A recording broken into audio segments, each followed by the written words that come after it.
So, uh, welcome back, one and all. Here we are again, to the tabletops, the dice rolling. Uh, all right. So before we get into anything, and there's a lot planned today, but drumstick. Let's Yes. resolve some things with your character. So we kind of left off, and you had a briefcase full of money. And we just kind of left off. You were just kind of left to your own devices. So we're gonna sum some things up. We're just gonna like do it really quick and say like what. So what did your character do with the money in the following days after he acquired it? Well, of course, here first buying a house in the good location of the town All right. and getting drunk, getting high, maybe some women. All right. So cocaine and hookers and crack hookers maybe. I don't know. Uh, so okay. I guess and a car for your character, or are you Yeah, still why gonna? not? Okay. Well, since you're okay, living it up, and we'll say, like, we'll go ahead and say maybe you spent like, because you want a nice house with a pool and everything. So, we'll say maybe you spent like half of the money so far. All right, to get some Okay. decent stuff. So, yeah, I'll just kind of make a note here on your character sheet. And we'll say, like, since you probably don't want to carry around $500,000 on you, we'll just say that you stash that at your house, at your newly Yes. acquired mansion. So, okay, I'll just take that off, and that'll come into play later. Okay, like that'll all come into play later. Uh, Don't make me waste my money. well, you got to make more though. Um, and also there is the deal you made with the cultists, which we'll I didn't agree to anything. well, you told them things, but we'll see. We'll see. So, okay, I'll give you some opportunities to see how that goes this time around. But so okay, we got Drumstick's character. What he did with his money, that's resolved. He's been living pretty good. And it's a few days later. So okay, like because it takes place a few days later. Uh, so tinfoil. What's your character been doing for a few days? Just kind of, to get them all caught up and everyone on the same page. He's just been sticking close to home, very paranoid. Okay, he hasn't gotten like a new job or anything. Well, he gets the little stipend from the corporation, and he Yeah. also gets the the VA fucking pension every month, which All is right. enough to live on. All right. So you're living the high life. All the chewing tobacco you need. So I guess it's all good. The fixed income life scared shitless of fucking crazed zealots and what I now know are vampires. Yeah. So he's basically sleeping with a shotgun under his pillow, essentially. Okay, so all right, that's where both characters are at now. So everyone is caught up, and now to bring it all together, we're just gonna jump right into it this time around. So so here's what happens to the both of you. So you're both living two very different lifestyles. However, one night, both of you get a little visit from your mutual benefactor, a representative of them, and they want you to come in to talk about some things. So uh, yeah, like we're just gonna say that you both you go along with it because you've been going along with it, and so you're gonna come together in an undisclosed warehouse somewhere downtown.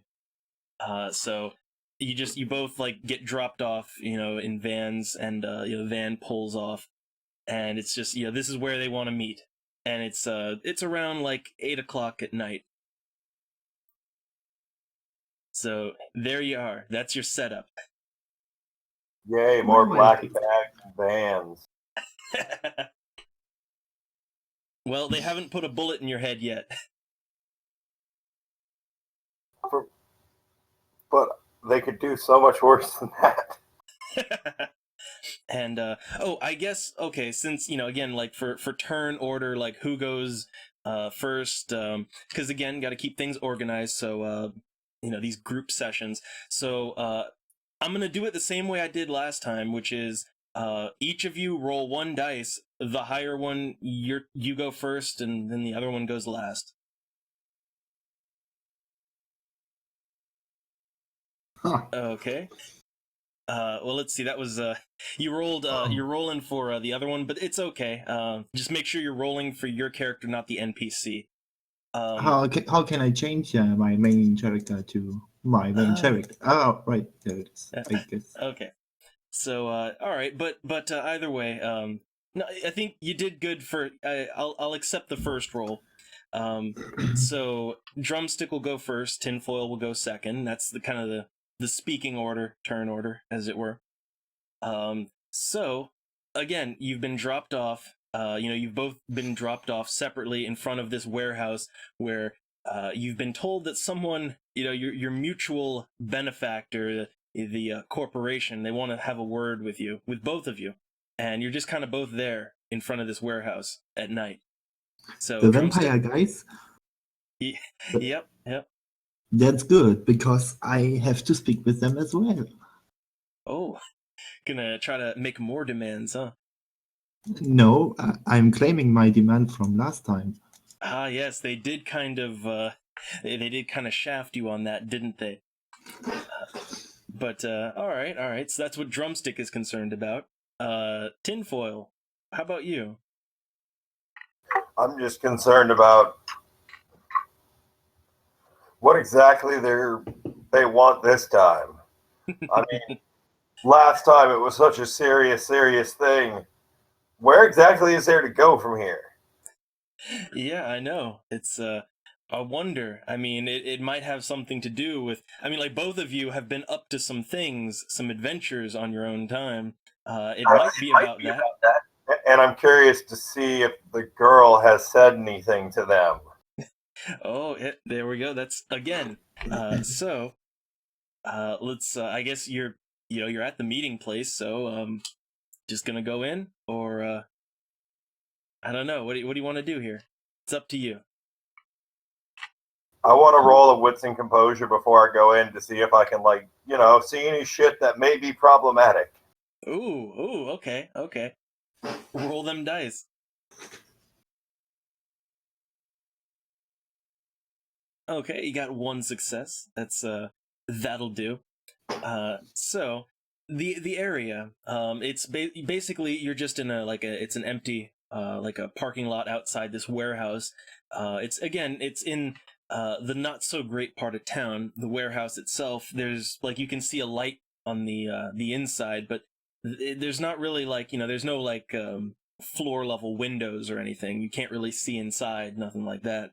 But there's no there. So in this parking lot, the vans that dropped you off, they're gone, but there are some cars there, just plain old cars, nothing special.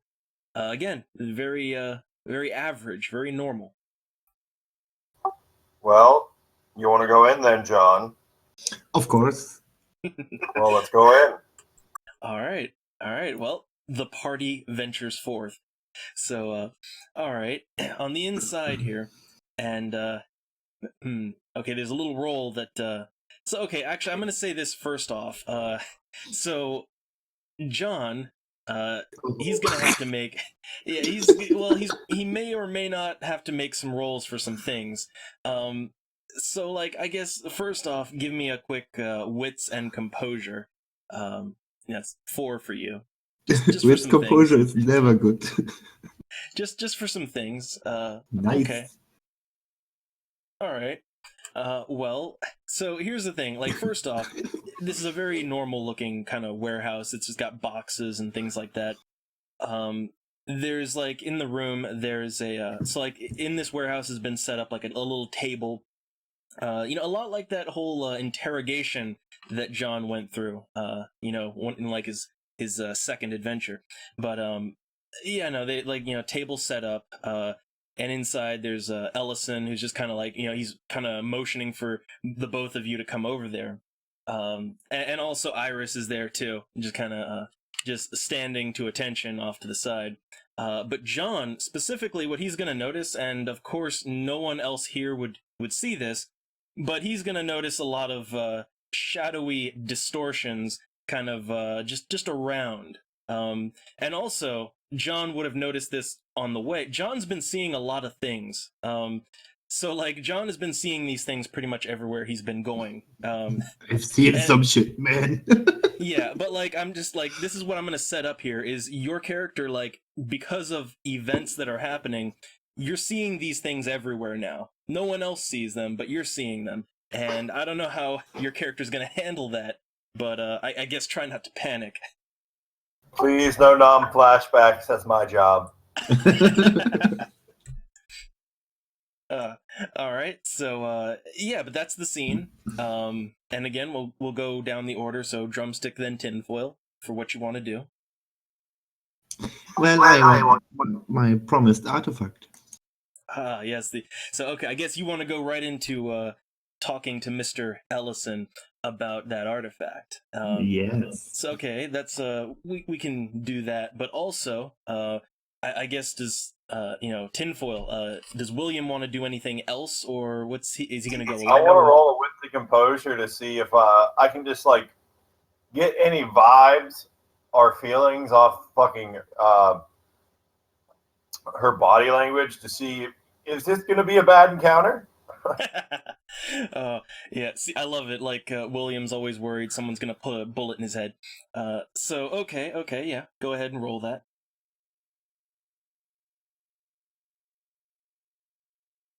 Alright, well, one's not gonna tell you a whole lot, but, again, Mr. Ellison, he's kind of, he's very pleasantly seated at the table, and Iris, she's just kind of standing there next to the table. Most likely just, she's kind of the muscle, as it were. But she's kind of like, she looks over at William, and not really a whole lot of body language that you pick up on, other than she doesn't seem like she's going to kill you. I guess that's a good sign. Nobody's gonna put a bullet in your head just yet. Oh, good. And I would sort of like to ask what exactly we're here for, and what is the job this time? All right, well, I'll handle both of your actions at the same time. So, as for drumstick, so yeah, Mr. Ellison, you like John, he just comes in here just asking about the, where's his artifact, right? But well, that deal. So Mr. Ellison, he kind of looks at John, and he's just, again, he's all pleasantries. He just kind of smiles and said that deal was with Mr. Palmer, not with me. You'll have to take that up with him sometime. I'm sorry about that. Oh, snap. I'm not happy about that. So yeah, they're still kind of giving you the shaft on that deal. And then I guess, yeah, to William, he again, he's just motioning to have a seat, because there are some chairs there at the table, and he says, well, there's a certain matter that we need to discuss. If you'll both have a seat over here. I'm not sitting down. So I'll sit down. play it. I'll sit down and hear him out. I Okay. mean, if they were gonna murk us, they would have murked us by now. Yeah, I guess, and drumstick is just he's I gonna be prefer to stand. I like to avoid wooden chairs. So he's just gonna be his suspicious self as usual. Again, I guess John is just like in character. You're probably having a hard time, like maybe there's some of those demon shadows crawling all over the chairs, right? So you're just kind of like trying not to freak out. We'll say that. That's what we'll say for John. But okay. So Mr. Ellison, he kind of he smiles and he says, "Well, I do in fact have something for you too. So there's been some incidents lately, and I guess so. Okay, real quick, like I don't know, so William or John, like either one of you, have a reason to kind of start getting a little nervous now because you've both been up to some things on your own time. So I didn't do anything. yeah, Drumstick never did nothing.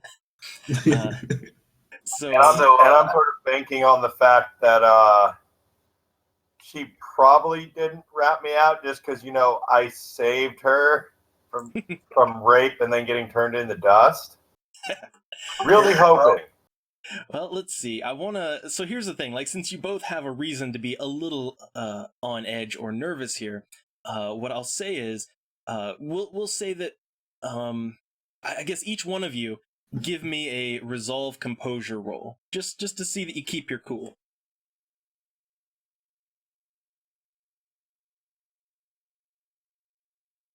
All right, so it's 2 successes for Tinfoil's character, and for Drumstick, give me them dice. 4? With composure or what? No, it's resolve composure. So it's 5 for you.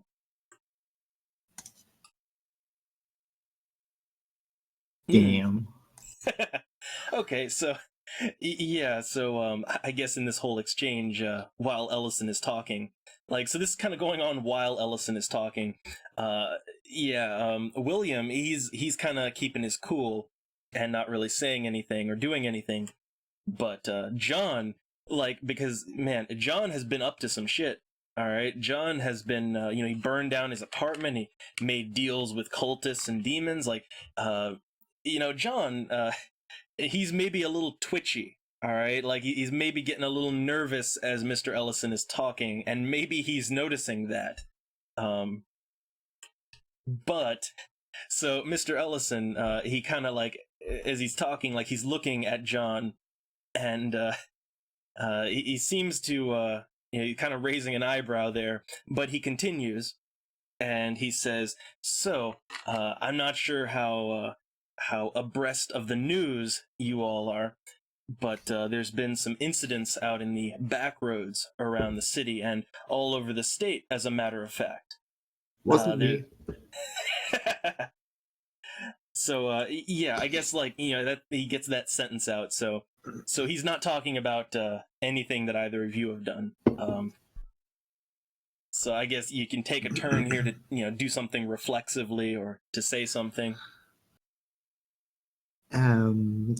What exactly is he talking about? Like, what incidents? What stuff is happening? All right, so Drumstick wants to question him further. Tinfoil, you, what does your character want to do here? I'm just going to continue to sit calmly, and I'm going to say I've heard a little bit about that on the news. All right, so basically, both of you and are also, kind of. What can we do about it then? I take it it's a problem of yours. All right, so okay, both of you are gonna try to play it cool. All right. So yeah, Mr. Ellison, he kind of he says, "Well, as you may or may not have heard, there's been several incidents where there's been a few rather nasty murders out in the backwoods around town. There's involving lots of fire too. There's some both vehicles, people in their with their vehicles, and also some roadside motels and things like that. They've just been bodies everywhere, and everything burned. Everything has just been completely burned to ash, and this keeps happening along the roadsides, and we feel like it might be related, maybe, to certain things that you two have dealt with." Oh, really? Well, I don't know. Yeah, Drumstick's just kind of like just sitting there, all shifty eyes. All right, so I guess okay. What about it? Yeah, you're still playing it cool. And I guess tinfoil. Anything to add? Why do I have a feeling you're not putting all of your cards on the table? All right. Well, let's see. I guess if you wanna try to get a little more straight answers out of him, you know how to do that. Roll that manipulation persuasion. Come on, man, remember Jesus. Yeah, the whole 2 dice. There you go. There you go. You got one. And it's a pretty easy one, so I'll give it to you uncontested. So, uh, yeah, Mr. Ellison, he kind of, he is holding out something, but he kind of says that, these incidents, they're not quite like the, shall we say, demon issues you've been dealing with. Since we'll just put that out there now, like no, no, he's not dancing around it, because you too, know what the score is. Uh, so these incidents, they may be something else. For all they know, it might just be some, just a bunch of violent rednecks out in the woods. They don't know, but they need to investigate it. It's something that has to be looked into, and he even adds in that he points over, he waves over to Iris standing next to the table. That Miss Herrera there, she's even volunteered for this one. She's even volunteered to help out with this one. So yeah, that's kind of the situation here. Is they don't entirely know everything. So you'll be supplying some sort of large sedan for us all our van, correct? And hopefully some kind of armament, because it may not be anything, but it may be something. And I have a feeling if it was just crazed redneck slashers, you wouldn't be quite as interested. Oh, drumsticks or tinfoil is getting in there. So, okay, how about this? Again, you're gonna have to maybe do Yeah, a roll 2 dice. manipulation. Yep, Yep. Blowing me. yeah, gotta push that luck. Push it. Hmm. Right down the goddamn drain. Well, 2 dice. So, okay. Yeah, Mr. Ellison kind of. Yeah, he just kind of looks down for a second, and he says, "Well, for this unique situation, and also because of circumstances beyond his control, they won't be able to help you out on this one. No, heavy ordnance, no armored vans. You're going to be on your own for this one. Although they do have a car, they do have a car that they will offer you. But beyond that, the only thing that he or his corporation can offer you is just Miss Iris's assistance. And that's pretty much it." Y'all aren't even going to give us per diem for lunches and shit, really? Getting shafted by the man. So I guess yeah, that's where you're at with Mr. Ellison. Drumstick, you want to add in anything or? Yes, here's a question. Why Alright. would I actually care about burning buildings or dying rednecks? I mean, what? Why does he think that I would like to work for him if I don't even get paid properly? Oh, Drumstick is He ain't got uh, shit on me. okay. Well, so Mr. Ellison kind of, he listens to your complaint. He nods and he kind of looks over at Iris, and she kind of reaches back behind her, and she's got a nice little pistol and just kind of cocks it and looks at John, and he says, "No, you're gonna do this. You're gonna do it." Oh, really? Oh, Drumstick is pushing his luck. Like I think Then I would like to know, why are you not helping us with these complicated issues and always just supporting us with stupid vans or weapons at minimum? Oh, well, okay, for this one, again, you want that straight answer. I guess you're trying to intimidate here. So, Yes. all right. So let's see. I guess manipulation and intimidation. So that's a 4 for you. and it's going to be contested this time around. But okay, and again, going to be contested. So this is a tricky one. Okay, so all right. Mr. Ellison kind of he's looking at John, and he's kind of trying to size him up, but he's very calm, and he simply says that the things that are being dealt with, they're a problem for everyone, and while he would love to throw more at it, and he would love to have more cooperative assistance, this is all they can work with. Again, these are matters beyond his control. He only has what the company gives him to work with. So that's his answer. Okay. What about payment? There you go. See, you weren't happy enough just to, not get a bullet to the head. Now we're gonna negotiate.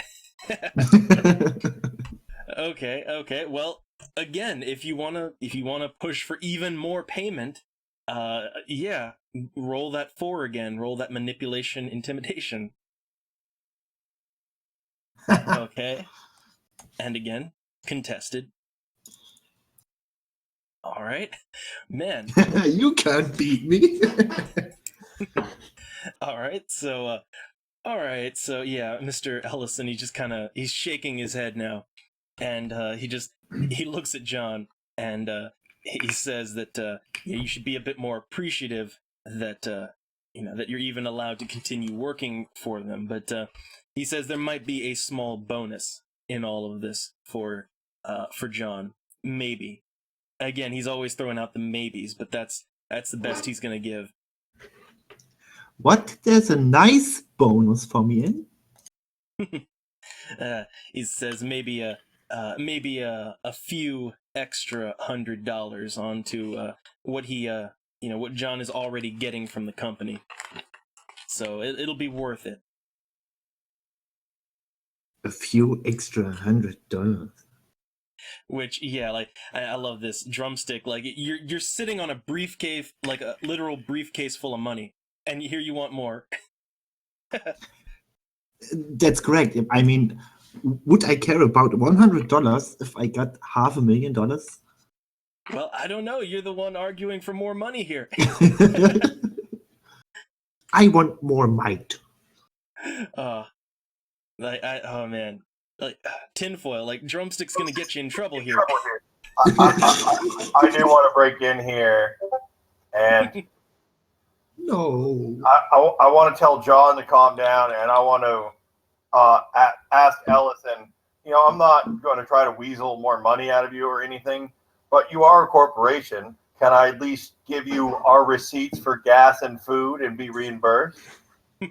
All right. Well, that's a much more that is a much more reasonable plea, and you know what? I will allow you to piggyback on Drumstick's role for the persuasion and all that, because yeah, like Drumstick, he's already just So okay, you know what? Ellison, he's gonna just kind of think for a second, and he's gonna agree to this. That's the extra payment that he'll give you for all of this is any they'll reimburse you a little bit for expenses along the way. You're welcome, Mr. Ashley. We're going to have some words later, John. Don't you worry about it. Mr. Ellison, should we leave now? All right. Well, let's see. I guess if you're done trying to weasel money out of him and all that, so okay. Well, he's gonna give you some more. He's gonna say one final thing, which is they have some idea. Like he gives you a location that like these seemingly random acts of fiery violence. They're kind of happening all in the backwoods, but they're happening along certain roads, and it seems to be going in a certain direction, which is a little town, like way on the south side of the state, way beyond Ashfield. It's a little place called Middleton, and that's what he gives you, is like maybe a place to go to, maybe something to check out. And but other than that, he says, "Yeah, you're free to go." Well, okay. I reckon we get the keys from him and start walking out to whatever sedan they gave us. All right, and of course, Iris is gonna accompany you all. And I guess also just quick, like add that character on there so I can use him on the tracker. But yeah, I guess your little meeting, if everyone is happy with the results of that, that's the end of the meeting with Ellison. And again, if Drumstick like doesn't want to try to do something really stupid on the way out, like you don't want to set everything on fire. Are you inviting me to do that? Oh God, fucking damn it! Oh man, like Drumstick's gonna get everyone in trouble. So Nah, okay. I guess I'll be fine. I won't do anything stupid for now. For now. All right. So yeah, okay. The meeting is concluded. Iris kind of follows along, and on the way out, she kind of points you over to. So there's kind of a just like a beat up looking Cadillac off to the side. That's going to be the vehicle that they could spare. It's just something maybe from the junkyard, but that's what you got to work with. I'm driving. I'd like to react here, facepalm, and say, "God damn it!" You can always walk. All right. Well, How let's see. about you piggyback me? Oh man. So between the two of you, let's see. Like, who's got the highest drive skill? I'm pretty sure it's gonna be William. Yeah. Oh yeah. Yeah. Yeah. Okay, it's William. So you're the safe driver. So yeah. I mean, although of course, like if John wants to drive, he could always try, but probably best to go with William. Yeah. Just don't wanna wrap the car around a tree. So okay. You've been given. So here's the thing: you've been given a location to go to. You've been given, I guess, some basic clues by Ellison, and now it's just you two and Iris, and you. So I guess yeah, you want to plot your course, ask questions. What do you want to do here? Well, I would like to flirt with Iris. Again, every single time, every time. Well, again, okay. It's going to be okay. So let's see. Persuasion, or social. No, it's going to be socializing. It's going to be socialize. So it would be like presence plus socialize. So like 3. Okay. So let's see if you can socialize. Well, I'll say this. I'll say this. Iris is not too impressed, but she doesn't seem to hate John. She's just very quiet and rather focused on the actual task at hand. Okay, I have some questions. All right. Since they're not going to provide us with, well, equipment, is that pawn shop I bought my revolver from still open? Well, actually, so as far as equipment goes, like like all of you, you still have some basic equipment on you. Like you've still got like if you look on your character sheets, like that stuff still stands. You still have. I know. It's just even in character, I know a little bit about what Mr. Ellison was talking about from my encounters in fucking Dawncrest. Yeah. And I would feel better about this if I at least had a shotgun, and we might be making a stop at the hardware store. Okay. It makes sense. So yeah, if you want to try to get some better equipment, you can always do that. So, but I guess you're gonna have to buy it with your own money. Because Iris doesn't I'm gonna have get that any. motherfucker a receipt. Don't worry about it. Gonna be collecting those receipts. I got a question. Oh, why do I still got the lighter? Oh, let's see. Wait. Oh, wait. Oh yeah, you still have the lighter. I'm trying to remember. Oh yeah. Okay, let's get that rid of. Yeah, let's take that off of there. So no lighter. Because I remember you. Yeah, you got rid of that. I mean, Yes, I conceivably, got rid of that. yeah, I mean, conceivably, like, you have $500,000, you could just buy as many lighters as you want, but, you know, okay, that's taken off of there. So, okay. And let's see, okay, he's got the pistol and lead pipe. Okay. Alright, so before you get embarked on your journey, you're gonna take a little detour to the local hardware store. Hardware slash pawn shop slash gun store. Well, like the pawn shop's just the pawn shop. I was hoping to. It's sort of late. I don't really know what's open. Oh yeah, that is the thing. It is yeah, it is getting late. So okay, like I guess your character would know. Your character would know that there's okay, like there is like a pawn shop that would have some guns. So and again in the bad part of town.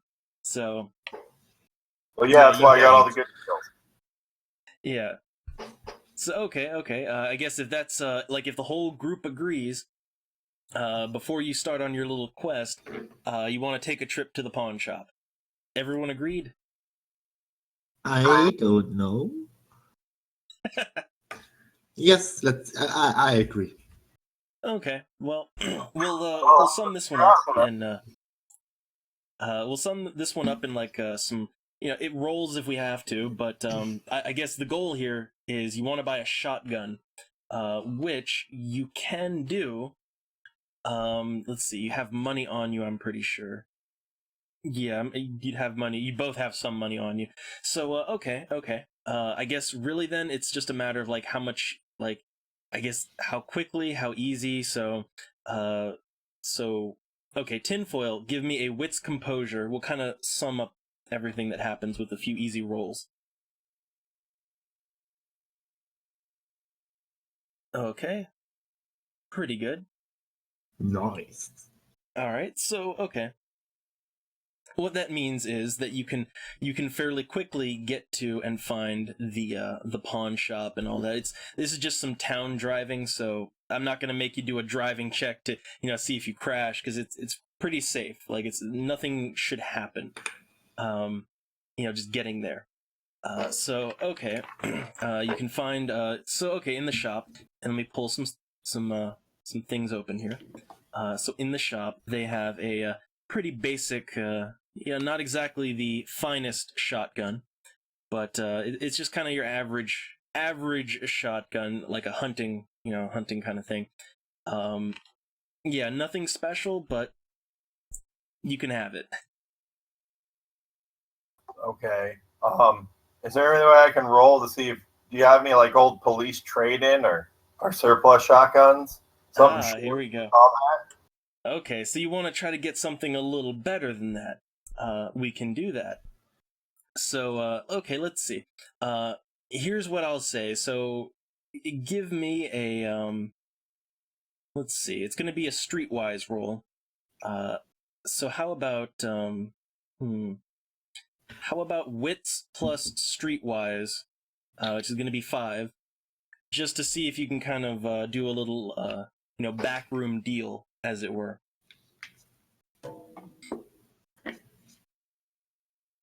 Okay, well, good enough. So yeah, the pawn shop, they're willing to offer you something. Again, they don't really have anything, too special, but they are willing to. They're willing to offer you an old, police issue shotgun. It's pretty decent. It's a little bit better than the standard.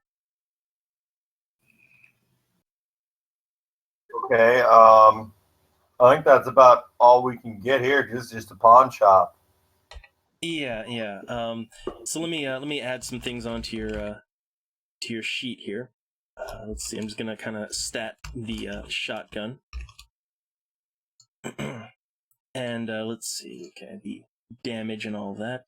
Get some range on it. All right, and okay. Let's see. So this shotgun, it's gonna be a very nice one. So it's instead of 4 damage, which is the usual for a shotgun, it's gonna be 5 damage. Since you got one that's just a little bit better than the standard, and it's got 5 plus 1 is the bullets that it can hold. and which it also has that. Hold on, let me add the 9 again. So, like all shotguns, it has the 9 again rule. So just keep that in mind anytime you're rolling. Dope. All right. So yeah, but that's all he's got. So, I mean, while we're here, like Drumstick, I mean, do you want to do anything in the pawn shop while you're there? I was thinking about it, but I don't I can't think of anything that I could need right now. All right. So I guess okay, not gonna steal anything. That's good. Oh, god damn it! Oh no. So okay, like we'll say that everything business concludes very nicely there. There's no issues. And okay, what do you want to do now? Is there some sort of like big box store nearby that has hardware and would be open this late? Well, let's see. Like at the point of time that it is now, uh, it's getting a little bit too late. Like this is again, it's a small city, and there's not like there's no like 24-hour type of stores. Not really. Not any that are legal anyway. So yeah, you're probably not gonna find anything like that. Well, I guess let's just roll out and start trying to make time. All right. Well, I guess okay. So all right. So where you need to get to is again they kind of there's a town called Middleton, which is way it's about like it's a little over an hour's drive away from Ashfield. It's way southeast, kind of getting near the border of the state actually. So you're going to be on a little road trip here. God damn it! So okay. Again, it's just the three of you in the car. And let's see. Let me just again looking over my notes as you proceed here. All right. So again, it's going to be a bit of a drive. And I'm just gonna say like, well, I'm gonna make you do rolls for your driving, whenever it calls for it, whenever something might happen. But while you're on the open road, I guess it's the three of you in the car. So any questions, concerns, like before the shit gets real, now's the time. I would like to ask Iris what she knows about all this stuff. Oh, here we go. And actually, you're the character to ask this because you have way better manipulation than William. So, yeah, roll me a manipulation persuasion. Yeah, 4. So, let's see. Let's see if you can get a straight answer here. Well, okay, with 2. So, here's the thing. So, Iris, she does seem to know more than maybe she let on back at the meeting. So she kind of like, she's looking at the both of you, and she's saying that like it takes her a minute, but she eventually opens up and says that yeah, there is a little bit more to all of this than Mr. Ellison knows. So the thing is, she already knows that what you're dealing with, what this is, it's not demons. It's not demons or crazed rednecks or anything like that. And she kind of stops there because she's again holding out on you. And What and is it? well, I'll say like again, I'm gonna give Tinfoil some time to react too. So like I guess as he's driving, does he have anything to say or add? Well, is Iris in the back seat? Yeah. Which Well, we didn't really decide this. So like, actually, I guess like John and Iris. Like, so who's in the back seat? Who's up with Tinfoil? I guess so. Drumstick. I guess you want to sit next to Tinfoil, or No thanks. so okay. Well, in that case, so I Iris guess is running shotgun? yeah. So Iris is in front. Well, okay. All After right. she says that whole "it's not demons or crazed rednecks" things, I think I'd sort of give her a sidelong glance. All right. So we'll say she continues then after the both of you have said your piece. So again, she was she was holding out here. So what she says is that what they're dealing with, it's something that she knows. She's familiar with it, and Ellison doesn't know about it. No one at the the corporate headquarters, no one knows about this. Um, it's a certain group. It's it's a gang actually. A gang that they kind of they wander around the whole southeast and southwest of the states, and they only come up around here, every now and then. They're very dangerous individuals. And again, she's kind of being vague here. God damn it. Again, I think I would share a little bit of a look with her and just keep driving. I want to know what kind of people those are we are looking for. All right. Well, again, you're gonna have to give me another manipulation and persuasion to get a straight, proper answer.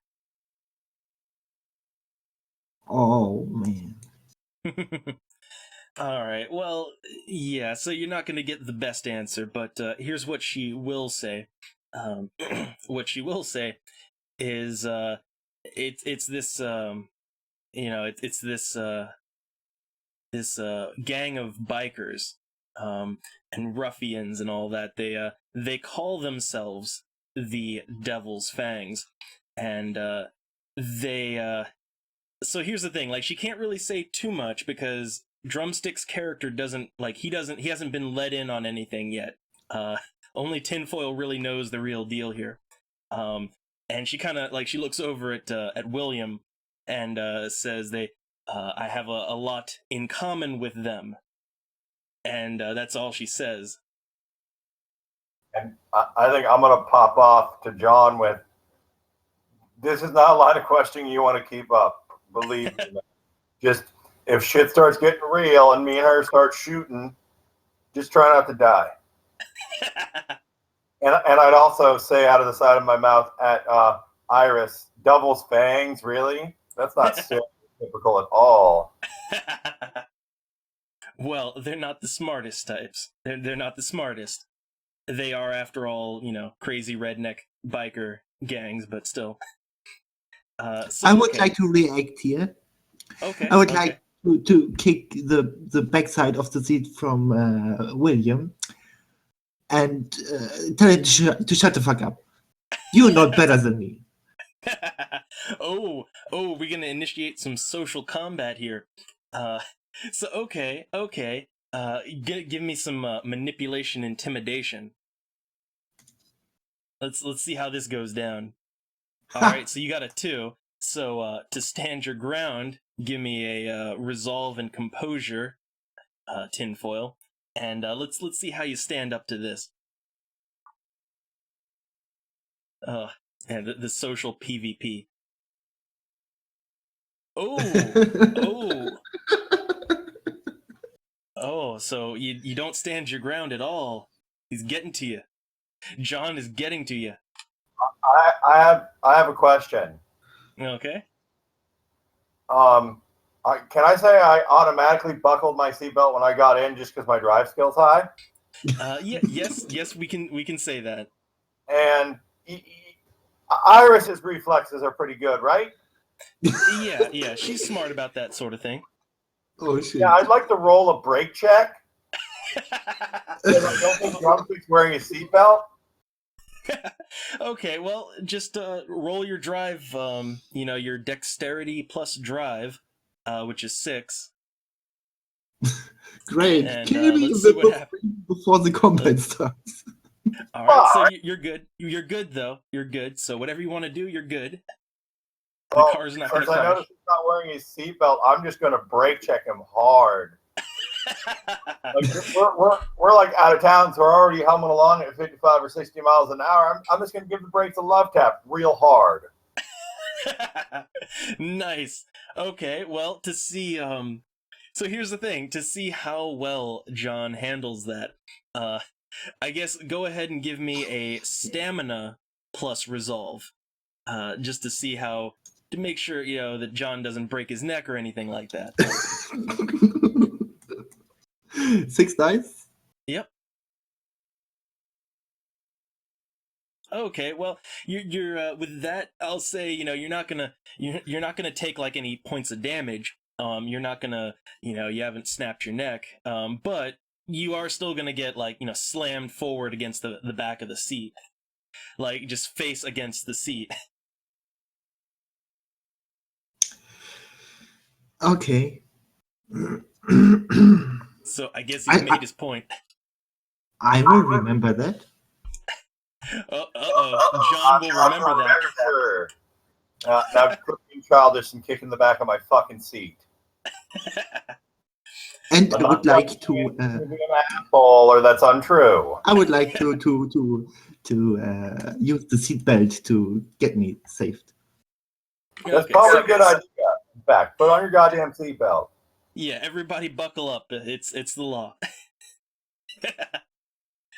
Oh man, like I like all I can think of is like like just a little like all we need is like a little text prompt that says John will remember that. So okay, the road trip is already going along just smoothly. All right. And I'd like to ask some questions, like Iris, when I get a chance.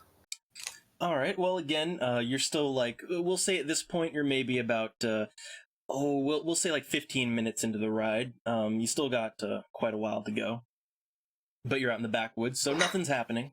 So you got time. Well, we're not really kitted out for this, are we? I mean, they say investigate, but what do you think our chances of actually getting into a firefight are our brawl here? Oh, well, she's what she's gonna say about this is hopefully you don't need to. All you really are supposed to do is just to see what's going on, and she'd like to know what's going on here too. She's curious about this for reasons. And also, since they didn't give us like a blacked out van this time, I'm going to ask her sort of slyly, with your, let's say, eccentricities, where do you plan to sleep if we were at this for more than tonight? I doubt the trunk is that comfortable. I mean, it is a Cadillac, but... Well, yeah, she just kind of, again, like glancing over at John, who's not in the loop here, and she just says, well, the trunk is always an option, but there's, there are motels out here. It's not, it's not completely out in the middle of nowhere, and hopefully this will all be resolved by tonight, hopefully. Hope is one thing. Hope sounds like wishes. We say in the military, wish in one hand, shit in the other, see which one fills up first. William with his grizzled analogies.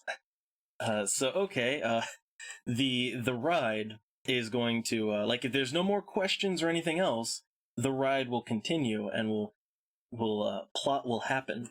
So if everyone's ready, here we go. Ready. I would like to ask again, what kind of enemies are we facing? All right. Well, again, manipulation and persuasion. You're gonna have to try to get it out of them. L1. Well, okay. So Iris is just kind of again glancing at John and just saying, these. If we do get into a confrontation, if we do, just make sure that you shoot and don't stop shooting. They're going to be very tough, and that's what she says. Again, dancing around the actual core of the matter. God damn it! Yeah. See, this is what John gets for, he didn't go. He wasn't there for the hunter trip. But anyway, so just listen to her, John, and you'll be fine. That's the most masquerade. Again, making me a little mad. Yeah, John is kind of he's sitting back there stewing and brewing, and also, so John, yeah, drumstick, give me a wits and composure for something. To check if I don't burn them. I Well, don't know. no, this is just kind of so as you're kind of sitting back there, which you're like you're just kind of sitting back there in the dark, and so like there's as you're kind of sitting there all brewing to yourself, uh yeah, those shadowy distortions again, like you're seeing them everywhere, like all along the roadside, in the car, like just crawling all over everything and you. So I don't know, your character at this point, you're used to seeing it, so I'm not going to make you do a freak out check. But you're probably not gonna, again, that sitting there brewing, that might be an issue later. That's what we'll say. Oh, yay. Which, yeah, like, fortunately, like, no one else, like, that's the thing. None of the other characters are seeing any of this. Like, just John's just the only one seeing all this happening. But anyway, so as we advance, now it's time for possible shit to get real. Possible. So, as you're driving along, and I'm gonna say, okay, I'm gonna say tinfoil. Now's the time to make that drive check. So dexterity drive. Yep.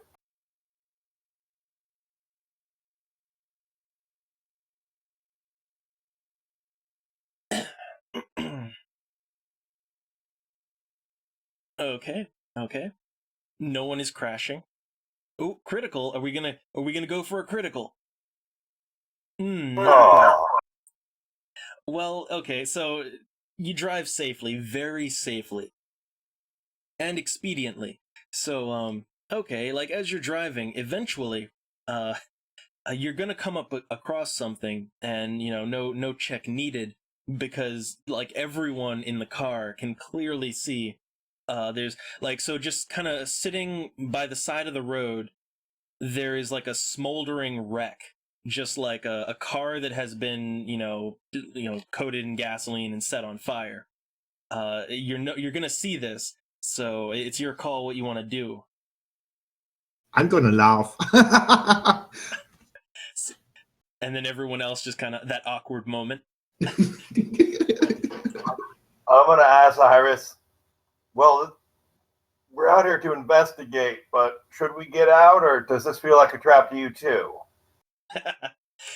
Well, she's looking at it and says, "We're here to look into things. That's what we need to do. So I don't see anyone around, but we need to take a look at this." Well, okay. I'd pull off to the side and, well, grab the shotgun and say, let's start getting out of the car. All right, so I guess it's time to everyone to disembark from the car if they want to. And you got your shotgun in hand, and remember it's two-handed. So just just to keep that in mind. I know. Yeah, no dual wielding shotguns here. But okay, so I guess now's the time. And drumstick, you want to get out of the car too, or are you gonna stay in the car? Well, I'm mad. I'm gonna grab my weapon, but I'm gonna do it slowly.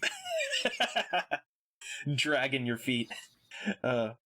So okay, I'll say highest wits composure here, which would be that'd be tinfoil. Yeah, he's got the highest wits and composure. So yeah, roll and see if you notice anything. Okay, well, all right. So like as you all are getting out of your car, and you're gonna want to look at the scene. So yeah, there's, like Iris said, there doesn't appear to be anyone around.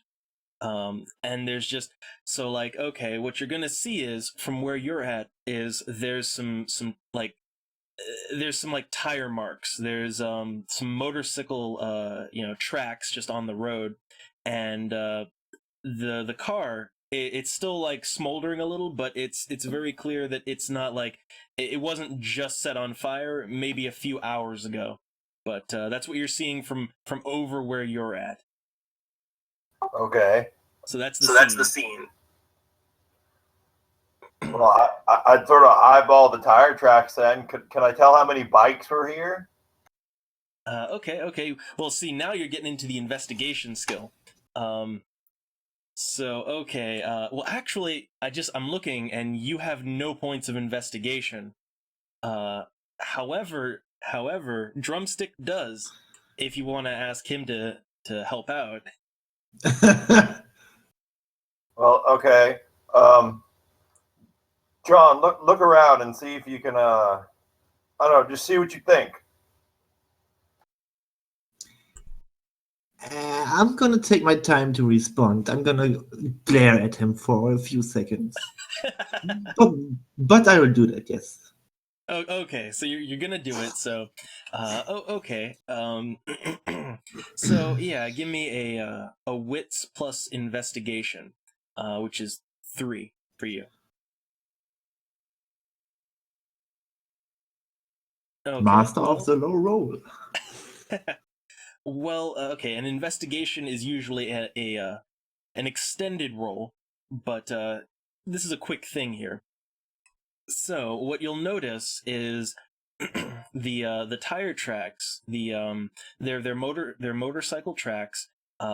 There's like one that pulled out really hard, but you will notice several motorcycle tracks. Like this was many people on bikes came through here, not that terribly long ago, but they all seem to have pulled off down the road.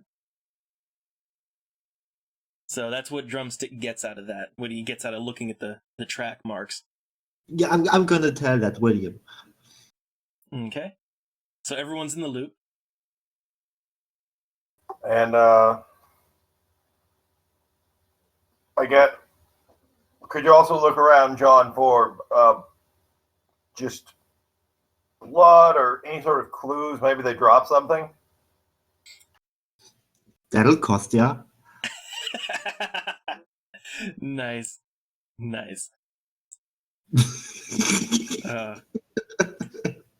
All I'm going to say, John, is I don't think you have to worry about me.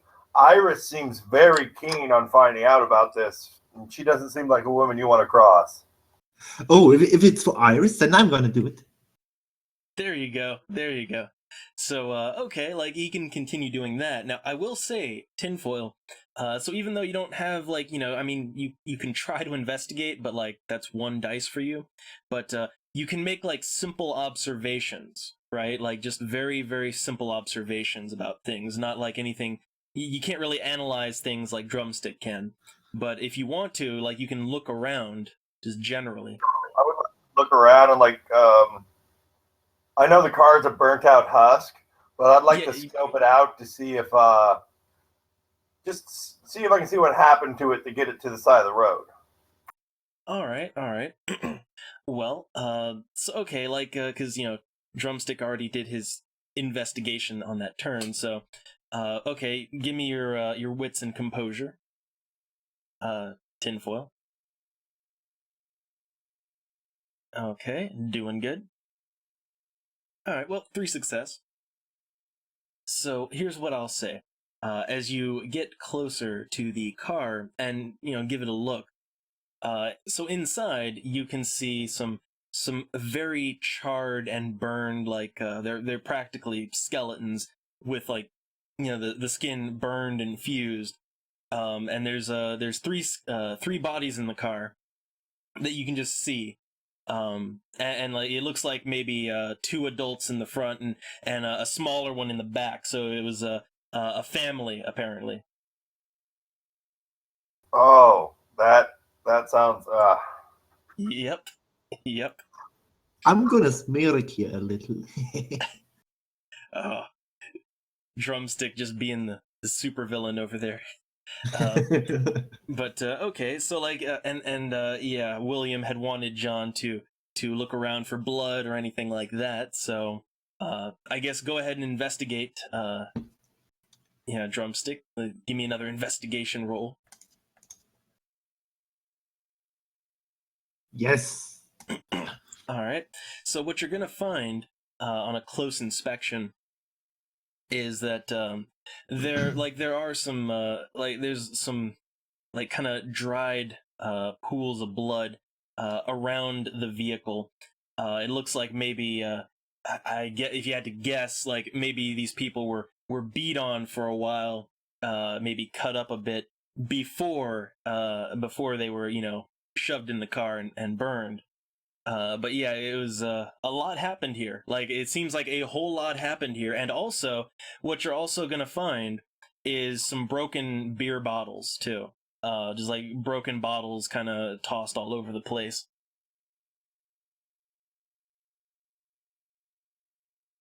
Okay, So yeah, that's the scene. I think I'd like to ask Iris if she thinks these are our guys. All right, and so for Iris, so I'm gonna make a roll for her because there's something she's gonna be doing here too as well. So let's see. I'm gonna do a quick wits composure on her for something. Eh. All right. So yeah, like while you were kind of like with this whole time, like what Iris has been doing is she's kind of been like off, like on the dirt next to the road, looking around for something like on the ground, and not really finding anything. But yeah, she's got an idea here. She's kind of keeping to herself, but she has some ideas of what's going on here.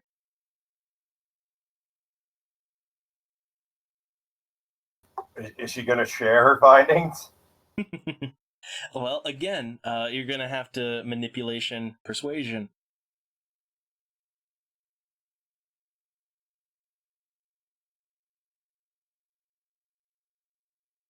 That low roll. That low roll. All right. And okay. So yeah, she'll give you a more or less straight answer here, which is so she says this it definitely looks like it might be it's probably the people she suspects. This sort of thing is kind of what they do. So yeah, the burning of the car, that's probably to cover up any evidence of certain things, which again she's not going to say around John. But yeah, she Jesus definitely fucking knows Christ. what's up here. Well, do you think there's any more to look for here, or should we try to follow them? All right, so she was looking around the dirt for something, and she kind of whatever it was, she's not finding it. So she says that it's probably best to keep on the road and maybe kind of pick up the pace as well. Well, shit, kids, everyone back on the bus. All right, we'll leave this mess for the local authorities then. All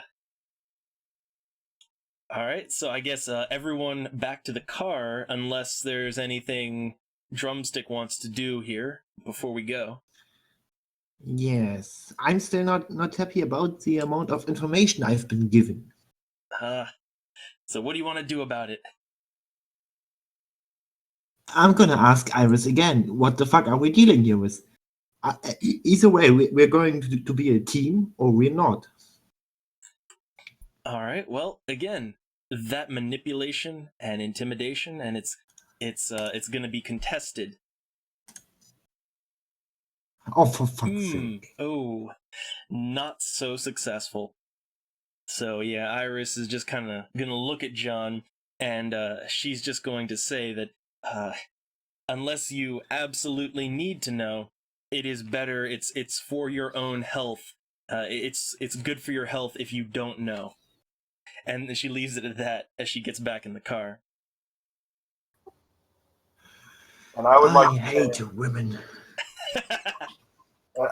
and John, it's not like we're the Super Friends or the A Team. We're contractors at this point. Contractors under duress, but contractors nonetheless. Yeah, I guess everyone is going to consider it lucky that you haven't had a bullet put in your head yet. That's a good day. So okay, again, if that's all, then it's everyone back to the bus, as it were, and back on the road. Just gonna leave that smoldering wreck behind, that unnamed, that family of innocent people, that they got burned up. That's something for the proper authorities to deal with.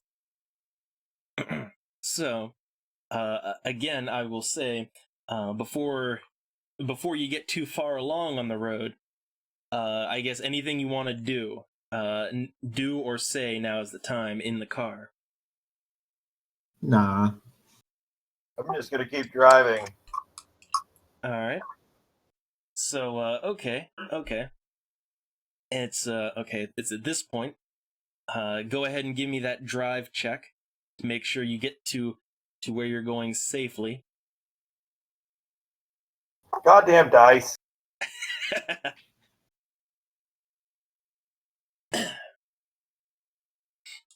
All right. Okay. One of these days, you'll get a critical. But okay, so yeah, you're driving pretty safe, and we're just gonna go ahead and assume everyone's buckled up. But yeah. So as you're driving, eventually, again, another let's say it's another 20 minutes or so. And I'm just gonna say the time roughly is gonna be around 10 o'clock p.m. So yeah, after a while, you start coming across there's so you're kind of in the middle of the woods. It's just back roads. And you come across a motel, like just a roadside motel. And so again, there's going to be some things that you're going to notice, like no matter what. And like no matter what, you're going to notice that there's a big dumpster out by the motel, and it's on fire. Which is kind of No, like my hiding spot. So yeah, that's just kind of an immediate clue. But I'll leave it to you what you wanna do here. I don't want to hide in garbage. No hiding in the garbage. I'm gonna start pulling the car in, but I'm gonna circle the lot first and light up everything with the headlights and see if there's anything else to see. Okay, so we'll sum that up as a wits and composure roll.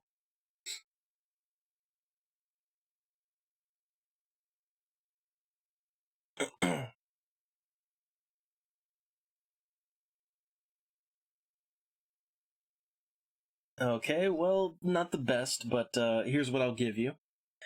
So as you kind of pull in there, what you're going to notice, right off the bat, is that other than the dumpster fire, there's okay, this hotel, this little motel, there's sort of an office building, and then next to that, so there's a little tiny office building, and then next to that, there's just a long row of rooms. It's just one floor of rooms. It's a very tiny motel. And so in the kind of parking lot area, so you're just going to notice it right away. There's just smears of blood all over the place.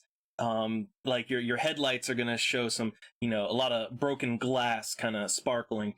And then, oh yeah, there's also some very messed up bodies kind of just scattered all over the place. When I say messed up, I mean some of them are missing a head, or just chopped in half. Okay. I start pulling up towards the office. Okay. So again, it's all good. You're not noticing anything yet, but yeah, there doesn't seem to be anything around, but you can do it. So what do you want to do from there? What's your plan? Get out and search the place, starting with the office. I would also like to pop the trunk of the caddy and see what's in there, vis-a-vis equipment and shit, before we go fucking bombing in there.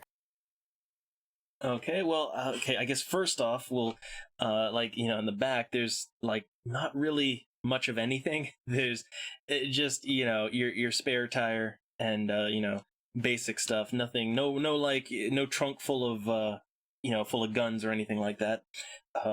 That's what you got to work with. And I guess while you're doing that, drumstick, well, actually, there's a little something extra for drumstick, but what do you want to do first? I'm thinking about stealing from the dead. So, okay. So, like, you want to go and like search through all the bodies in the parking lot for their wallet? Yes. Okay. Well, I need you to can. calm down a little, you know.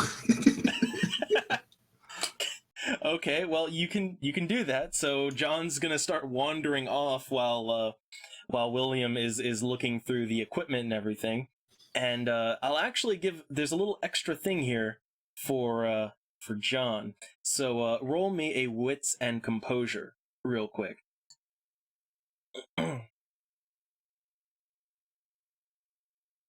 All right, not the best, not the best. So here's what I'm gonna say for John. So like as you're out like kind of pilfering the bodies, which the only thing you're gonna really get is like maybe some wristwatches.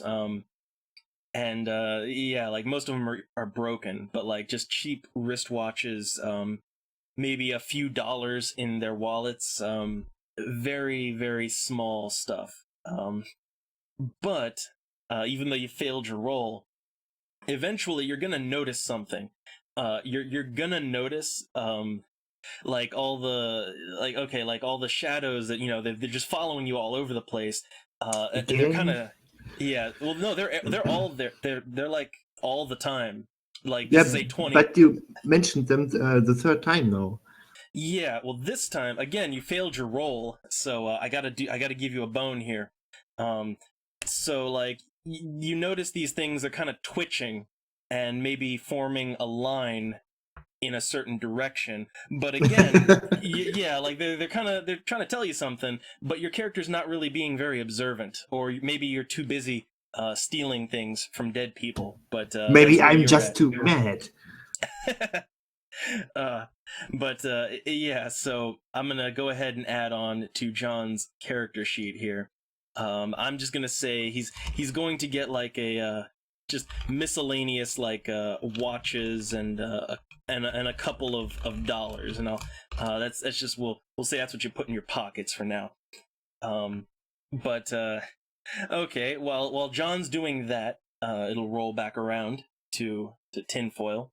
So what do you Well, if want I to don't do? find anything good, I reckon I just grab the shotgun and start walking towards the office with Iris and ask Okay. her to open the door since my hands are full. Yeah, your hands are full of shotgun. So okay, I guess you're just gonna leave. Like, you're not even gonna check where John's going, huh? Just gonna. I mean, like, cause your character, like, I'm wondering, like, is your character even gonna notice John's not there? Well, wouldn't I see him out of my peripheral vision, or Well, I guess give me a wits and composure, like, just to see, like, if you notice him, because he is on the team. He is a part of the team, after all. Okay, well, yeah, you're gonna notice, like, I guess you're gonna see out of the corner of your eye that, like, John is like, he's just fucked off, and he's like, pulling on dead bodies, like, yanking the wristwatches off of them. well, in that case, I would shout, dude, get your fucking dick beaters off the dead. Quit being such a goddamn ghoulish son of a bitch. We got shit to do. You're not my mom. Oh god damn. So okay, so yeah, like John can join in if he wants. And I guess like okay, at this point you're kind of like so tinfoil, your character and Iris, they're kind of getting towards the office, and yeah, John, you're out in the parking lot. So again, I'm gonna make Drumstick, gonna make him do a quick roll for wits and composure to see if he's noticing a couple things. Okay. So just I just want to see like if you notice some things. Wits composure. Yep, it's always the wits and composure. Okay, so yeah, so this time, like, well, I guess first off, you're gonna notice, you're gonna notice, that you're being yelled at by William, but you're also like you're finally going to get the message that like those shadows that have been following you and are like twitching and forming a line, like your character's gonna kind of look up and notice that like off in the bushes, right, like off in the bushes away from the parking lot, you're gonna see a guy there, and it's like again it's dark so it's hard to see anything, but like it's just from the maybe the lights in the parking lot you can kind of see it's like a really kind of scruffy looking guy, long hair and some spectacles, and like he's kind of like waving and like he's like kind of making motions at you like to come over there, but no one else seems to see him yet. Okay. And William and Iris are already gone. Well, they're at the office, and William had kind of yelled at you.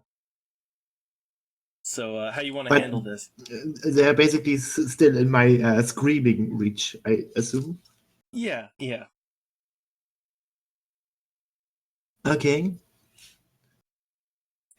I guess I'm gonna take my gun, aim for him, and shout William and Iris so that they come over, maybe. Oh, yeah. Okay.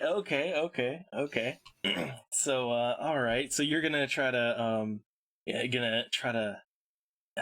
call this guy out. So, all right. So Drumstick, his character he calls out for the group, and everyone else is going to. I mean, I guess how you want to react here. It's on you. So tinfoil. You don't. Again, you haven't seen it. All you know is that John has shouted for you. Me and Iris would book it back to where we last seen him fucking with the poking the corpses. All right. Well, Again, okay, so I got my gun out and I'm aiming right now, aren't I? yeah, but again, so first off, give me tinfoil. Give me a wits and composure, and it's going to be a contested thing. So see how you do on that. Okay, you got a 1. All right, let me do another little something here. Let me see un momento while I figure some rolls out here.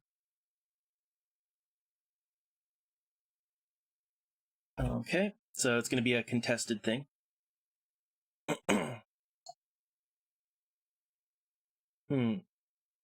Okay, so here's what I'll say. What goes down? So as William and Iris kind of run over there, and they're gonna try to look around.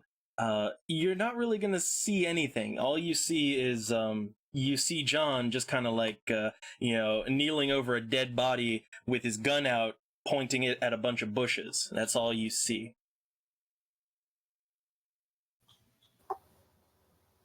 So, I'd shout, "What's the problem?" Could you just go over to the bushes and check what's there? I sent someone there. I Oh, this guess. sounds like a setup. Well, it's your call. What you want to do? I'd tell Iris to fan out to the other side of the bush and start walking towards it with my shotgun leveled at it, asking, more like shouting, "If there's anyone in the bush, come out with your hands up. We just want to have a conversation about what happened here." All right. Well, again, Okay, like to see if you can pull this off. Again, it's going to be a contested wits composure thing. So yeah, roll it again and let's see if you have better luck this time around.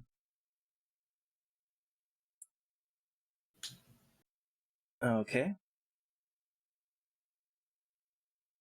And let's see, another little roll here.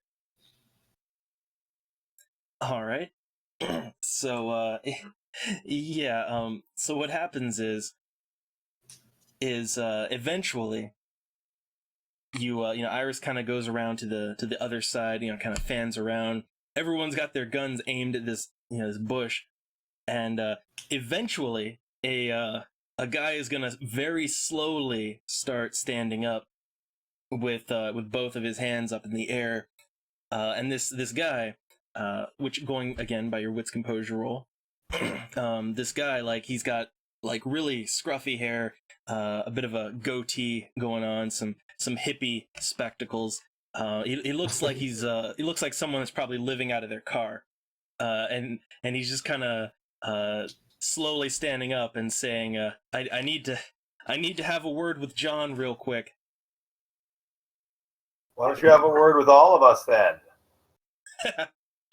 Oh, Wait a second. William, you didn't notice that he knows my name?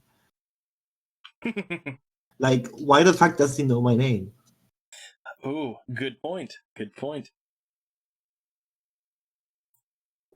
That is a good point, but All right. we Well, were out from the motel for a minute. We did have like conversations and shit. It is possible they overheard. Plus, with all the crazy shit I have seen up till now. Oh man. Well, so here's okay. So this guy, and I guess okay. Drumstick, give me a quick wits and composure, to see if you notice something. I do. All right. So and actually, okay, real quick, tinfoil, wits and composure again to see if you notice something as well. Okay. So all right. So okay, like first off with drumstick. So you're gonna notice that this guy, who is again, he's like slowly kind of stepping out from the bushes. This hippie looking guy. He's kind of like he's looking at you, and he's kind of like winking, nudging, trying to be subtle, making some not so subtle gestures. But you'll also notice those distortions, those shadows. Like he's kind of like nudging, looking at you, and also looking down, like at the the distortions. Like he's like, it seems like everything is trying to tell you something. And as for William, so tinfoil, you're noticing this guy like acting really suspicious and like making weird gestures over at drumstick, but you're not seeing all the other stuff, obviously. So that's what you're both seeing right now. So you know this guy, John? He a friend of yours? Yes, my best friend. No.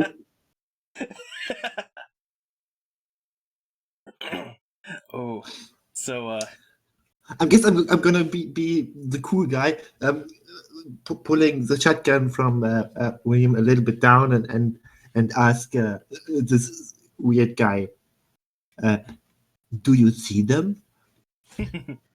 oh, well, he's gonna.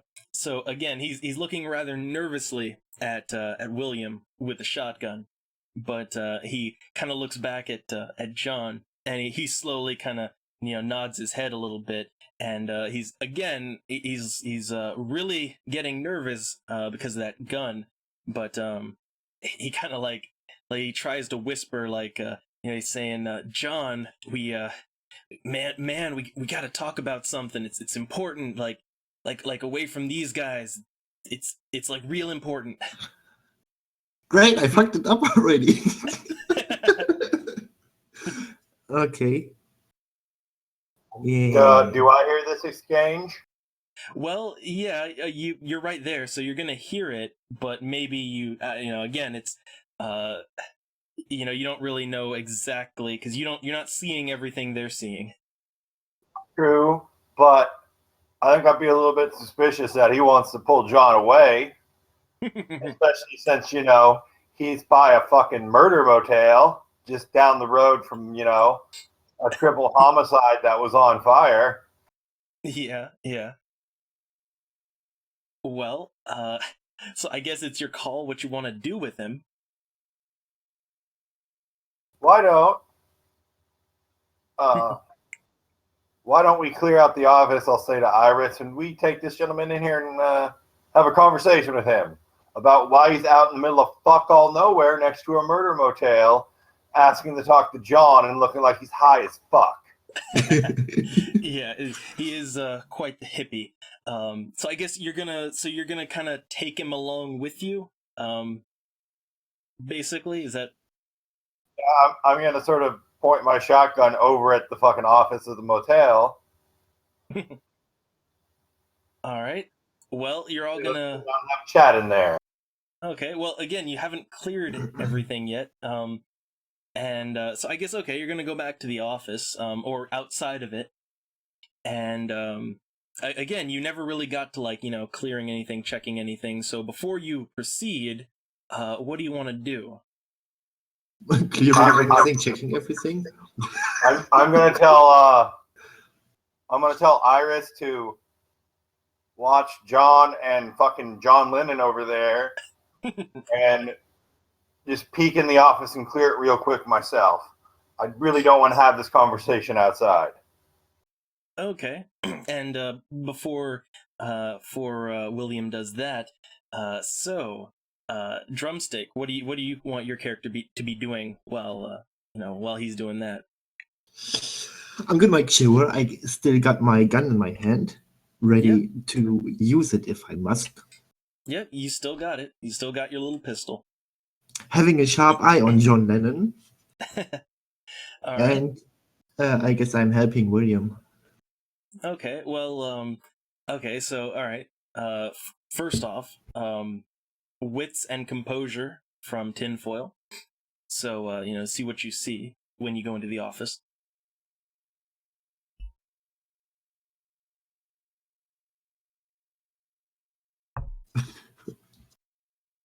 Man, getting the successes here. Okay.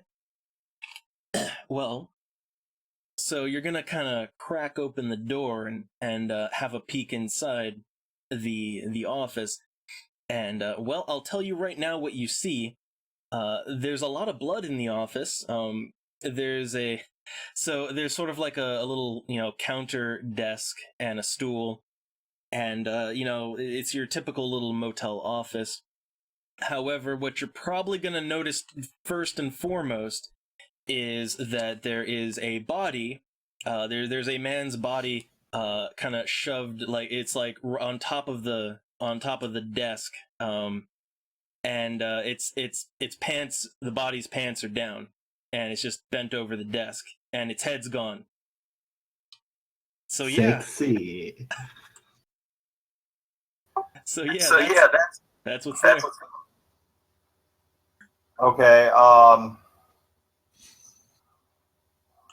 I think I'd shout back outside. We may want to have our little powwow out there, fellas.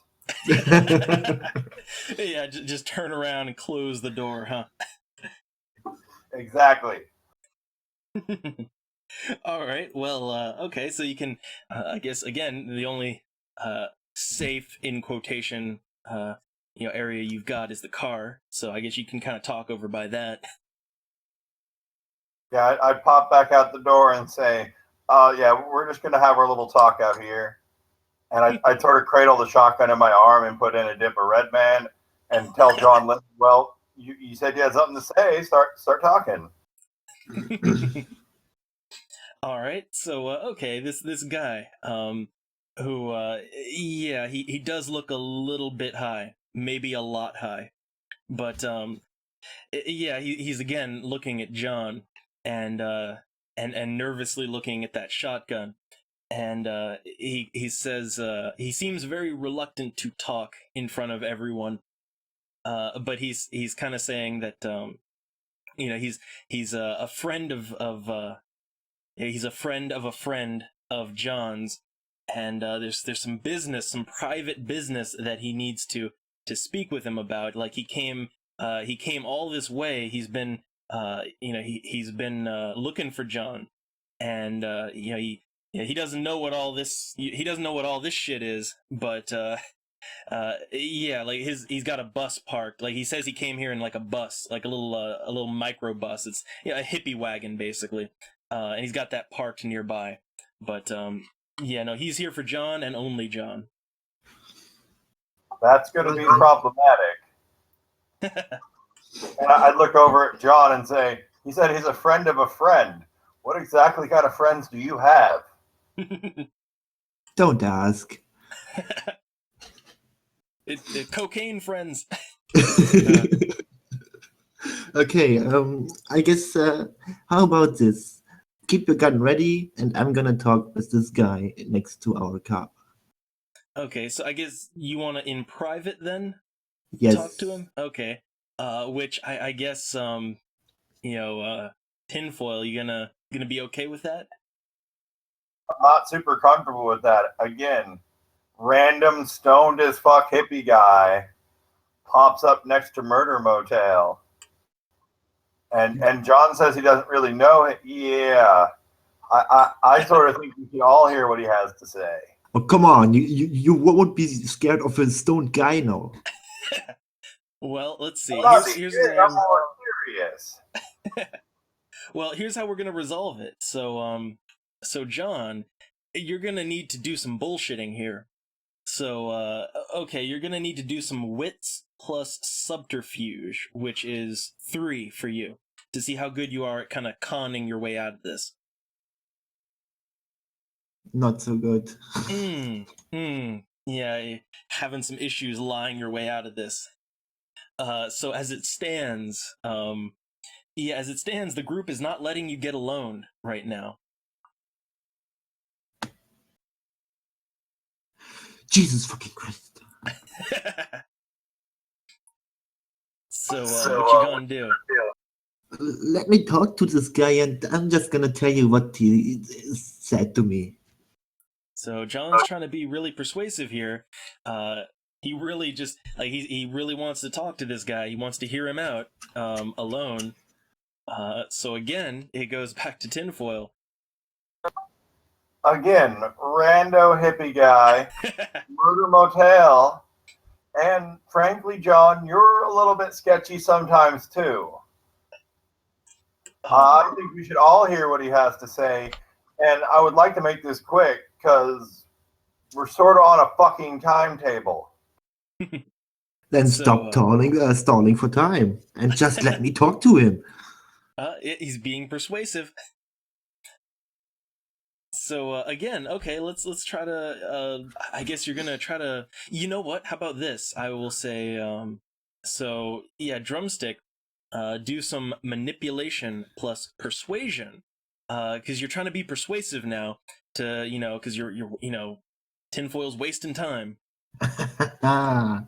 So let's see how well you do. So you got 2, and again, it's going to be contested. So I'm going to say like composure plus resolve from tinfoil to see if you can stand your ground here. Oh, jeez. Oh no. John won. So what that means is that you are perhaps a bit persuaded by him. Maybe he's making sense, like maybe you should, like your character is kind of thinking maybe you should just let this guy talk to John, because time is a wasting. Again, we are 3 people armed. He's happy, unarmed. And yeah, the guy is unarmed. Fine, you have 5 minutes. Get it sussed out what he needs to tell you, and then please share it with the group. Yes. All right. Well, okay. So the others are gonna kind of step off for a little while, and so yeah, drumstick, you've got some time alone with this guy.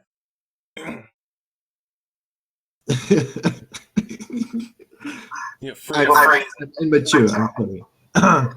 Before John starts getting friendly with Patchouli guy, but I ask Iris to just keep an ear out. I reckon you have really good hearing. Well, her yeah, her hearing's actually not really all that much better than anyone else's, but yeah, she'll play along.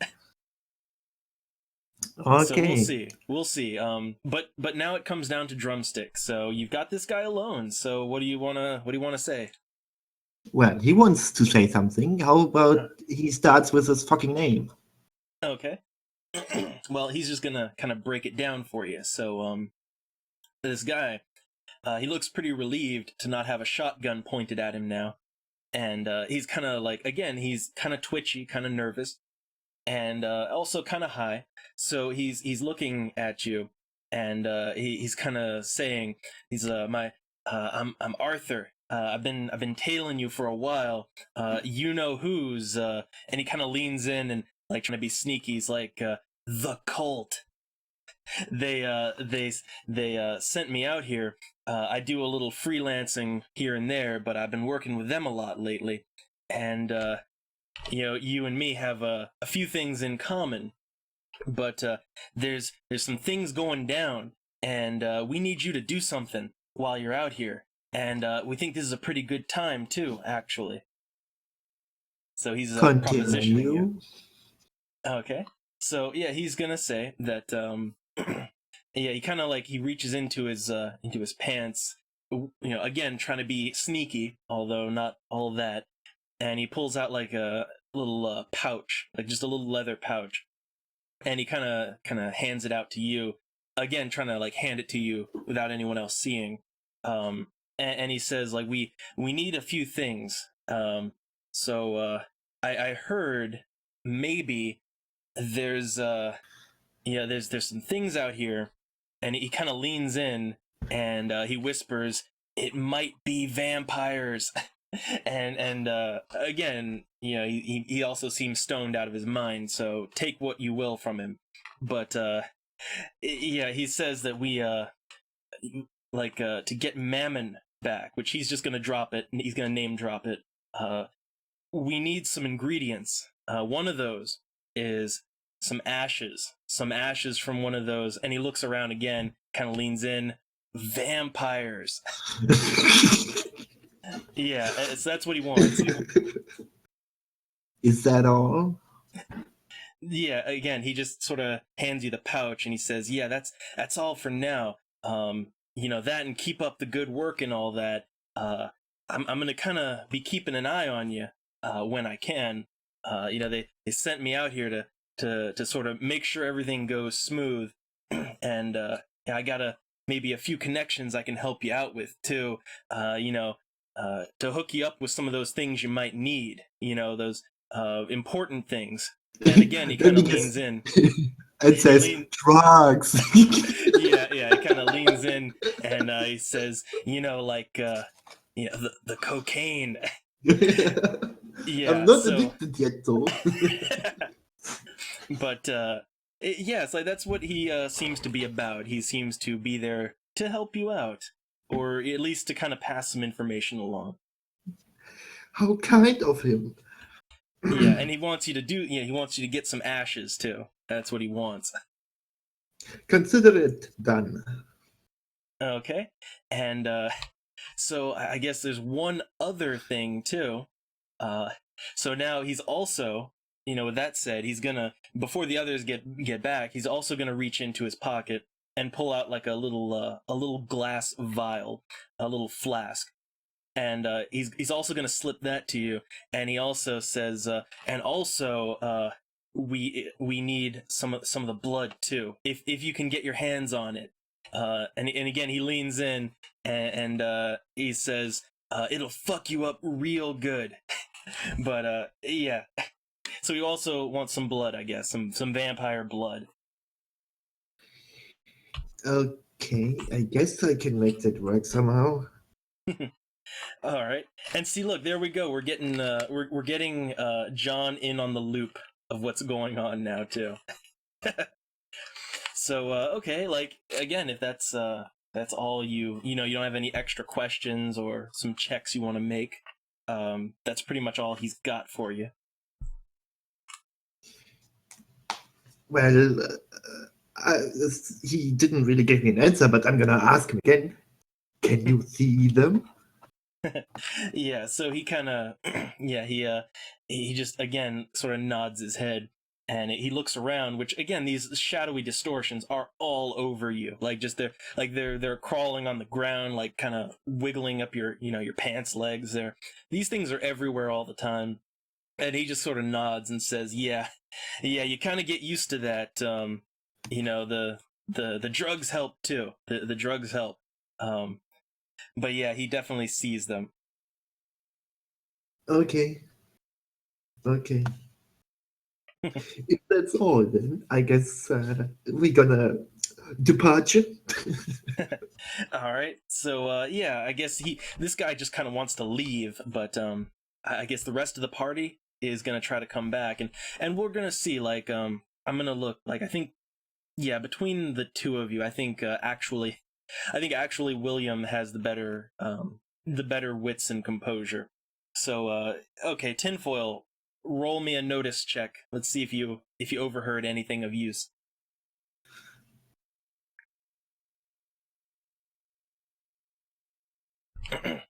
Okay, so what you're gonna get out of that, what you maybe noticed is, and again, it's hard to overhear, but you will have heard this guy talking. You will have heard this guy and John. They're definitely talking about something shady.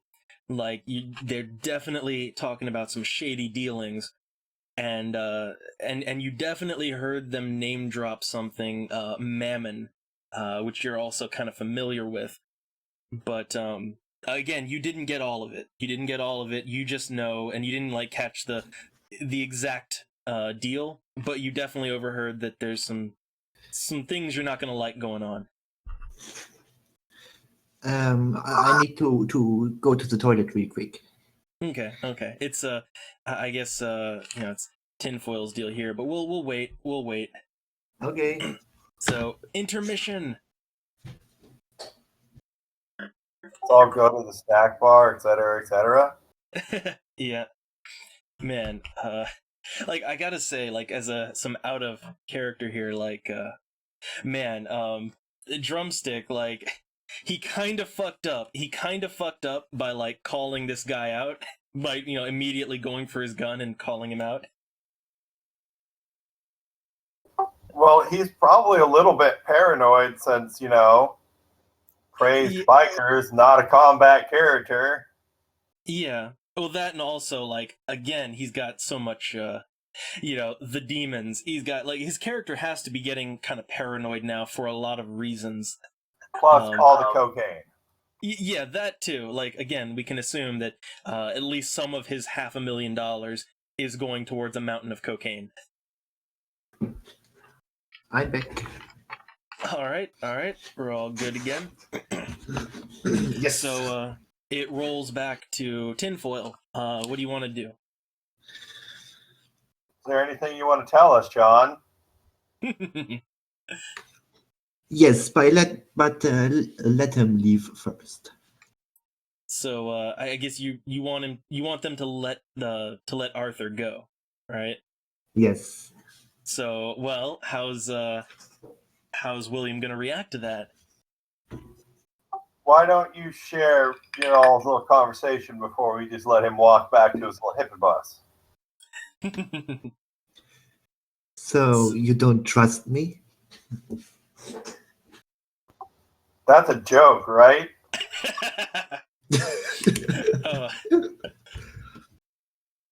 So okay, here's again to help things out here. Mechanically, John needs to bullshit his way out of this.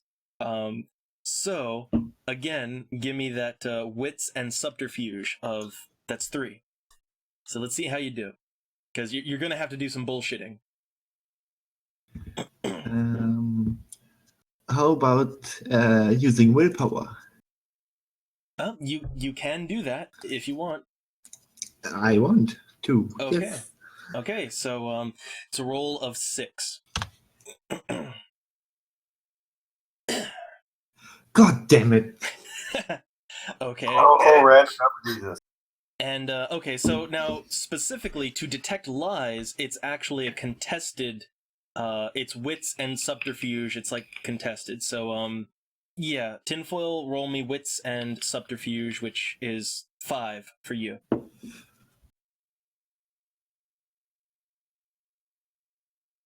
It's a tie. Yes. So how I like to do it is again, you each roll 1 dice, just 1 dice, and the highest one, I'll give it to that one. God damn it. Oh no. Feels 6. good, bro. So yeah, so William is not really like he sees that he's being bullshitted. Yeah, he's not having any of that.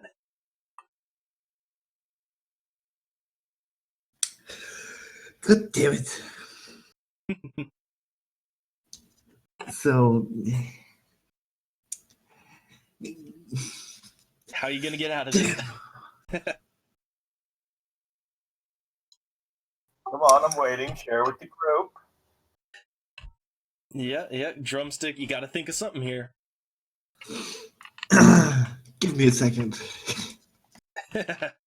He's got to come up with a much better lie. How fast can I run? Not faster than a bullet. Yeah, not faster than a bullet. That's a good answer. I can hide in trash. Okay. Got to think your way out of this. He just, well,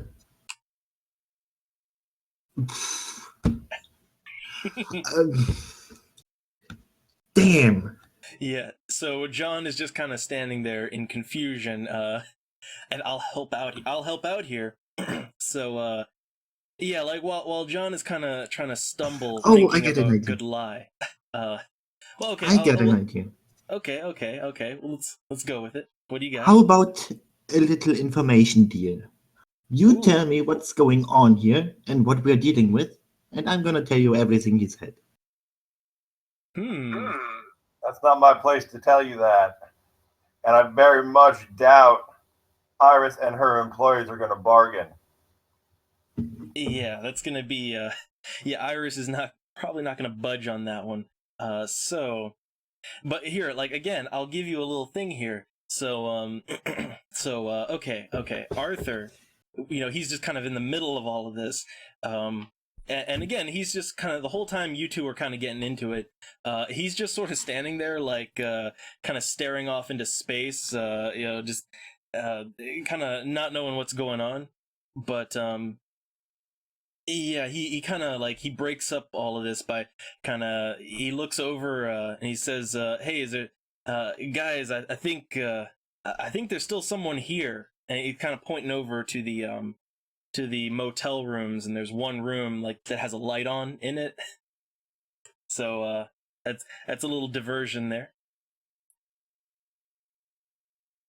Let's investigate. Woo. Yeah, there you go. Just never Just mind never all mind all that. Okay. Iris, watch these two. Well, you're gonna leave him alone now. Just gonna leave them all. So you're gonna go by yourself to investigate whatever this is. Is that how we're gonna play it? Yeah, God wills it. Okay. Well, Suspicious as fuck of Mr. Patchouli. well, okay. So I guess okay. We'll leave Iris to kind of watch them, and yeah, okay. So you're gonna kind of start making your way over there. So there's again, give me a quick wits and composure for something.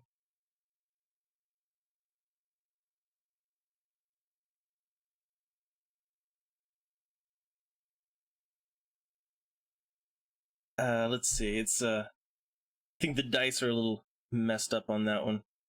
Yeah, fuck, so I'll reroll. Yeah. Those extra dice. God damn it.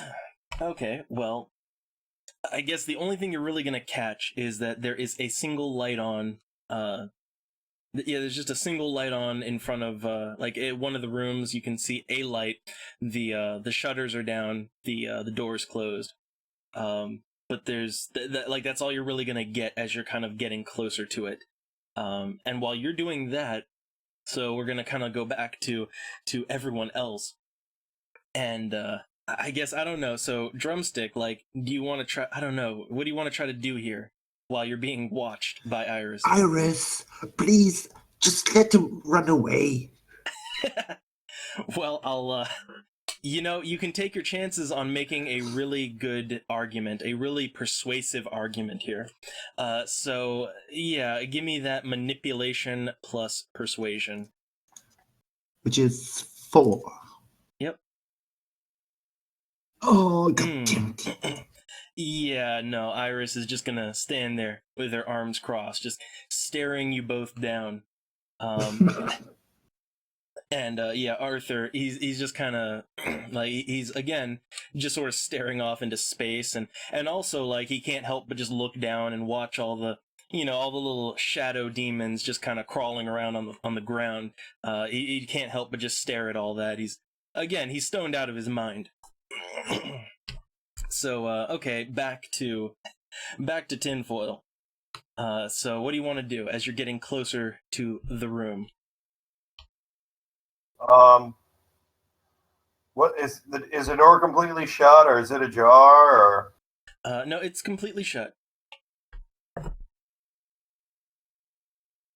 Well, I guess I'd saunter up to the side of the door, take my one hand off the foregrip of the shotgun, and open the door and back away.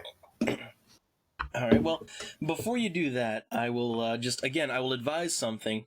So even though you failed your wits composure roll last turn, you can always make that check again. Like if you want to, more thoroughly scan the area, I guess. You can like every turn you can make the check if you want to, before you jump in there. I know that. I sort of feel like punishing myself for fucking up the dice pool, though. Well, you don't want to just jump into something because I mean, again, remember whoever did all this, like they could just like there's people ripped in half in the parking lot, I'll roll the wits and composure, but yeah. Okay. Just don't want you to get in over your head too quickly. All right, so this is just like as you're kind of this is before you're actually getting to the room. You're gonna notice like okay, so this room, well outside like okay like kind of parked to the side of the building. There's a motorcycle. All right, there's one motorcycle which is the only it's the only vehicle that hasn't been trashed in this whole parking lot. You're gonna notice that. And also like the room itself, you're gonna hear some loud there's some music, there's some loud, incredibly loud rock music just being blasted in that room. And the TV's on. There's also you can hear maybe a TV on in there. Just lots of loud noises going on. I know what's happening inside. Okay. I don't really want to open the door. I want to kick it in and have my gun raised. Oh my god. This is the moment where I'm like, oh, how fucked is tinfoil? Alright. So, I guess you're not even going to be careful then. Okay. Well, I'm thinking about this. It's sort of a no-win situation. Well, it's just, man, I'm just going to ask again, are you absolutely sure that you want to just go in there, right? Just absolutely sure with everyone else kind of off to the side? Because you are kind of going there you don't have any backup, technically, because, Iris is watching everyone else. I know. I'm being nice. I also don't want Patchouli to get away, though. True. But again, I'm just trying to be the nice DM here and give you a chance. So, are we committed? You said there's only one motorcycle. Yeah, there is. But I'm just, again, do you want to go in there alone?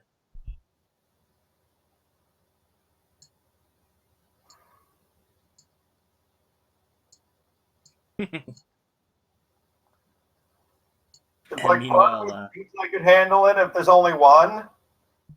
well, you don't know. That's the thing. You don't know because you haven't really looked in the room yet. You haven't tried to stealthily look in or anything. But yeah, while you're thinking on it, I'm just gonna set some things up in the combat tracker. But fuck, we are just supposed to be investigating. Yeah. That was from the onset. That was kind of the thing, Mm.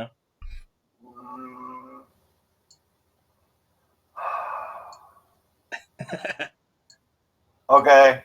Can they see me from the car? Yeah, you're still again. It's dark out, but it's they can see you. The rest of the party. You're within sight and shouting distance. I just sort of hand signal to Iris to come over here and just sort of wave patchouli off and glare at him. Okay, so basically so Arthur is off the hook. So This I time. guess Not just Arthur's off the hook, I am as well. so okay, what I'll say is Iris is gonna go over there, and yeah. So now that you're not being watched, Arthur, he's just kind of he's not even gonna he doesn't need to be told twice. He's going to just kind of he's just gonna give you a quick little a salute and he's just gonna fucking run. So he's just gonna run off into the bushes again, presumably back to his hippie van, not even gonna say anything else. So back to Drumstick. I guess you want to join in. You want to join the others? I guess. Okay. So we can assume that everyone has sort of the party has gathered in front of that one room. So I guess again it rolls back around to tinfoil, and also now's your time to strategize, plan what you want to do. So, Iris, I think this might be one of the gentlemen we're looking for. There's only one bike, but you said you would really rather avoid conflict. How do you want to play this? What are your suggestions? Well, she's gonna kind of look around, and she's going to say that conflict with the most of them, we should definitely avoid that. But if there's only one of them, if we've got one by themselves, you know what? It might actually be worth it. It might be worth it to go a little further with this. See if we can maybe maybe capture one. Question them. Okay, if I kick in the door, I will go to the left and cover the room. Do you think you can handle him so as so much to get him pinned so we can somehow restrain him? All right. Well, she's gonna say, whatever you decide to do here, she can definitely, she can definitely, kind of, if someone needs restraining, she can do it. But we'll see where things go. If you have to kill him, then that's okay too. But she would really like to question this guy. Well, okay. Well, we're back to kicking in the door now, aren't we, Double? Yeah. I just again, here's the thing. I really didn't want you to fuck yourself. I really didn't want you to fuck yourself. Not here. I probably would have lived. Love to do stupid shit sometimes. I know. Thing. But it's just I don't want to get half my players killed, tonight. So, okay. Let me set some things up here. Let me set some things here. But yeah, it is definitely though. It's definitely combat time. I'll say that much. So let me just set up some variables here. All right. So okay, gonna kick the door down. So okay, I'm gonna give you this one. All right. So since you're just like barging in, you're gonna have the element of surprise. So no matter what, you've got initiative, and we'll just say since the party has initiative, we will say let's see. I'm just setting up the combat tracker here. I'll say that it's gonna go tinfoil, then okay, let's see. We'll do tinfoil, then drumstick, then iris, and that'll be the combat order, as it were, and then the enemies. So first off, wits and composure, tinfoil.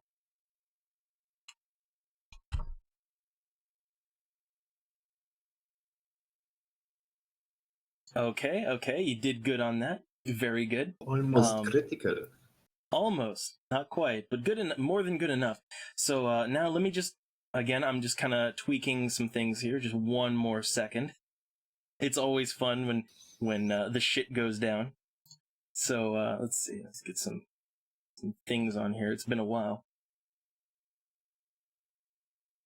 Let's see. Again, Fantasy Grounds is just kind of a mess ever since a certain update. But okay, I think I got everything. All right, got everything how I want it. So okay, here's what you're gonna see. Okay, like as you just kick the door down, you're standing there. Drumstick and Iris, they're right kind of next to you at the doorway. So what you see is, again, this room, it's a mess. There's gore like all over the place. There's like bodies there's like 2 bodies and parts of them all over the place. And again, the music is just blaring loud.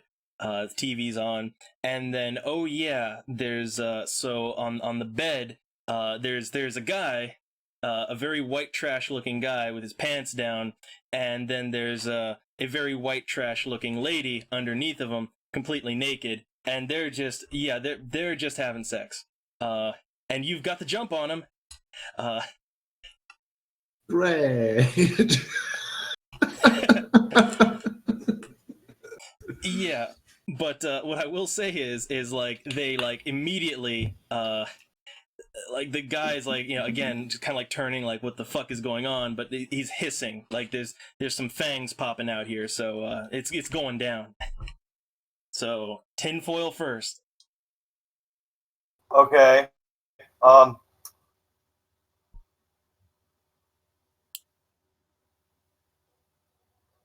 So there's 2 of them. Yep.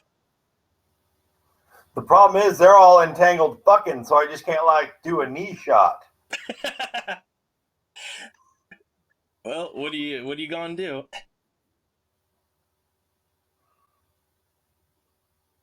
Well,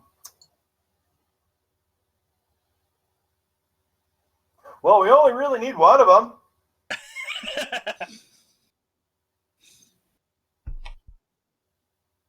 And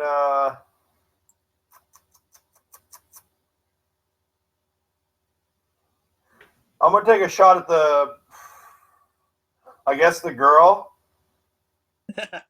Well, I guess like okay, from where you're at, like I'm gonna say that's gonna be the harder shot.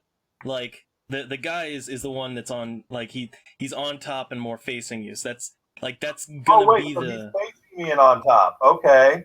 yeah, like it's gonna be harder to shoot her from where Okay, you're standing. I want to shoot him, but I don't want to make a called shot or anything. I just want to shoot at him. Okay. So we're just gonna go just shotgun blast to wherever. So okay, let's see. Again, you with your stats, I'm just kind of trying to get a good idea of your rolls here. So let's see, that's 3, 6, and then got a 5 shotgun. So you've got 11. So you have 11 dice on your shotgun. God wills it. And you see why I wasn't worried about kicking in the door by myself? Yeah, well, There's we'll 11 see. dice. We'll see. I mean, I know 11 dice is pretty good. except for when it bones me. Yeah, exactly. Fucking exactly. So okay, let me mark off some things here. 2 rerolls. Oh yeah, right. You got 2 yeah, nines, there- so yeah, Thank the you. 9 again. The 9 again rule, so you do got 2. Still bone. Yeah, still boned. So okay, I'll mark off that's 2 points of lethal damage. So okay, yeah, so you just like again, I guess you know the surprise and shock and all that quickly wore off, and you just yeah, you just whip out the shotgun and just blast this guy, and the bullets, blood just like splatter of blood against the wall. It goes straight through his chest, but it doesn't Great. really yeah, it doesn't really seem to have all that much an impact on slowing him down or anything. So yeah, he's still doing okay. So next it's gonna go down to Drumstick. What do you want to do? Well, I guess I'm in front of the door. The Yeah, you're all kind of kick right door. there. Yeah. Okay. I would like to try to burn him. Oh, you're gonna. So okay, you're gonna go for the powers. You're gonna go straight for the powers then. Yes. So okay, we gotta man for your powers. There's some calculations. There's some math that's got to be done for your powers. Drumstick. Out of character, I gotta tell you, like none. I don't think me or Iris know in character you can go all fire starter on shit. Yeah, I know. So, do you want to let us know that? Why Well, not? I guess they're gonna know. They're gonna know pretty soon. So okay, let me mark off. So it's gonna cost a point of willpower to activate it. So I marked that off. And so okay, now here's the thing: you have to decide what kind of fire you want to make. Now the base roll. So it's wits plus resolve, which is okay. That's 5. But then there's a bunch of modifiers in here. So okay, first off, I guess we'll go with like, what are you gonna try to set on fire? Are you gonna try to set the bed on fire, or are you gonna try to set one of the vampires on fire directly? I want to set Mr. Vampire on fire. Okay. So that's a -2. So you go from 5 dice to 3. Now then it comes down to the size and the intensity of the fire. So okay, I guess you're gonna want to go for like okay so the minimum size fire would just be like a candle wick size of fire. It's not gonna do much. Yeah, then the minimum for like heat is a candle heat, which is only enough to cause a 1st-degree burn. So okay, I guess like if you want to go higher, like if you want to make a bigger, more intense fire, it's like -1 or -2 the bigger you want to get, but it also increases the base damage that it deals. Like if I have the notes open, and you have access to it too, but I guess like so here's how fire works. So for each size of the fire, it takes 1 turn to reduce it. So like a candle size fire, they can pretty much pat that out in 1 turn, but a torch size fire, it would take them 2 turns to stop the damage completely. Yes, that one. Okay, so all right, so okay, that would be okay. Again, we're down to 3 dice to 2 dice. Okay, so that's 2 dice, but +1 damage. So I'm just thinking here. So that's 2 dice. Now, do you want to make it just candle heat, or do you want to make it a more intense heat, which would make it do additional damage and be harder to put out? But it would be another penalty. I just want to slow him down for a turn or 2. Okay, so it'd be 2 dice. So your base roll is 2, but you can also willpower it again. Like you can spend an additional point of willpower. No. Okay, so 2. You've only got 2 dice. That's all you got to work with. Okay. God damn it. Well, you didn't critical fail at least, so you didn't light yourself up. Okay, so here's what's gonna happen there. Yeah, drumstick. Yeah, John. He's just gonna stand there and like he's like waving his hand and like I don't know, holding his forehead. And, yeah, he's looking really intense there. But all it's gonna look like to anyone is that he's just sort of standing in the doorway, waving his wiggling his fingers and trying to I don't know, wizard hands, right? But nothing's happening. So that's his turn. And it's gonna go. Great. Yeah, so then it's gonna go around to Iris, and let's see. I'm gonna check what she's actually got on her right now. And some of these things. Oh yeah, I gotta take some of these things off.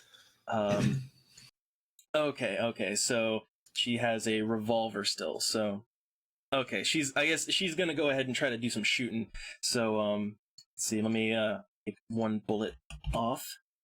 And okay, let's see. Dexterity. Okay, 6 and 3 is 9. Okay, so let me make her roll. Alright, some roll agains. Okay, so she's gonna aim and shoot for again the same guy as Tinfoil. She's just gonna try to shoot the guy who's on top. Just again chest shots, just getting shots in where she can. And that's mechanically he takes about 4 points of damage. So I'm gonna add that on there. Okay. So that's the party's turn. So now it's gonna roll around to the enemies, and so the guy who's been loaded up full of bullets. First thing he's gonna do, the very first thing he's gonna do. So he's gonna spend a few points here, a few of his blood points, and mechanically, he's gonna heal. So let me see. He's gonna heal up one of the points of lethal damage. Holy shit! Yeah, that's one thing. Vampires can heal really fucking fast. So yeah, he's gonna heal a point of the lethal damage, and also that's a reflexive action too. That doesn't cost him any turns. So now, yeah. So here's the thing: they're both kind of frenzied. So yeah, he's going to also spend another point, and let's see. Oh god, let's see what would be the best course of action for him to do with what he's got. Okay. Yeah, I guess he's gonna. So the guy, yeah. Let's see how this works out mechanically. So gonna roll some dice. Okay. So the guy, he kind of like, again, he's sort of like very quickly trying to get his pants back up, and like he's covered in blood now because he's been shot so much. But and although it's surprisingly little blood, like they don't bleed too much, but yeah, like he's getting his pants up real quick, and he just starts charging at William. But the thing is, he's still struggling with his pants, so he sort of trips and falls and fumbles around on the floor. He doesn't even make it to William. So that's his turn. Yeah, again, you literally caught him with his pants down. And so now it's the other one's turn. And let's see. So okay, again, thinking of the best course of action here. Okay. All right, let me make a dice roll here. Okay. So yeah, here's what happens. So the other one, the woman, who's just again just naked, so no pants to pull up.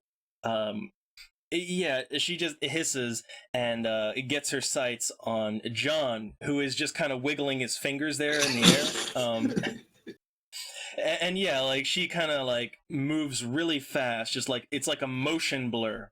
And she just leaps straight on John, gets him in a hold, and is just sort of like on top of him, like kind of trying to bite at him.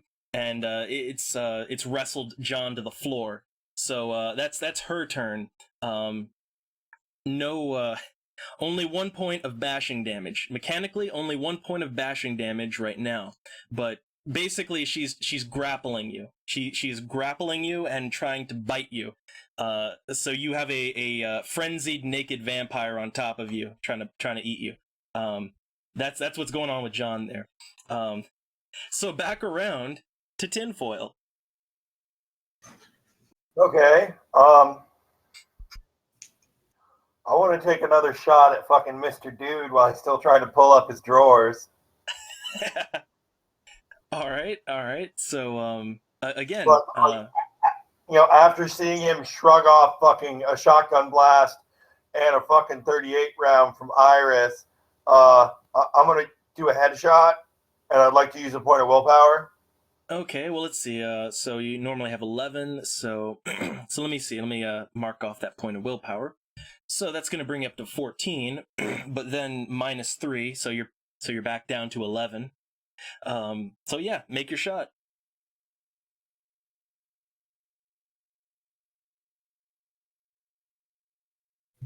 All right. You got 1-9 again. That was actually pretty bad. Yeah, that was pretty bad, but you got a 9 again. So oh That did fuck off. man, like just look at this. You're rolling 11 dice, and Okay, so well, I will say this. Yeah, you do get a headshot though. Like you kind of like you aim and you shoot, and the gun, like, okay, maybe your hand was a little trembly, maybe because of all the intensity of what's going on. But yeah, you shoot, but like most of the buckshot, it just kind of it grazes his head. However, it does seem to kind of maybe disorient him a little bit. He seems to stumble a little bit. So I'll give you that. But only 1 point of lethal damage was dealt. And let me take another bullet off there. God damn it, random number Jesus. Yep. That's the only thing I don't like about Fantasy Grounds, by the way, Devil, is that it will only register the dice rolls over a very small portion of the tabletop. Yeah. So I can't get a good wind up. It irks the shit out of me. I know. You gotta, fling those dice across the table, knock out the window. That's none of that.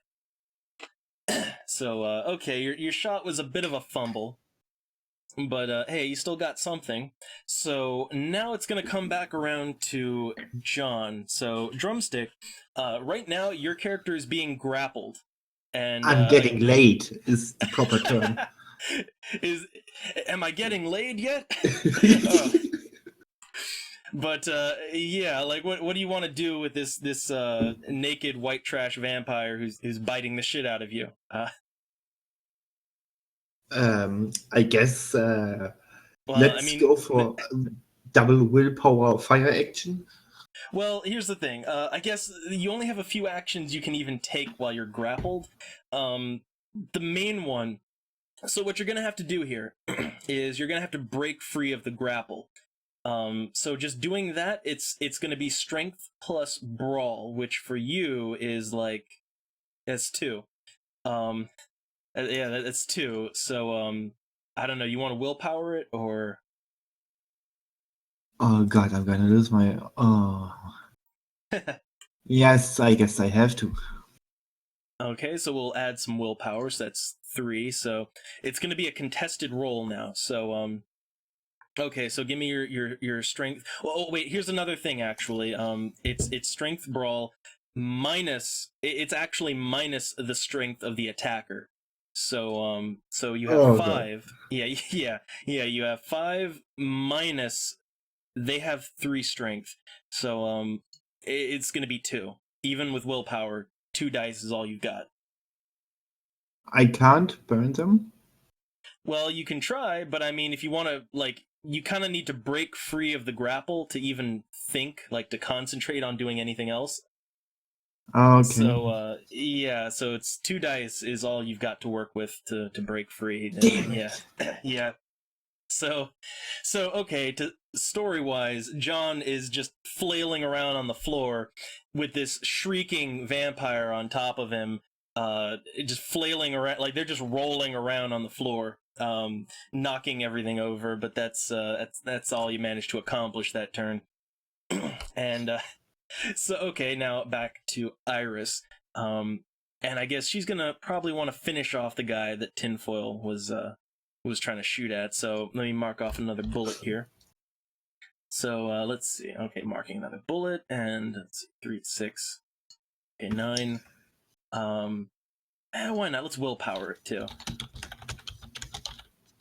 Okay, so 12 dice. Let's see what we can do with that.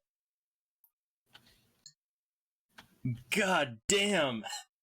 So okay, 12 dice, and so here's what happens. Iris, she's like trying to line up a shot on this guy who's kind of disoriented there on the ground, and she goes to shoot, and I don't know what, but like maybe it's all the shrieking and like all the shit going on with John, but like she misses. Like the bullet just ricochets off the floor. Just, I don't know. A lamp explodes, but no, it doesn't hit the guy.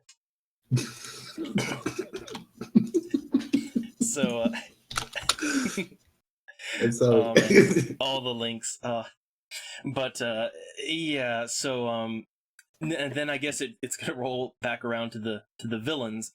So okay, so the guy which Tinfoil shot in the head, he's disoriented. He's gonna stumble around, and the only thing he's gonna do in his turn is he's gonna use some of that blood to heal himself. So I'm gonna knock off one more point of lethal damage. So he heals a point of lethal. And he's just gonna spend the turn recovering.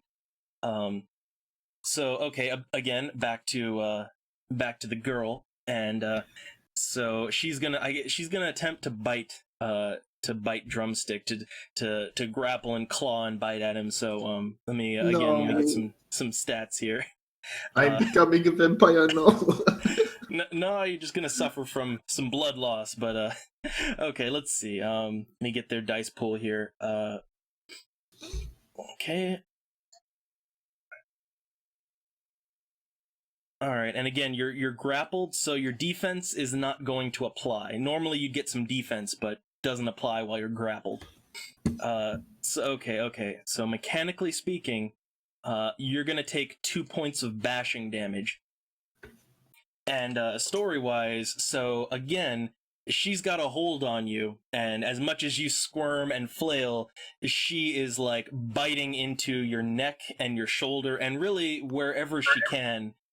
She's just biting at you, and also kind of scratching at you too. But yeah. You're finally getting some action, Drumstick. Good for you, buddy. How about fuck you? Well, you don't like it rough? All the white trash vampires you can handle. So okay, it's gonna roll back around to Tinfoil now. He's able to handle minis. He's, made deals with demons and does lots of cocaine. His body is ready.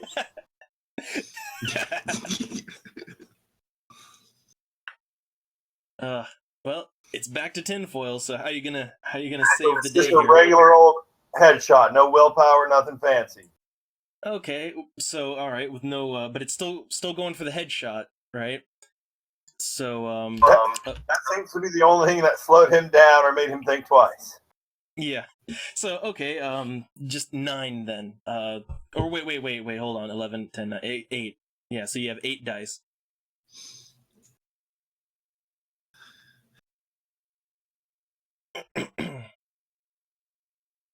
Okay. Oh man. Well, you're still aiming for the head though, so hey, I'll give that. So okay, pretty much the same as last time. Like you just, man, your aim is it's like, you know what it is? It's all the shrieking and wailing and like rough, possibly sexual stuff going on with John and the vampire. It's really throwing off your aim. So yeah, like again, you graze his head, although like some blood and gray matter are like popping out of this guy. Like he's taking damage, but he's still there. He's still standing, but like he's having trouble standing. So that's the result of your action that turn. So I guess back to John. So what do you want to do here? I mean, Well, you only have really two options, which is try to break free again, or try to. I mean, I guess you could try to set her on fire as well, but I don't know. Whatever you want to do here. let's try to break free again. I guess All right. it's just one dice. So yeah, with no willpower, it's just one dice. Okay. That's as low as you can go. Oh, Well, it's not a critical failure. So yeah, okay. Again, John is struggling. He really is. Like, I swear, he's trying to get free of this, but no, it's not I happening. swear, I'm trying to get free. Help! Yeah, he totally doesn't enjoy this. Totally not. Totally not a raging demonic boner. No, not at all. So okay. It's back to Iris, which again, I guess let's gonna spend some willpower here.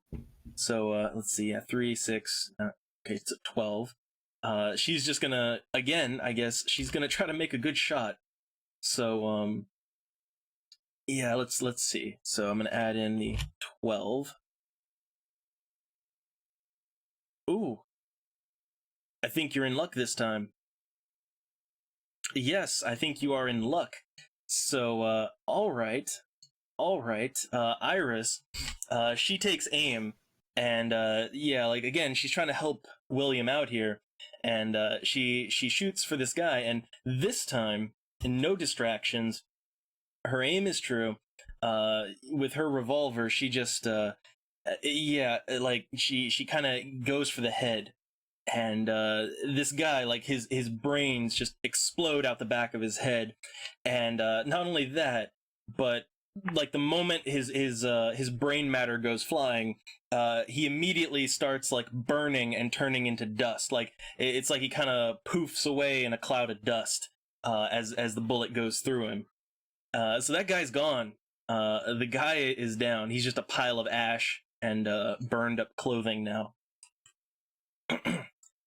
So okay, then it rolls around to the enemies, and I guess the only one left.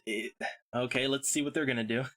The only one left, which I guess they're committed. So let's see. Gonna do something here. So okay, after having just witnessed their friend be dusted, it's gonna make them a little angry. So let's see here. Okay, Oh, okay. I'm getting kicked off the show. Okay, so let's see. Again, I'm just kind of thinking here. So okay, here's what we're gonna do. Yeah. Okay, and some roll agains, which Oh, you know, no. that's yeah, yeah. Okay, so mechanically speaking, I'm dead. no, no, it's just bashing damage. You can that'll just knock you out from blood loss, but still. So let's see, 4 points of bashing damage. So you're like about to pass out. You're losing a lot of blood. But yeah, gameplay or story wise, yeah, this lady is biting the shit out of you, just clawing, scratching, biting, and just again like she has you in a death grip. And she's just flailing around on top of you now. So yeah, that's what's going on there. So back to tinfoil. Okay. I would like to try to physically kick Crazy Bitch off of John. All right, so I guess you're gonna try to, man, yeah, I guess you got to help him here. So that's Like gonna a be running drop kick. well, that's gonna be a show of athletics. So let's see, that'll be like strength and athletics, which is 3. So yeah, And 1 it's point gonna of be willpower. okay. So let me mark that off. It's gonna be 6, and let me think real quick about something. If there's any bonuses for? So you're gonna do like a running. So here's the thing. There's a mechanic.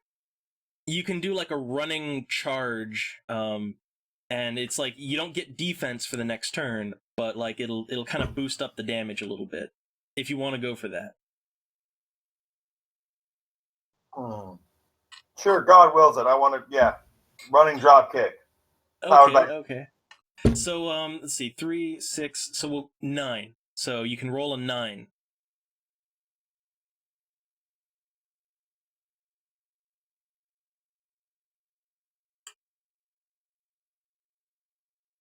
Nice. All right, 3 successes. So let me just mark some things off here. So okay, mechanically, that's going to be 3 points of bashing damage on her, which doesn't do a damn thing to vampires. But yeah. So okay, story wise, you running, kick this the crazy bitch, and like the thing is, it kind of hurts your foot. Like she's really like surprisingly resilient to that sort of thing, but nonetheless, you do knock her off of John, who is like just bleeding out the neck now, like he's about to pass out.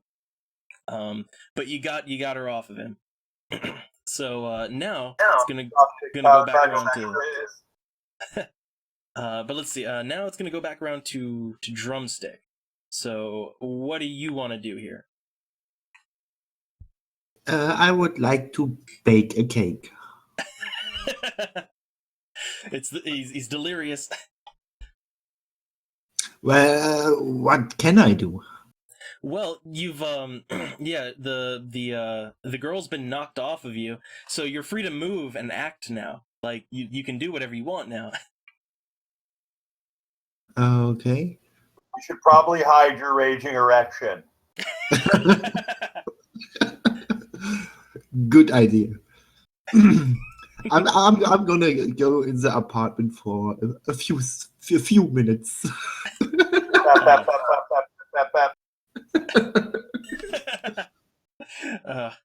Getting away and trying to calm down, and I don't know if I can heal a little bit or like bandage the wound.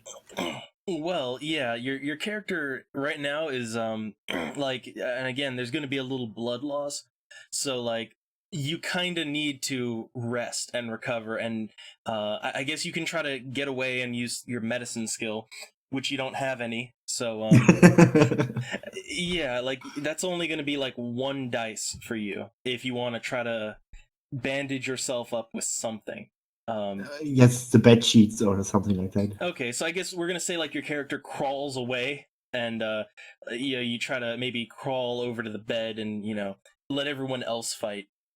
But yes, trying yeah. to stop the bleeding. Yeah, but give me that 1 dice. Let's see if I don't know, you somehow kill yourself with the bed sheets. Okay. I don't. Well, 1 success. Which you're gonna need a little more than that to God damn it. to heal. But what 1 success will do is you're not gonna keep bleeding. We'll say that. So yeah, you managed to stop the well, for now anyway. You're not gonna bleed or pass out.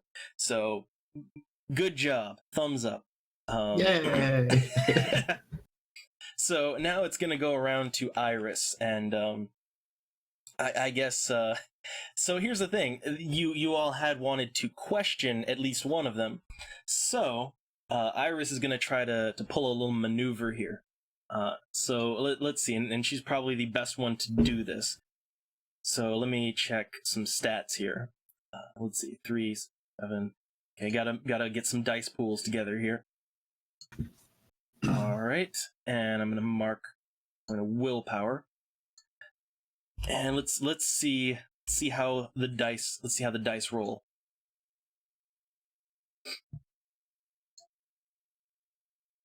All right, so okay, they roll quite well.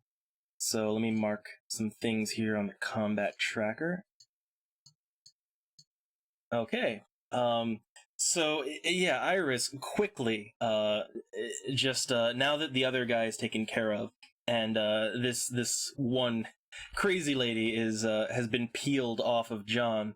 Yeah, she just kind of rushes over there and starts grappling with this lady. She kind of tries to get her in a hold, and get her maybe to calm down, or at least to keep her from moving. And she succeeds in doing that quite well.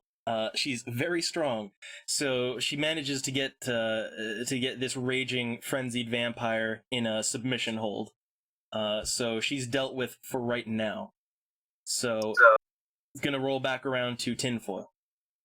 Okay. Upon seeing this,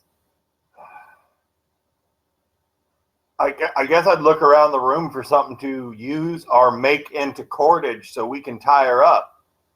Well, so here's the thing. If I may give some advice on this, so your character does know a certain trick from what he's seen, which is the whole stake through heart thing. If you want to completely immobilize a vampire, like your character knows they've seen this. If you want to go that route, but like in character, I know me and Iris are technically trying to keep John in the dark as much as possible. Of course, at this point, well, look, at this kicked point, out of like, the pants now, so yeah, I have 10 million spite wounds on my neck. Do you really think I still don't understand that those are vampires? Yeah, it's out of the bag now. the minute you said that, Drumstick, I just thought of Doofenshmirtz, like immediately. God damn it. Okay, focus.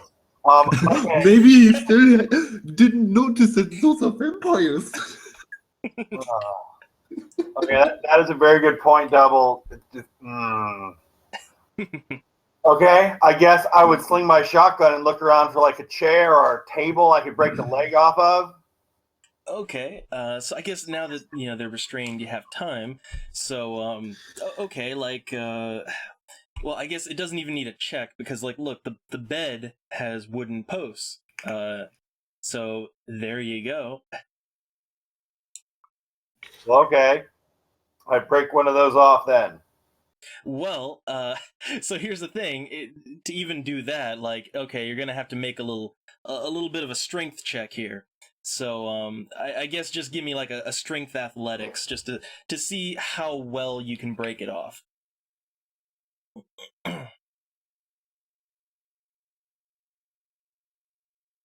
Fuck! Well, so here's the thing. You do manage to break off this piece of wood. It takes you a second, but you manage to do that. It's not a very clean break, though. It's not really the best. It's not the best of stakes. But yeah, you managed to do it. So it's just as a tool, it's not quite as good as it could be. That's what I'll say. But yeah, you got that, and I guess the combat is kind of over now because the girl's been restrained. So I guess you're free to act now, just out of no turn order necessarily. So okay, what do you all want to do? I want to stake her as soon as possible as to free up Iris's hands because we need to find a way to transport her to someplace we can have a nice conversation. all right. So now they are resisting. So here's the mechanics for staking. So it's a targeted shot towards the torso. So it's like a negative -1 penalty for that. But it's going to be like a strength plus weaponry. So like with your dice, it'd be 4 minus the 1, so that's 3. You need to deal like 3 points of damage to actually get it through to the heart. So this might be an extended action. So okay, but yeah, like 3. It's a dice pool of 3. You fucking hero. Nice. That's Yeah, that's the low roll hero. So yeah, you just you just shove that misshapen bedpost right on in there. Just one good whack and goes right into the heart. The crazy naked vampire just shrieks and then just kind of like slumps over. And they stop moving. So you got him. And then I'd ask Iris, well, what the fuck do we do now? Well, good question. Yeah, she kind of yeah, she looks around and she's kind of just holding this limp vampire, and she says, "Well, I suppose we do need to ask some questions. So maybe let's see if we can find some place to tie them up. I don't know. We need some chains actually. We need something kind of strong." Well, she's not going to be a problem as long as that's in her, correct? Yeah, she's yeah, like Iris, she knows the deal here, so she's just gonna say that the yeah, as long as that stake stays in, she's out. There is no threat whatsoever. But the moment you take that stake out, she's gonna wake up and she's gonna be angry. It's going to get real, yes. Yeah. We don't have any chains or anything in the car, and they have friends that might come back. I think we should roll her up in a couple of sheets and throw her in the trunk of the caddy and get the fuck out of here and find someplace safe to have a nice little conversation with her. All right. Sounds like a plan. Also, I want to add in here as the storyteller. So like, John is like he's kind of looking really pale over there in the corner. He's like wrapping bed sheets around his neck. I don't know. Maybe someone's concerned about his health. I don't know. Nah. Why? Oh, well, I did notice this. I just wanted to, subdue the crazed bitey bitch. But I guess I want to go into the bathroom and fucking look for any like aspirin or medical supplies, anything like that, to make him a better bandage. Since I've got some basic medic skills, as I recall. Objection. I like to actually do something else than bandaging my neck. Since William is grabbing the table leg and ramming that through the heart of the vampire, I would like to take this amount of time to collect some vampire edge. Yes. I guess we can always say that. I mean, there was sort of a moment in there, so yeah. I mean, because there's that pile of ashes, kind of. Yeah, we can go that route. I guess then it's gonna come down to does anyone notice? Does anyone notice you do that? And there's always gonna be a reflexive, like wit's composure to anything. This is kind of the main question. Like, where are those my three companions now? Right outside the door? Can they look inside the apartment, or are like everything a little around the corner? Like everything is in the room. Like the ashes are in the room. They're in the room. Like you are in the room. Like you're all in the room. So like people are gonna see things. Possibly. But so yeah, I guess again because William has the highest wit's composure. Yeah, let's check and see if you notice anything. If you notice drumstick being drumstick. Oh, what a surprise. And roll again. So he got a 4. And okay, let's see. Normally I would say, you'd have to do like a dexterity plus stealth roll. But you don't even, there's no way you could make that unless you wanted to use willpower, and then it would be a chance. So I don't know. Well, maybe I get rerolls, dexterity and stealth. So like it would be 3. 3. Yeah. You don't want to willpower it, or? No. Okay. Well, let's see. God damn it. So yeah, that's pretty much what I thought. So yeah, like you do this, while they were kind of distracted, but they're gonna notice. They're gonna notice that you just kind of scooped up some ashes for whatever reason. And so again, I guess it goes back to tinfoil. I guess you still because John is still gonna bleed out. So I mean, gotta make sure he doesn't die. Well, as I walk to the bathroom, then I'm going to tell Iris, it looks like John just scooped up our friend that you Weberized. You want to ask him why he did that. I got to root through the bathroom and see if there's anything I can find to patch him up with. You handle this. Oh, all right. So I guess you can roll wits and composure to see how quick you can find some supplies. And then we'll kind of do that while Iris is handling John. Like what? Am I doing something bad here or what? Oh, some good Look, rolls now there. I get all Yeah, all those important rolls, like, going through a medicine cabinet. So, okay, you're gonna find things pretty quickly, and you're gonna find what you need too. Some good stuff. Maybe whoever was in the room before, they had lots of drugs, so of the prescription nature. But anyway, so back to Iris and John. Yeah. So okay. Iris is going to go over to John, and yeah, she's kind of gonna give him the look, and she's going to ask what's John doing over there with those ashes. That's a stupid thing to do. Asking me what I'm doing with vampire ash. Well, get the fuck away from me, you fucking vampire. Oh, John is just revealing his hand. Yeah, So- I just noticed that there are some vampires in my what's the word? Around me. Yeah, you just kind of, I guess, it was, everybody was kind of trying to clue you in. I mean, even the stoned hippie was in on it. So John's late to the party, but he gets there eventually. So okay, Also, let's see. I would like to collect some blood since Tinfoil shoot the male vampire first.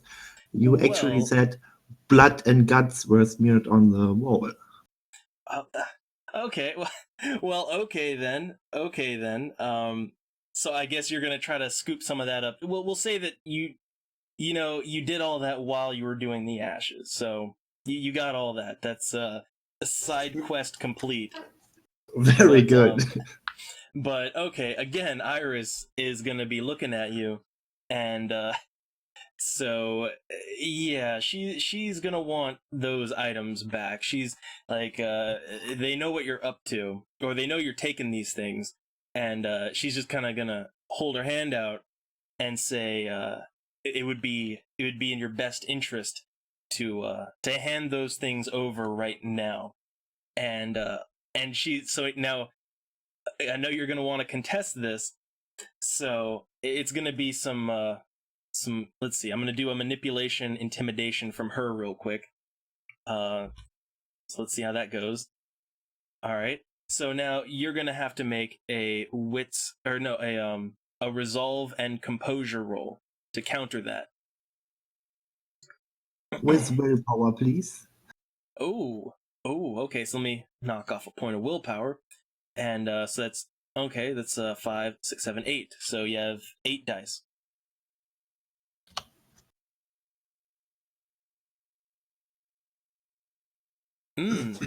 It's a draw. So, God damn it. well, like all good draws, it's just a single dice roll. So, gonna roll mine, roll yours.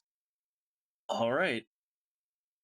So, yeah, you stand your ground, and Iris is not looking happy about this at all.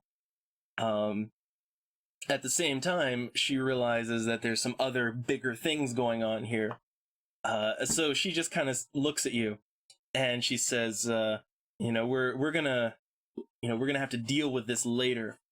This, don't think you're off the hook just yet. Don't think you're off the hook yet. I'm really pissed.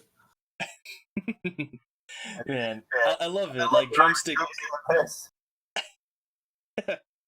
like Drumstick is like, he's the one stealing things and being sneaky, and then getting angry at people for for being angry at him for stealing things. And If you gave me shit for robbing a dead body, okay, but basically stealing a dead body or parts of a dead body, dead vampire body, then oh my god. Also, not telling me we are dealing with vampires, not telling me that Iris is a vampire, and heck, I don't know if William is a vampire as well. Everyone's a vampire. So yeah, John is kind of losing his shit right now. He's angry. So have I like been bandaging this whole time during the back and forth between him and Iris? Yeah, we'll say that we'll say William has kind of because you got the stuff pretty quick, so we'll say you've maybe been bandaging him this whole time. Well, as I bandage him and I see the end of their little social tete-a-tete, I'm just gonna look at John and say, you know, you are really messing with forces you have no idea of. I'm pretty sure that our employers, which are her employers, have given her carte blanche to just, you know, rip you in half and leave you out here. Keep that in mind. Oh man, I love this. Like, so William is telling John about forces he can't comprehend, as John is like, John, the fire starter, like covered in fucking demons. Yeah, so what I'm gonna say is, because, well, first off, because you're out of combat and everything's good, and it's only bashing damage, I'm gonna go ahead and say that, John, I'm gonna knock a point of that bashing off. So, like, yeah, I'm gonna take a point off. The bleeding is stopped. You're good. You'll heal naturally on your own, although you have lost quite a bit of blood. So maybe you wanna, I don't know, eat a candy bar or something. But yeah. So man, the group is getting tense here. So what do you want to do here? I would like to eat stuff from the minibar or something like that. Well, I guess there's plenty of snacks and things just around the motel, because everybody's dead, so they're not gonna mind. But Correct. well, man. So I guess nothing more to say to William or Iris, who I guess they're distracted by everything else going on.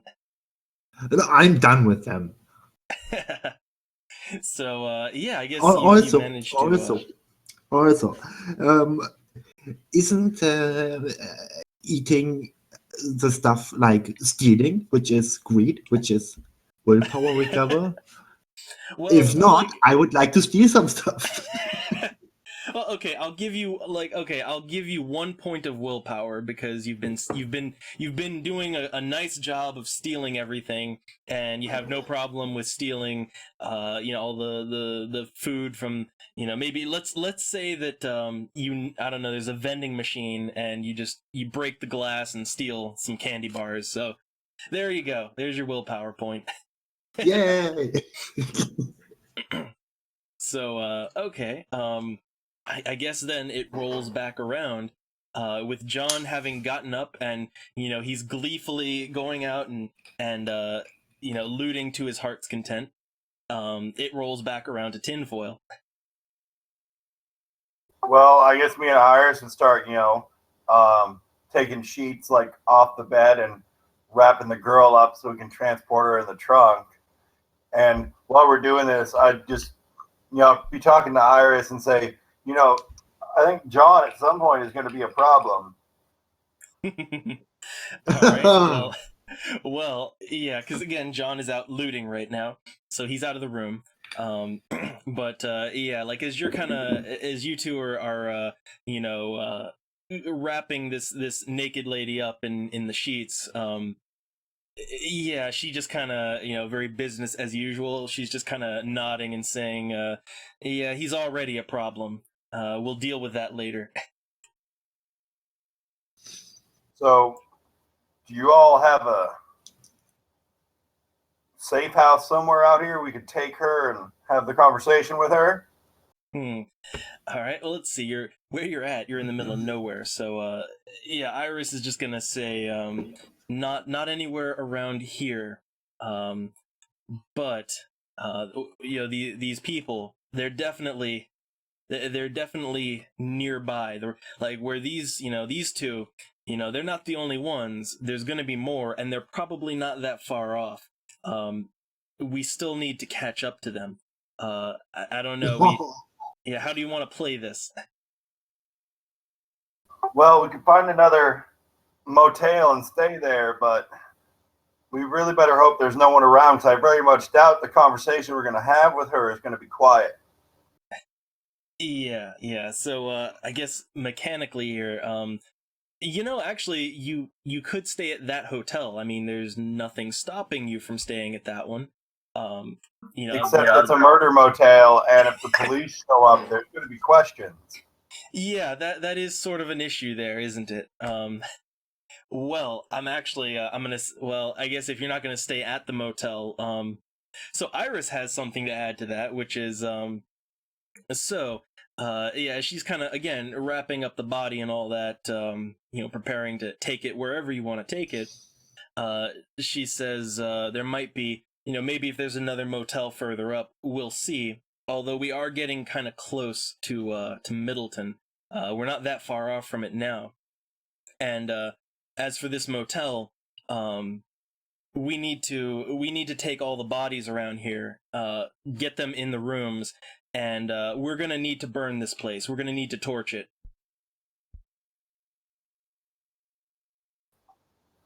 Okay, let me hunt around and see if there's some sort of tool shed, find a gas can. Do you want to gather them all in one room, or just leave them in the rooms and torch it? Yeah, she just kind of nods and says, just get the bodies in wherever you can, wherever it's the easiest to burn them. We need to, like, there can be no proof, no evidence of any of this. There's, nobody, no law enforcement is gonna find a bunch of vampire, like bodies butchered by vampires. So, yeah, whatever you have to do. She's on board. Okay, I will go hunt up a tool shed. You should go pull the car around the back so no one can see it from the road, just in case. All right. So the plan is set in motion. If only there was someone here who could start fires easily. Don't talk to me.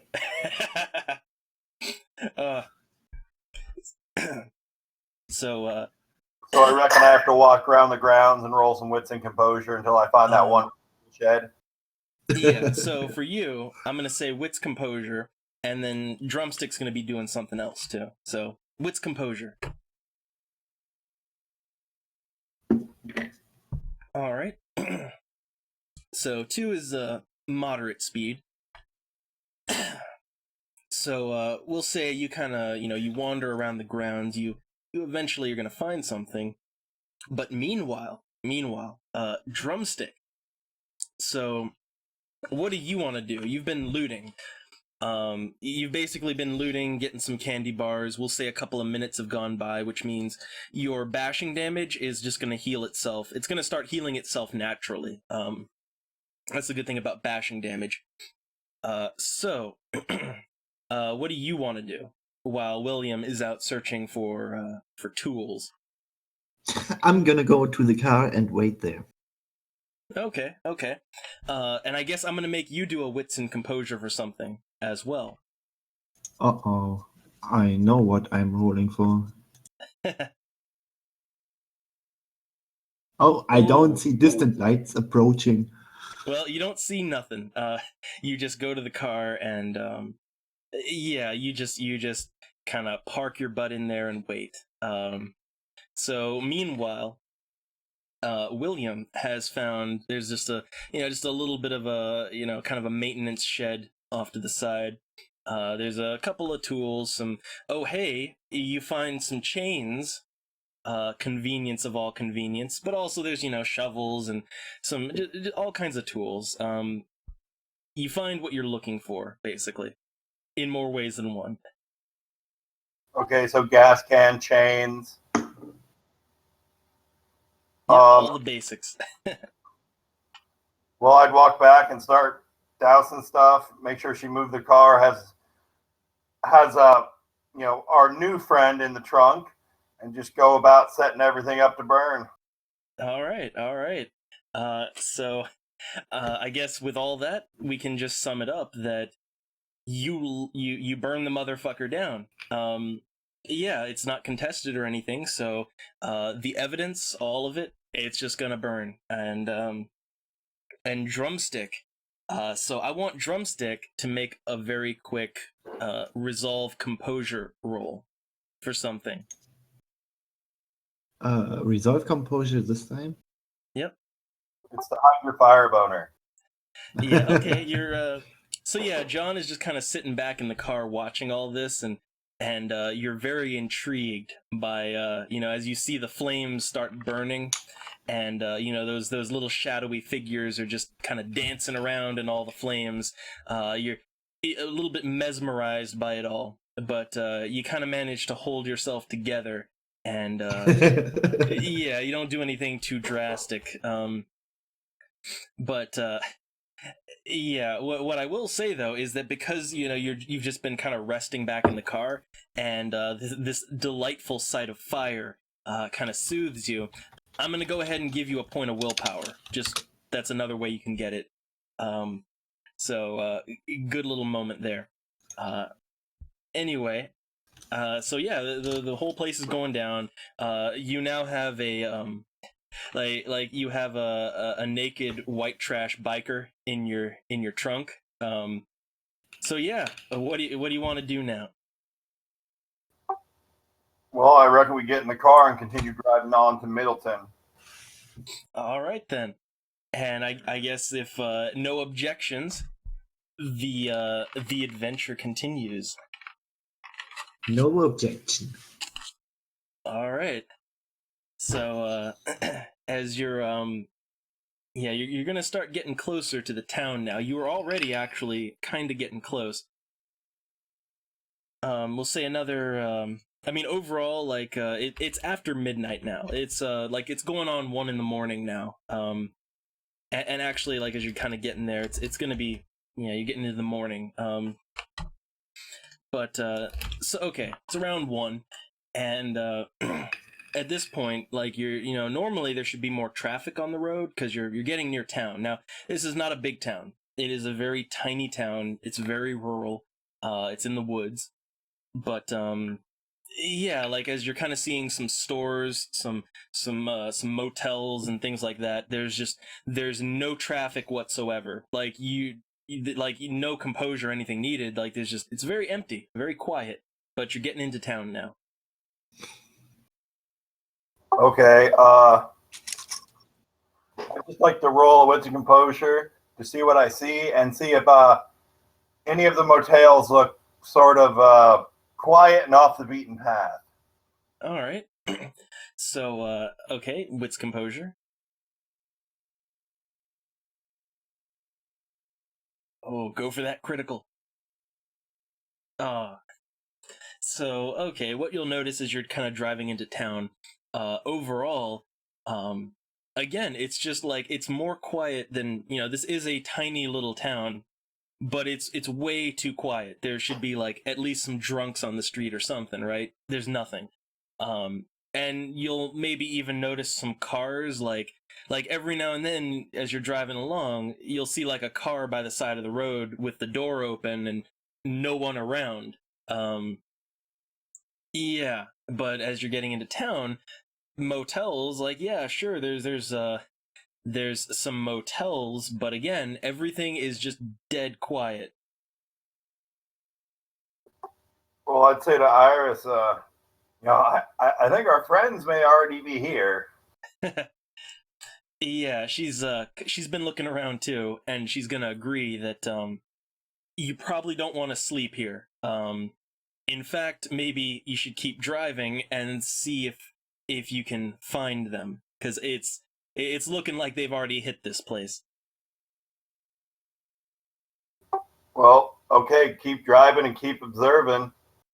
All right. Well, so I'm gonna say, like at a certain point, you're not even going to have to make a wits composure for this, because what you're going to find is like there's going to be, like, out of all this quietness and how dark the town is, like you're going to start coming up on like in the distance, like you can hear some really loud music, and like you can hear like motors revving, and like maybe some shouting or something, and there's some lights at one particular bar like way down the street.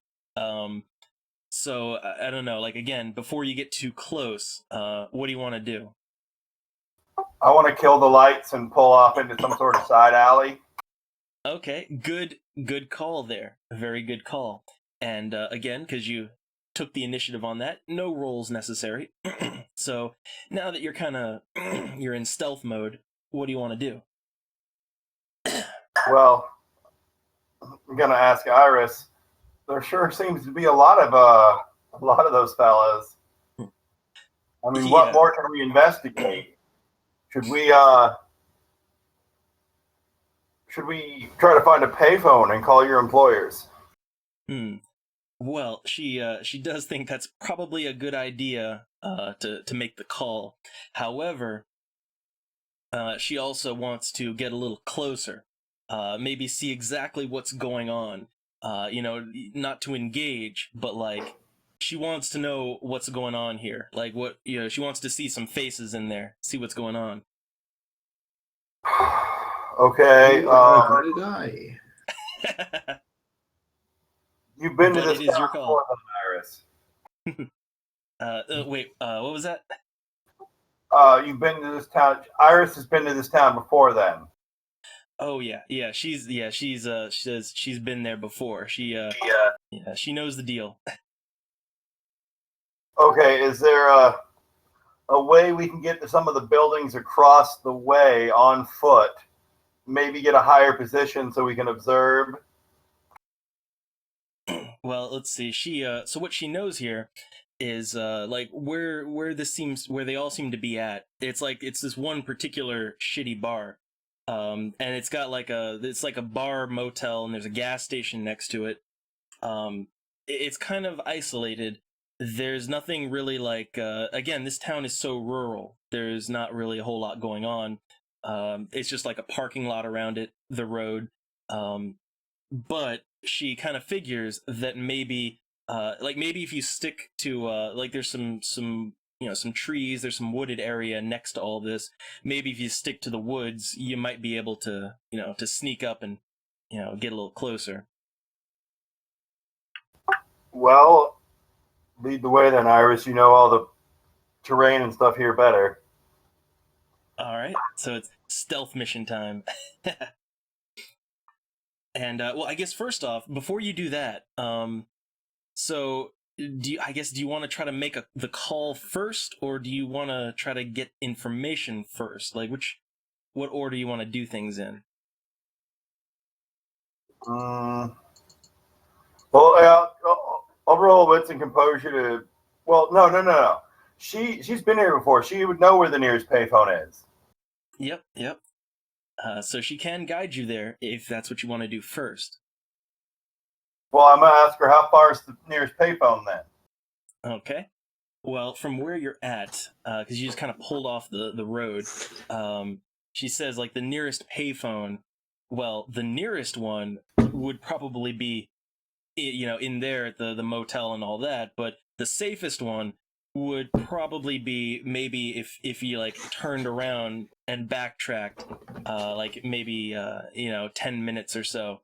There was another gas station a little while back.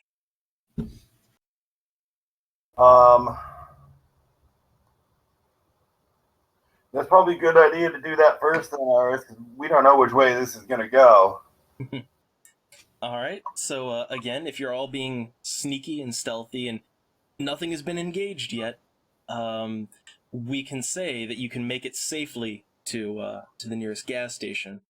And I guess then it's just a matter of how lucky are you in everything being functional. So let me see. Let me do a little roll of my own here for a something. Okay. So okay. So now give me a wits and composure 6 for you. Ooh, go for that critical. Go for the critical. Thanks it. Nice. All right. Uber critical. So yeah, okay. So as you kind of make your way back around to the gas station, it seems like everything is working still. Again, it's deadly quiet around here. But yeah, like there's just it's a gas station that should probably be open right now, but it's not. And yeah, just empty all around. And so while you're doing that, I'm gonna go back to Drumstick. And Drumstick, give me a wits composure. Okay. All right. Well, so okay. Well, so while William is off trying to find a good phone, we're gonna assume you're kind of hanging back, maybe around the car. So you're gonna finally notice something. You're gonna notice, yeah, you're gonna notice like a bit off in the distance, some blinking headlights, down the street. It's just like some headlights. There's a car, and it's just kind of like blinking its lights at the car where you're at.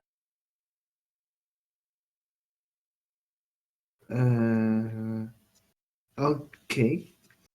So what do you want to do with that? I guess I'm gonna try to go to the car, but only on a safe route, so nobody can notice me actually going there. Okay. And actually, yeah, like William and Iris, they're off in the gas station, so they're not going to notice anyway. So yeah, okay. So John's doing that. So meanwhile, tinfoil, you're at the gas station. You're in there, and everything works and is functional. Well, I'd tell Iris to call her boss then. Let him know what's up here.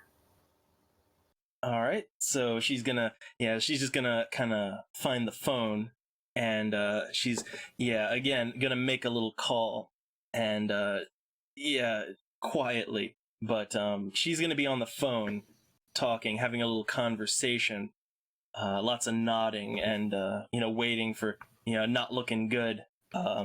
So I guess what do you want to? You want to wits composure it or anything in the story you want? Yeah, I want to wit some composure and see if there's anything useful around. Okay. Well, it is a gas station, so let's see. All right. So, like, just around, there's first off, there's it's a small gas station, small little convenience store. But like, there's some snack food.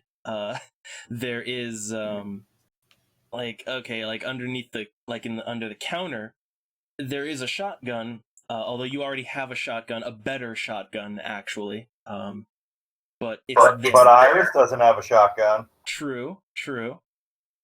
So we'll keep that in mind. There's so yeah, like other than just snacks and junk and stuff like that, there's not really a whole lot there. It's a tiny little store. Are there any padlocks? Padlocks. Oh, so let's see. When it comes to like tools, roadside, things, little conveniences, they do have like a few little trinkets. Yeah, the store has a few little trinkets. There's some locks, just a couple cheap little locks, but nothing special. Well, I'd grab them anyway because if we have a conversation with our new friend, we're going to need something to lock those chains with. All right, good thinking. So, and real quick. Okay. Let me just add. I'm gonna add a shotgun onto Iris's inventory because who knows if we'll need that. No one knows.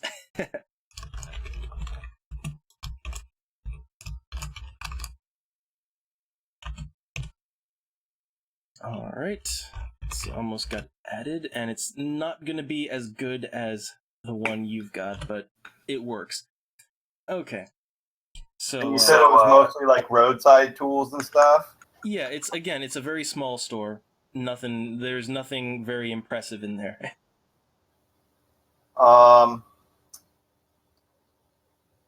There any road flares? Ooh, that would be good thinking. However, no, there are not. Well, okay. But all the candy bars you could ever want. I will grab a few Mountain Dews out of the cooler and a few Snickers bars and leave money and a note on the counter. Nice, nice. All right, you are prepared. So, okay. And let's see. Let me just check a little something here. Okay. So, I guess we'll roll back around to yeah, we'll roll back around to Drumstick, who's kind of gone off to pursue the blinking headlights. So I guess as John is gonna get closer to that, you're gonna notice it's a really beat up old like a Volkswagen microbus, you know, the hippie wagon. Yeah, yeah. And you can see pretty quick like that the guy Arthur, he's like waving, looking stoned as ever, but he's waving to you to come over. And that's what I'm gonna do. So yeah, he wants to have a little conversation. He's again, he's been kind of following along, and he's pretty shocked that, hey, that motel that you all were at, like that thing went up. It just burned down. He doesn't know what happened there, but you know, probably nothing good. He's gonna just kind of take a look at John and go, man, you look like you've been in a fight, like a really rough one. I had sex. He got laid. So yeah, but he's, again, I guess he's good. He's happy to see you, and also he does kind of wonder, how's the progress going on those things that he asked for. Done. Nice, nice. I'm gonna So, give him the blood and the ashes. And yeah, about vampires. Any idea how to have protection against them? Oh man, if only you had protection while you were in that brawl. Oh, but yeah, so he takes the stuff. He takes the stuff and he kind of like he looks at it and he's like nodding, and he says, "Well, I don't know a whole lot about that kind of stuff, but I hear stakes work pretty good. And other than that, I mean, I don't know. They're pretty fast, but again, I just know you know what they tell me." And he's looking these things over, and he pockets the ashes. And while you're talking to him, he just kind of like you know, uncorks the flask, and he just like chugs the blood, just drinks it. Okay. What the fuck? Why are you drinking the blood?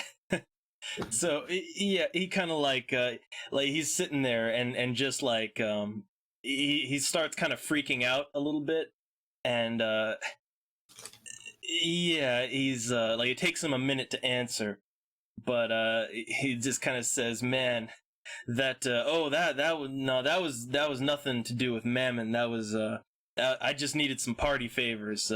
That vampire blood, man, that shit, it's good stuff." So Is that Again, patchouli motherfucker a ghoul? Really? Really?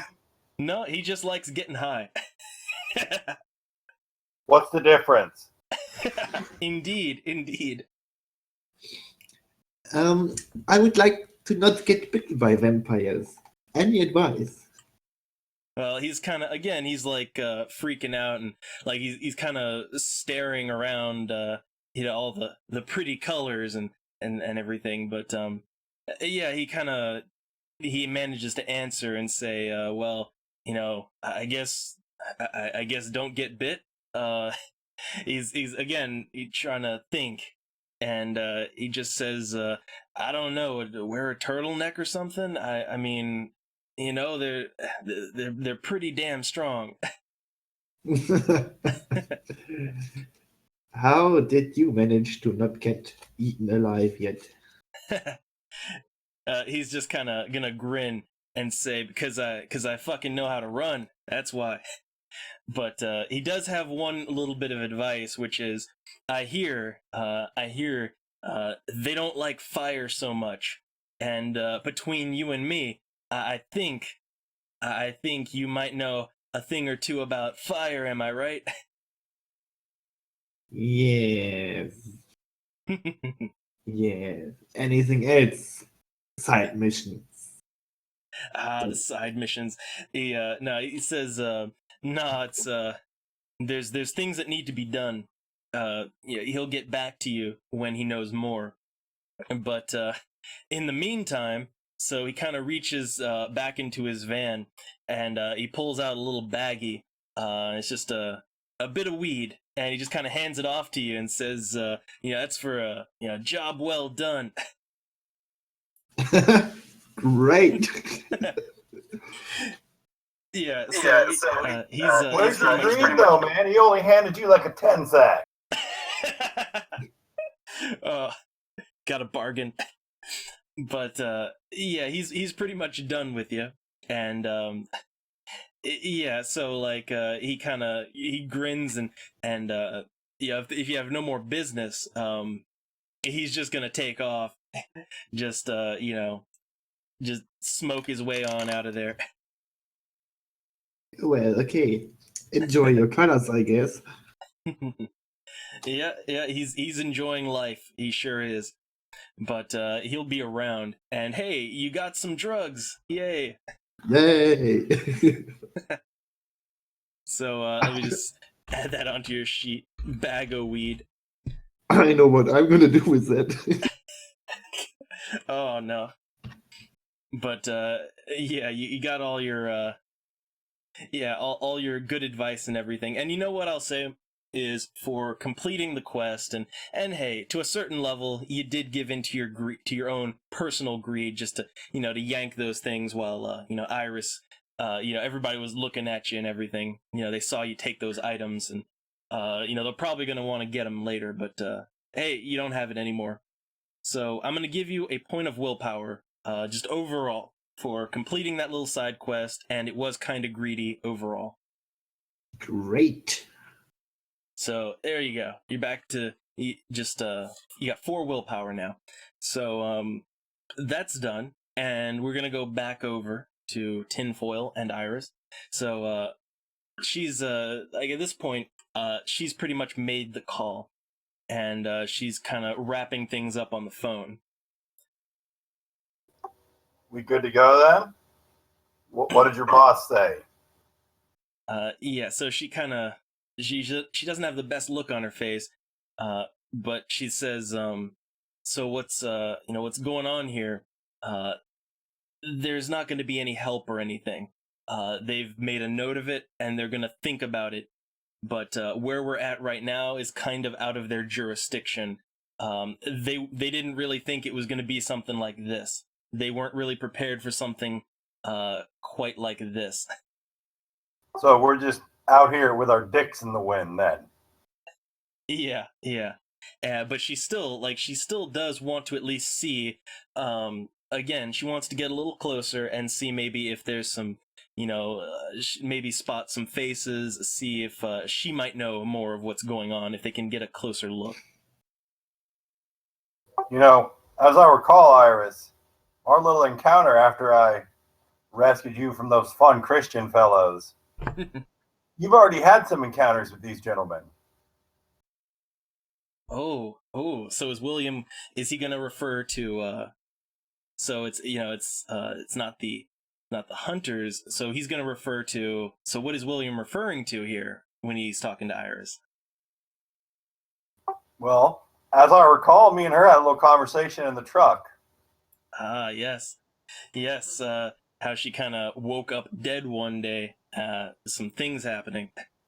So I guess I'm sort of edging towards, are we here because of your bosses? I mean, are we staying going to go do recon because of your bosses? Or are we doing it because you have a personal grudge? Ooh, ooh. Now, to get a straight answer, give me that manipulation intimidation. And for recalling that bit of backstory, I'll give you a +1. So give me a 3.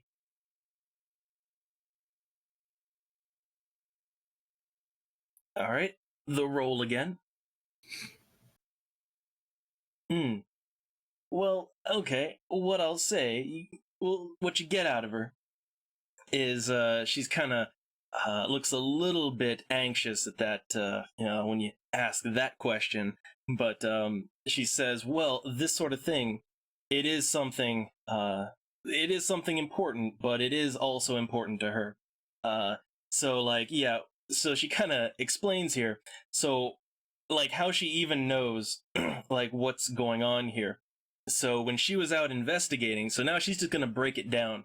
So when she was out investigating, uh, so she found, at one of these like murder arson scenes along the road, she found like a freshly turned vampire just buried in the ground. And that's pretty much what happened to her. Like that's what they do. Like they just kind of every now and then they turn people and just kind of bury them along the side of the road for someone to deal with. And that's how she knew it was the same group. And she wants maybe some payback, but maybe really she just kind of wants to see what's going on here, like what all this means, right? We're just looking for answers. Yeah. That's understandable and fine. It's fine. But if you're looking for straight revenge, we are in no way geared for that. Oh just wait till I get wind of that. Oh yeah. John's out of the loop here. But I mean, anyway. you saw how many bikers were at that bar. Yeah. Well, actually, you all haven't gotten that close to it yet, so you don't know for sure exactly. But that's the recon, right? But so what she'll say here is, yeah, she realizes you're not prepared for anything. However, there might not necessarily need to be a fight. Like those two that you jumped in the motel, they were frenzied. Maybe, and especially now that you have one of them captive, maybe you could negotiate something, or she's not really too sure. But either way, it is still important that, you get these vampires out of town, because they're kind of wrecking the whole place. Well, let's roll back and do some recon. But frankly, now these individuals in particular, and maybe y'all in general, are you really apt to negotiate? Are all of these V-word individuals like you and your employers? Because these fellas don't seem very businesslike. Ooh. Yeah, well, again, since you've been pretty persuasive on her, she's gonna just go ahead and say that, well, if they're anything like her employers, they're territorial. And, yeah, they might be coming in here thinking this is their new territory. So maybe, if she can kind of persuade them that this is already someone's territory, maybe they'll respect that and they'll leave, go back to wherever they came from, at the very least. Yay, undead dick waving. Well, let's go do this. All right, so you two are gonna head out, and well, I guess there's still the matter of John, which I guess so. So Drumstick, I guess you've kind of gone back to the car or back to everyone else after Arthur pulled off. I would much more prefer to look for a turtleneck. A metal turtleneck. Combat turtleneck. So any clothing store next in my area? No, it's just a lot of trees. Okay. Well then, yeah, let's go back to the truck. All right, so everybody's kind of gathered back together again, and now you have, with the party gathered, it's time to venture forth. So, what's your plan of action? Well, before we get rolling, I would like to find out where the fuse box for the Cadillac is and pull the fuse for the brake and park lights. Ooh, now where are we going for this? But I'll let you do it. And the reverse light. Oh, well, okay. I guess like just to see if you can do it, because there's not really any time limit here necessarily. So, okay, let's see. It's going to be a bit of a craft here. So, I would say, how about give me a wits plus crafts?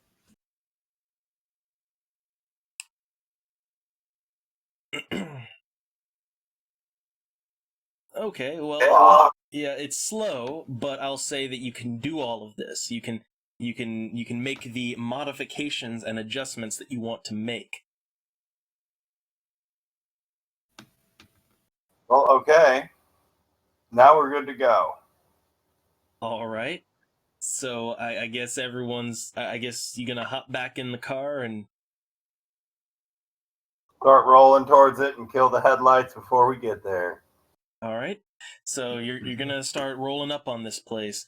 I guess it's gonna be as you get closer. You're gonna see a lot of things as you get within distance to actually make out what's going on.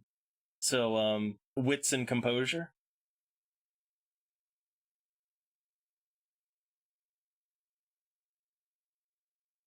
All right. Well, okay. A basic of what you're gonna be seeing. So as you kind of start pulling up on this shitty bar, you see a big sign, like a big neon sign over it. Just it says "Dead End." That's the name of the bar, and there's a sort of a gas station right next to it. There's a little motel behind it, and there's bikers all over the place, like just kind of revving up their bikes, racing around in the parking lot. Just there's some wrecked cars, like there's some cars that are on fire in the parking lot. They seem to basically be partying, like just breaking bottles. They've also got some people there too. Like there's also like so some of these people like driving cars and all that around, shooting guns off, just being crazy. There's also a few people there, like kind of tied up, and like they're like some of them are being tortured, some of them are being like dragged behind the bikes. They don't really seem to care too much. They're just having fun with them. So that's what So you're that's seeing. I want to pull off to the side and then set up in an even better spot like she wanted to do. So let's pull All right. off like a dark alley and be Solid Snake. All right, stealth mission time. Stealth mission. So, okay, you pull off to the side, and again, you've been pretty stealthy, pretty sneaky here. So, we're gonna say, Out. so we're gonna say that, like, I guess, kind of where you're at, like, so to pull off the side from, going down the road, there's a bit of, wooded area around all of this, and the nearest thing to you would be like a little tiny gas station, and then beyond that is the bar and the motel where most of them are. So you're just kind of off to the bushes right now. Okay. Now we are the hippies. I mean, let's get out of the car and same deal. Iris knows this town way better than us. You guide us into a good spot so we can observe. All right, so I guess you're gonna want to try to get even closer. So, all right, so at this point, there's gonna have to be some stealthy checks here. So, I guess we'll go with the highest one amongst all of you, since you're all kind of moving together. So let me just see who has the best, like the highest dexterity and stealth. Let's see. She's got 4. John has 3, and you have 4. So I mean either I guess you can roll it. It's gonna be 4. Your stealth. Okay, 2 successes. And I'm gonna say you're off to the side. Like, there's not really any reason anyone would even notice you, like where you're at. So it's not gonna be contested yet. But you successfully managed to kind of sneak around, so you have a good view. Like, you kind of get as close as you can possibly get before, you know, the bushes and the trees and all that, before that cuts off and it becomes like a concrete parking lot. You're as close as you can get, and you're right kind of in the middle. Like, you know, the gas station is sort of to your left, motel and the bar are to your right and in front of you. Um, and you've got a good vantage point here to see what's going on. So, Okay. I'd sort of whisper to everyone, like, get on their belly and get as low as possible and just hang out and don't move. Let's observe. And I'd ask So- Iris, well, do you see anybody you recognize? What All right. are we looking for? Well, we'll see. We'll see what we're looking for. So okay. Let me. Since she's gonna be the one looking, we'll do her wits and composure. All right. So yeah, she's gonna do some looking. You know, as you're all kind of crouched there and looking around. Which again, like overall, the scene here is just they are partying their asses off. Like they are, you know, even though vampires don't need to drink anything, they're drinking. You know, beer bottles everywhere, and you know, torturing some people that they probably just yanked off the street or out of their car. Um, and there's even a couple of them just going at it, just right out there in the parking lot. They don't really seem to care too much. But she looks around the crowd, and she spots someone going into the bar. She just kind of gets a peek at it, and she says, okay, she kind of turns and says she might have seen someone that looked familiar. She might have seen one of them before. It might even be, it might be the one in charge, but she doesn't know. So how do you want to play this then, Iris? Do you just want to keep observing? Like we talked about, we are not kitted up for a confrontation. Oh man, and man, like especially the way in the motel, like you know what they can do. So all right, so yeah, she's just gonna think for a second here, and you know, she says, "Well, we could just turn around right now and go home. We could do that." Let's do it. uh, she says, again, we could. So since she's there, maybe, you know, when they're not frenzied, maybe she could kind of, you know, if she goes first, maybe they could do some sort of, you know, maybe they could talk, right? Because, like, despite anything, the, you know, her employers, they're gonna want these guys gone eventually. It's gonna be, well, it's gonna be an issue for someone eventually. Maybe they can do something, but you know, she's not too sure. I understand that, Iris, but you said territorial, but I take it you all still have parlay rules and stuff, right? Truce rules. Do you really think you're in a position to bargain though? Do you think they really care right now?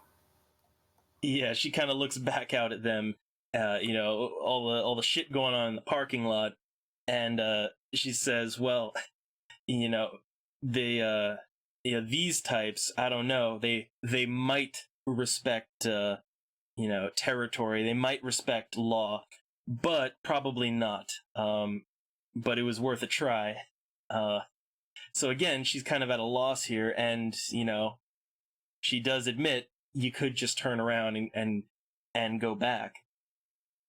Well, it was nice. Goodbye. That may be the best idea, Iris. We're not in position the power to bargain, and it's not like we have the stuff to just burn that place down from here. Again, if only we knew someone who could burn things. If only. So Too bad. all right, so let me so while all this is going on, let me just make a little roll for something. Just a something. Okay. So yeah, again, she's kind of thinking, and she says, "Well, what about the one that we caught? Maybe I could use that as some kind of, to bargain with that. Maybe I could persuade them to turn around and leave if I also, kind of remind them that there's already an organization here. Maybe I could get them to turn around and just leave town."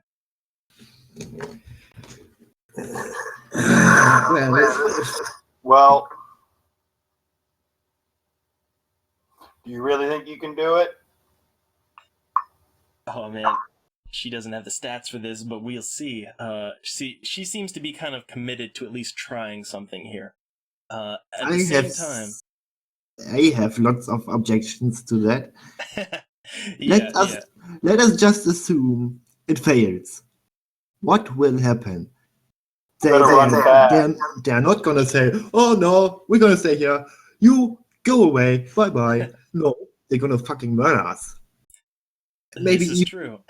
mutilate our dead corpses and whatnot. Just what if we succeed? How high are the chances they're gonna leave? I guess it's going equal to no. Yeah, so John's making a lot of sense there. John is talking sense for once. So yeah, like Iris kind of again thinks on it, and maybe she's a little too overeager to get some resolution here. But she kind of nods and says, "Well, if you all really want to just turn around, I guess I guess we can do that. We do still have the other one. I guess we can still maybe get something out of that one." Also, another point. Why would they actually care about this? Do they actually care about you, Iris? They don't. Well, it is. Yeah, she kind of says it is one of. It is one of theirs. It was in presumably in their gang, so they probably at least care a little bit. But again, she doesn't really know entirely. I Why? think I think we should just bail, Iris. If this goes south, all we have is pea shooters. We don't have any backup. We don't have any explosives. I don't have time to make any homemade fun stuff. Oh man, you're convincing her. So yeah, she's willing to give up on her little crusade there. So I guess yeah, you are free to turn around and leave. Let's sneak back to the caddy and beat feet back to Asheville. So I know you all have some safe houses in Asheville, and then have a conversation with our new friend and see where their next stop is after this, or how long they're going to stay here.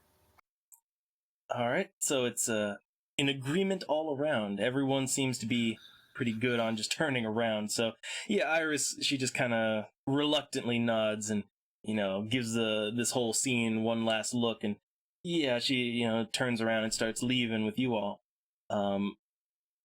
So okay, you're gonna make it back to the car. So again, just a little roll for a thing.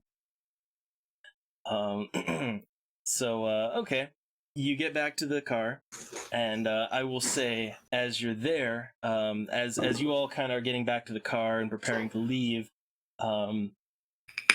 yeah, you're kind of like parked along the road, kind of going to the bar. Yeah, you're gonna see some things. So give me a wits and composure, tinfoil.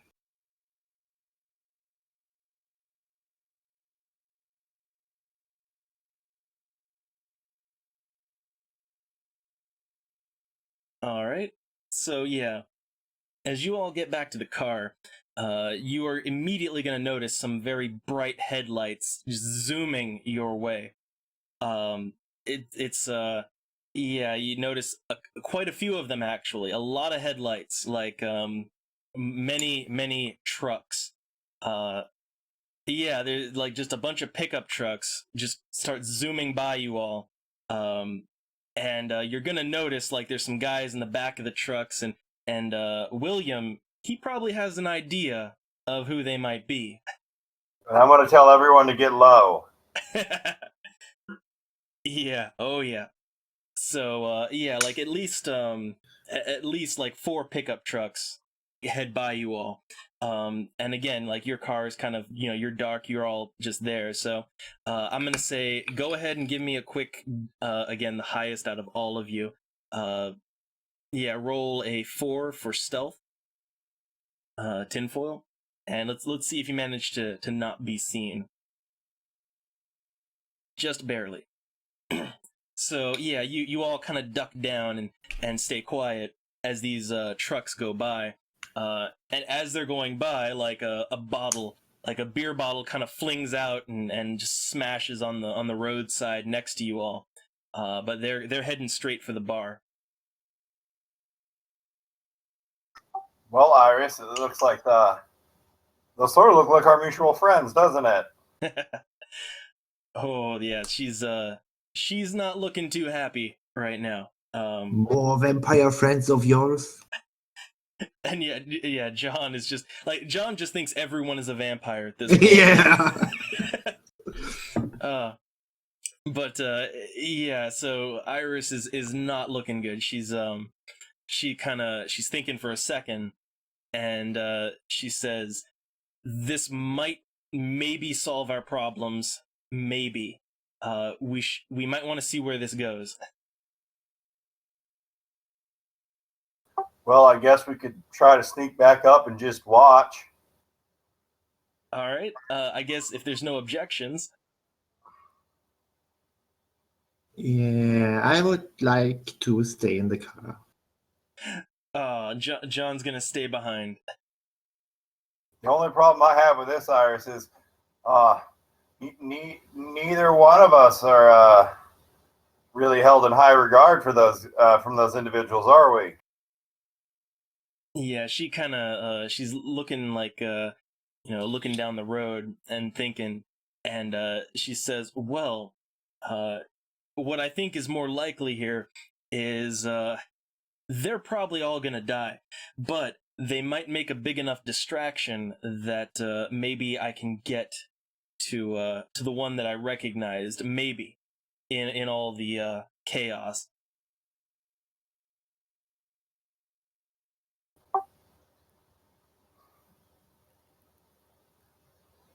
So what's the plan? Well, you're not wrong, Iris. But like How crucial is this to your employers, though? Because there are still so many ways this can go wrong. There are two parties in that bar that are hostile to both of us. Yeah, she's at this point she's just gonna admit that this is more personal than anything, but it's still gonna eventually, like, this is gonna be a problem not just for her employers, but it's gonna be a problem for pretty much everyone in the whole state if these guys stick around. So probably want to deal with this at some point. Well, let's go observe. And John, if you want to stay in the car, fucking fine. Observe and report. So okay, so the two of you, you're gonna kind of sneak your way back over there. And John, while they're doing that, I guess, does John have any plans? Yes. I'm gonna get high. God damn it! God damn it! Well, okay, so yeah, John just kind of yeah, John just lights up while he's while he's in the car. um, and yeah, so John's gonna get high as fuck while they're busy, and he's gonna hang back in the car. So I guess back to tinfoil. You're gonna, I'll say at this point you don't even have to make a stealth yet because there's other things going on. So you all are gonna So let's see. I guess to sum it up here, you're gonna kind of sneak back around to where you were at, because you want to get closer. So at this point in time, I guess wits and composure for something.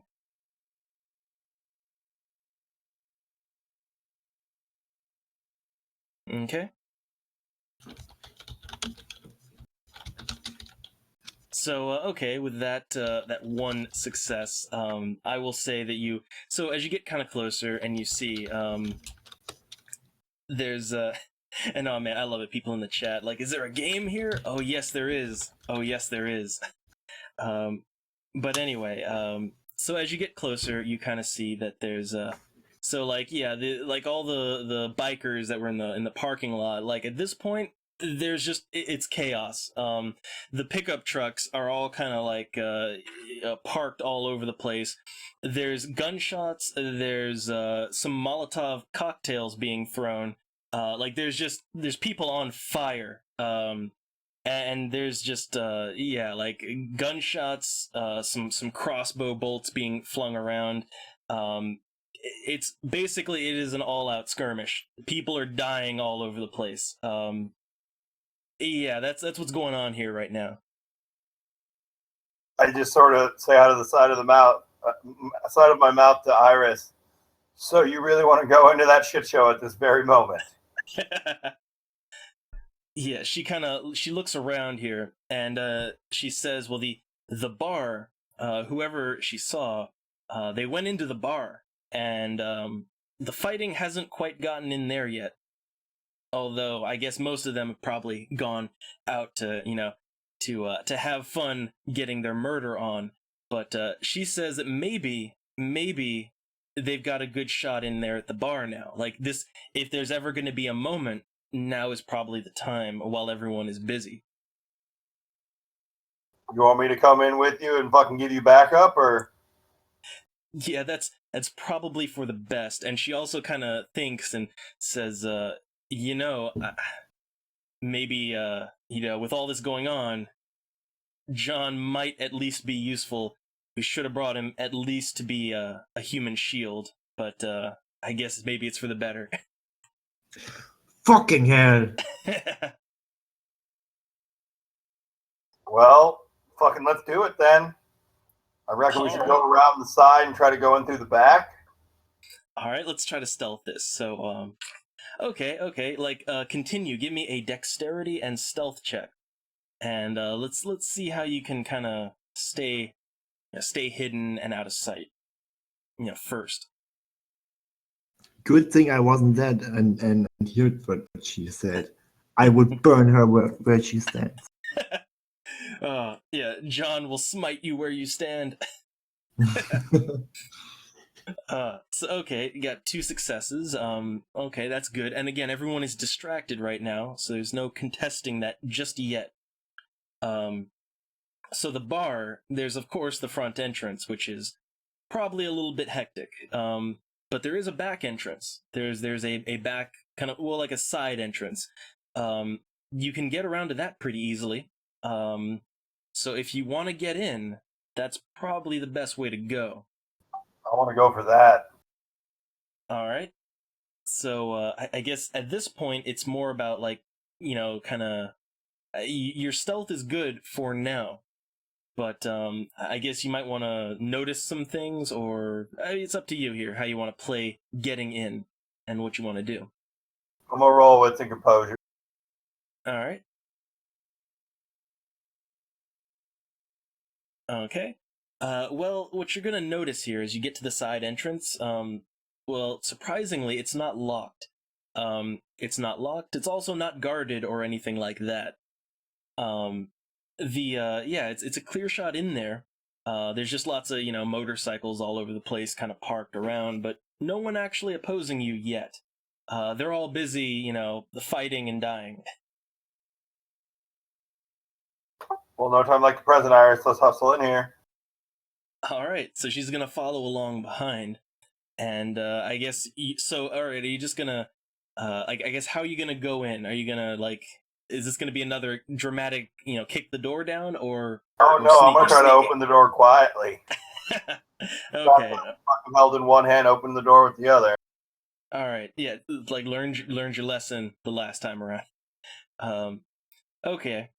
So let's at this point it's going to be contested. So give me another stealth check, and then I'm going to do another roll for something else.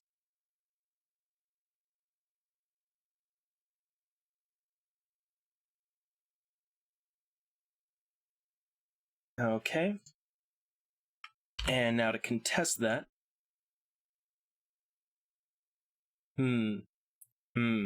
Okay.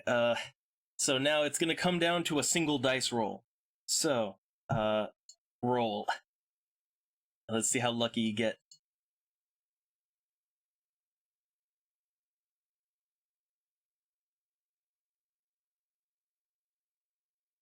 All right. So, as you kind of crack the door open and you wander on in there, no one is noticing you. But what you're gonna see as you go in is, like it seems like most of these, like most of the crowd is kind of emptied out to the parking lot.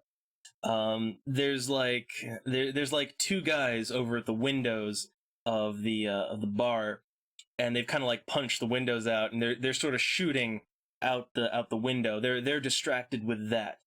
And then at the bar, there's one guy at the bar, uh, very important looking, and he's just kind of at the bar, like while all this is going on. While all this is going on, he's just kind of laughing hysterically and biting on someone. He's got a victim. He's got some lady, probably the bartender here, just eating her over by the bar. He doesn't really seem to care too much about all the violence going on. I sort of say quietly out of the side of my mouth, Iris, is that him? And yeah, she doesn't even have to make a check because it is in fact, yeah, she'll nod and say, yeah, that's the one. You want to play this then? Well, okay, she's gonna look around and see that there's only two guys there, and they're a little distracted. So, she thinks maybe the best course of action is if we can grab that guy. Like, she thinks that, maybe if you all can somehow, like, just grab him really quick in all the chaos and drag his ass out. That's what she's thinking. And take him fucking where? Yeah, she hadn't thought it through that much, but she just figures that like if they stick around in here, they're gonna have to have a big fight, and that might not go so well.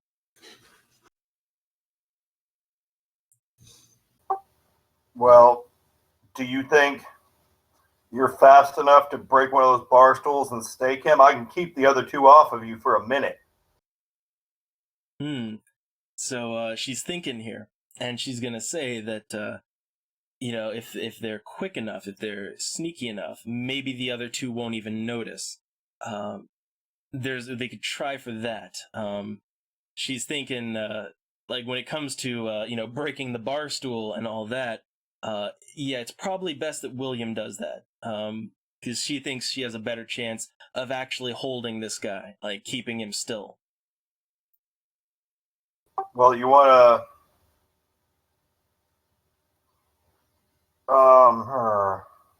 I guess we could try to crouch behind the bar, and then like rush over. Yeah, that could work. And I'll say, like, as per your wit's composure and all that, you know, for the last check, like the two guys that are shooting out the window, they're pretty much completely involved in that. Like they're not really looking around or anything. They're involved in the firefight, so they're not really going to be noticing too much. Okay. Yeah, let's do that. Let's start crouching and trying to get behind the bar so we can jump over the bar, and Iris can tackle him and I can stake him. And All right. I'd like to roll a wits and composure to look behind the bar to see if there's like a broomstick or a mop, anything like that. Ah, okay, going that route. So I guess first off, it's going to be a dexterity and yeah, it's going to be a dexterity stealth. But also while that's going on, I want to just do a quick check over to Drumstick. And I don't know, like, I mean, there's a lot of violence going on here. Does John want to get involved? Does he want to do anything other than get high? I guess I'm gonna watch the violence and see if my team gets killed. Well, okay, here's what I'll say. Like, from here, you can see, like, a lot of, I mean, like, it's pretty obvious. There's some fires going on. Like, there's Molotov cocktails being thrown around.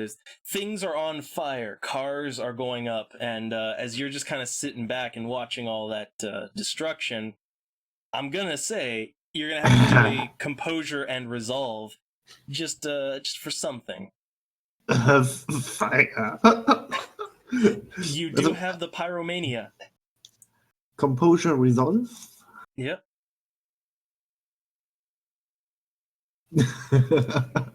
All right. Well, with one, I'll say that as John is sitting there, he's getting a little anxious, and all that fire, all of that destruction. Man, he's really thinking. He could get in there and get some of that, but yeah, you manage to kind of compose yourself, and you resist the urge to set things on fire, basically. Actually, I think a fail would be much funnier. Well, you managed to resist it, so for now, I guess for the rest of the scene, John is just kind of sitting back, getting high, and watching the carnage. While masturbating. God damn it. I guess I am a pyromaniac. Fire is awesome. Fire gets him hard. Well, okay. Well, while John is doing that, while John's making a mess of the car, it's time for my solid snake roll. yeah. So back to tinfoil. Time to get in there. Okay, you're starting off good. So now, okay, before you can actually do it though, it is going to be contested, and let me pull up another little thing here real quick. Let's see, I gotta pull up one more little sheet to work with. And let's see, where did I put it? Okay, got it. So, contested roles. So, okay. So what happens is, you kind of start sneaking around the bar, from the side door to the bar, and no one's really paying any attention to you. Like the guys shooting out the window, they're not, they're just busy, busy shooting and not getting shot. The guy behind the bar, he's not even noticing you. He's he's just eating the bartender and having himself a good time. He's also he looks to be quite high as well, high on something. So I guess the other thing you wanted to do was you wanted to check and see if there was anything you could use. So wits and composure now.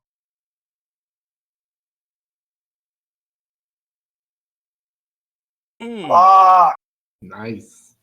Yeah, so I'm just gonna say that there's no convenient broomsticks or anything as far as you can see. There's just the bar stools. That's and you're gonna have to do some work on those, but that's what you got around you. Well, fuck, I guess. Oh, god damn it. I guess just continue sneaking because we're not quite squared up on him yet. Okay. So I guess again, like every turn, you can kind of continue making any rolls you want to make. So let's give me that stealth roll. Okay. And like usual, it's gonna be contested. Okay. So yeah, you're still like you're slowly you're kind of getting up, like you're actually getting right to the bar now. Like you're getting within range of this guy, and surprisingly, no one is minding you yet. You're managing it. You're but for how long? This is a very dicey proposition here. And I guess also, do you want to make that wits composure check again? Yes. Yeah. If there was only someone with a lead pipe.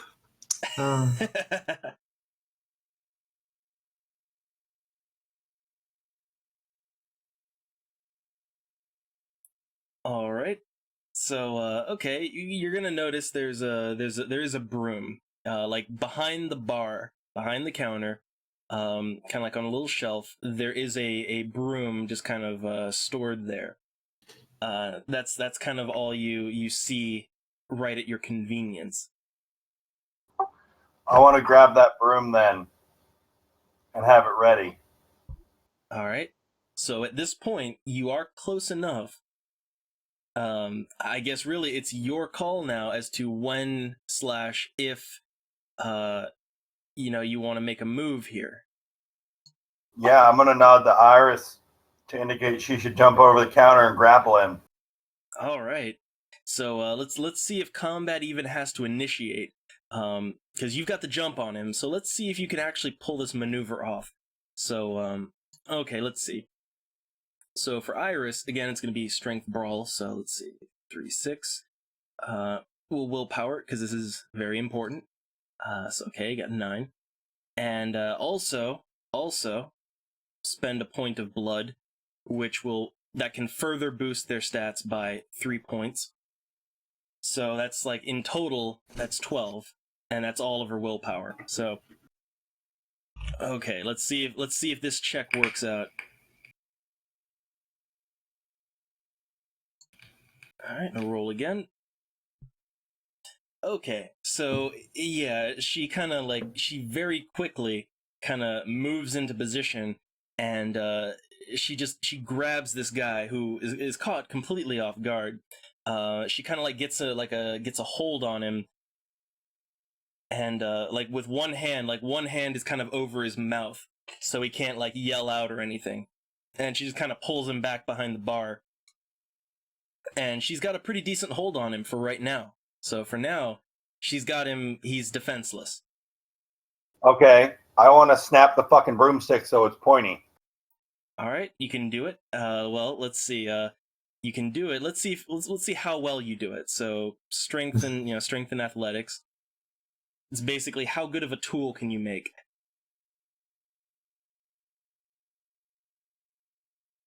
All right. Well, you succeed in actually it actually manages to snap into a fairly good stake. So it's a proper tool. And Okay. yeah, so again, the guy's restrained. Combat has not really initiated yet. Like you're still kind of being stealthy. So you can still act. I want to shank this motherfucker. All right then. So again, it's to drive it in, it's gonna be strength and weaponry. It's 4, and it's a targeted, so 3. But this is I'll say you actually made a pretty good tool, so I'm gonna say that's 4. Give a little bonus. So you have a default dice pool of 4, and remember, you need to do 3 points of damage to actually properly get it in there. Yep. Fuck. Well, okay, so yeah, you kind of you jab the stake in, and he's like really screaming into Iris's palm. He's kind of flailing. It's definitely slowing him down, but he's not out yet. And yeah, so like to go back around to his turns, because let's give him a chance to resist. So let me kind of get his stats here. Why don't you just use willpower? Yeah, actually, William, he has a lot of willpower, but he didn't call it, so. I did not. Plus, we still have to get out of this motherfucker. Yeah, that is the thing. So okay, let's see. I'm getting his strength and brawl. Let's see, 5. And okay, so let me think here. It's gonna be minus Iris's strength, so it's down to 2. The math. So okay. And this guy again, he's kind of confused and like you've taken him pretty off guard. So let's see what his role is. Okay. So yeah, he's just flailing and squirming, but he's not breaking out of the hole. So it's gonna roll back around, and we're gonna say Iris is going to continue keeping a hold on him. So it's back to you. I have a question. If I try to pound the steak in with something, does that give me any sort of bonuses?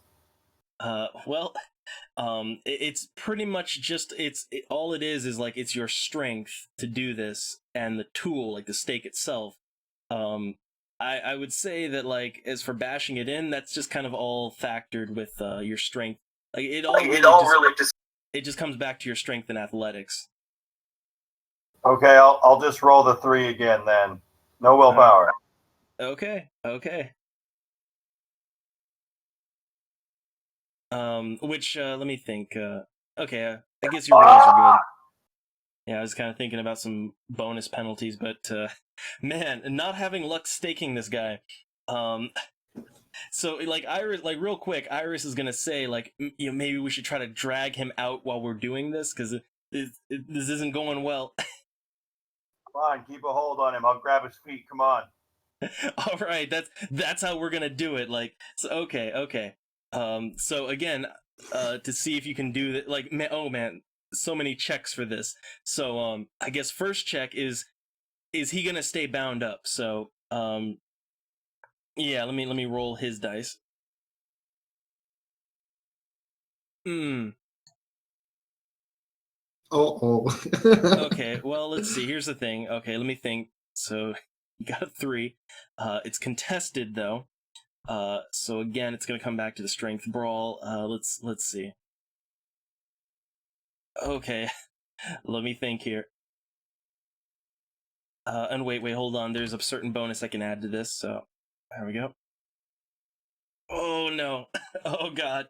So okay, like before you can even think to do that, this guy is like he's kicking and flailing, and he manages to kind of like he manages to hit Iris and kind of it knocks her hold loose, and he manages to kind of squirm loose of her, and he's gotten free now. Um, and immediately he's gonna start hissing and shouting, to fucking get him. Like he's kind of shouting to his friends. So it's on now. Okay. Since he's focusing on trying to call his henchmen, am I still close enough to grab the stake and like fucking just try to jam it deeper?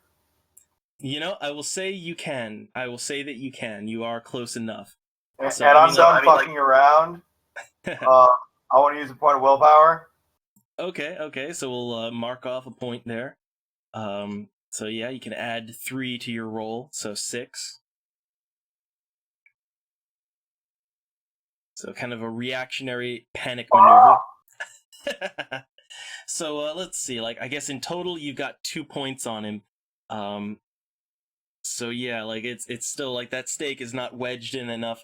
I'll say it's not wedged in enough to like to knock him out, but he's definitely slowing down. He's feeling that.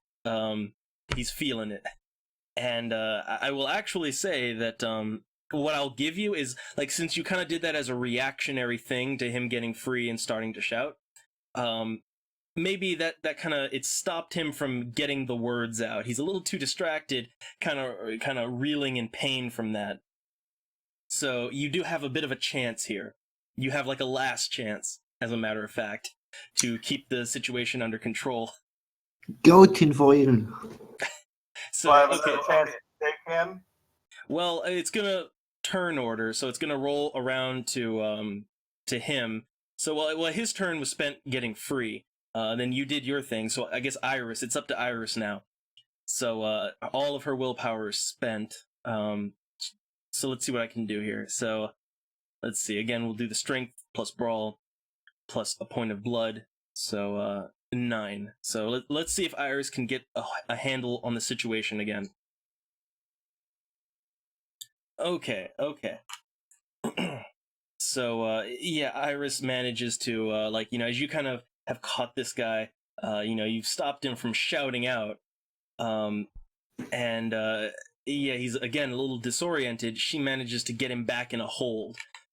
She manages to kind of again hand over mouth, submission hold. She's got a handle on things again, but not for long because this guy is really he's flailing.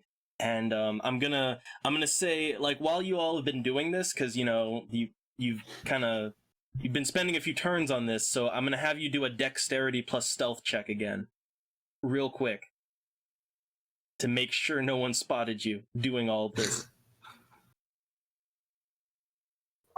Fuck. Well. That's not good. So we'll have to deal with that in a minute. So okay, the two guys who are kind of shooting and all that, I'll say that one of them has kind of while all this was going on, he'd kind of run. He'd run outside because the fighting is still going on and it's raging pretty hard. So one of them had gone out to join in the melee. So you got that going for you. I'll throw a bone there. But the other one, who is quite armed, he turns around and sees what you all are doing, and he's like, "Oh fuck, none of that." So yeah, he's ready for a fight. So it's gonna roll back around to tinfoil. So what do you want to do here? I need one more point of damage on that motherfucker. I'm gonna try to jam it in, but I don't want to spend any more willpower because that's probably gonna be real necessary in a moment. Yeah. So okay, just basic roll there. 3 dice. Come on, random number, Jesus. Yep. Pray hard.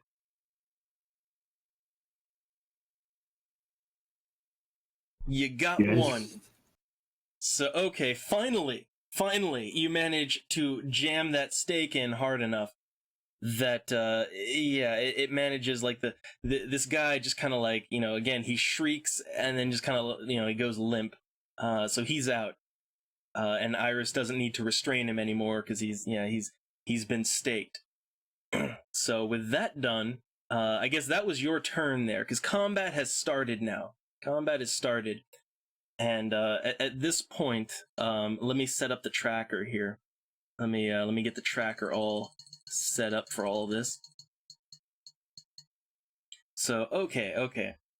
So now that combat's started, it's gonna roll around to the enemy turn because they kind of got the jump there. So the enemy, let me see, what are they gonna do? Well, he's got his gun out. He has his gun out already, and he's already kind of aiming to shoot. So let's get his dice pool ready here. Okay. All right, a roll and another one, and you always know you always know you're kind of in trouble when the DM rolls again. So okay. Yeah, so this guy, he turns around, sees what you all are doing, and he sees that William has just jammed a stake into their leader, and he is having none of fucking that. So he just, again, he's got a pistol in his hand, and he just takes the shot. He just, he's shouting, and arm out, bang, and William takes a pretty good hit right in his gut. Mechanically 4 points of lethal damage. He got lucky. Yeah. So William just got shot in the gut pretty bad. He's bleeding. So now again it's gonna roll back around to tinfoil. You've just been shot.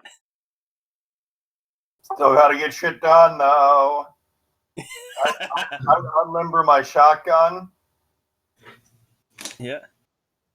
And I want to spend a point of willpower, and I want an aim shot at his head. Ooh, okay. So let's see. Normally with your shotgun you have 11. It's 14, so back down to 11. So Roll me that 11.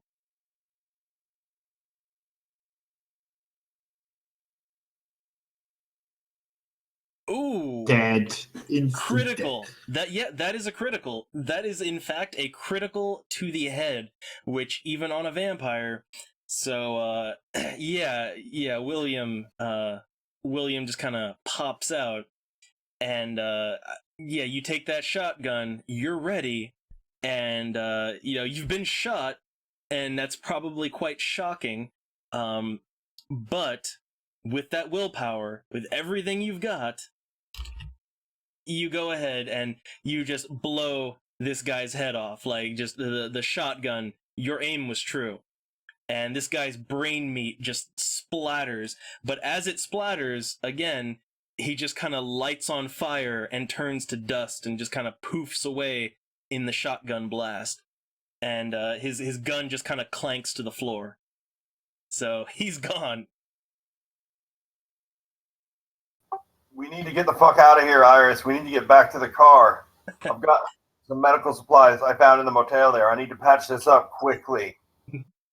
Okay, so yeah, she's kind of looking there like you just been shot, and so I'm gonna say, like, for William, since you have just been shot, and I'm gonna say you just took another little point of bashing damage there. It's gonna keep happening till you're fixed up, but I want you to roll me a stamina and resolve, real quick.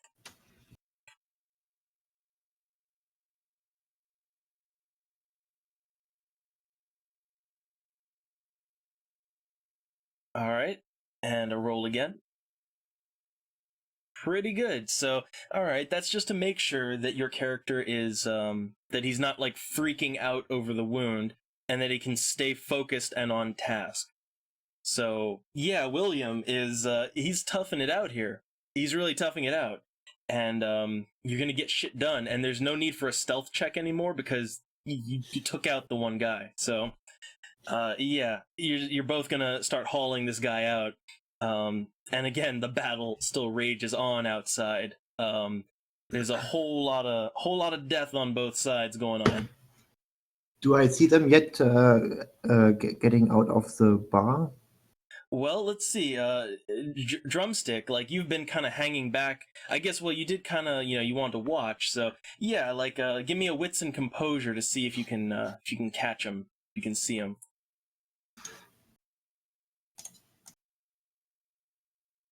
Oh, my eyes are good.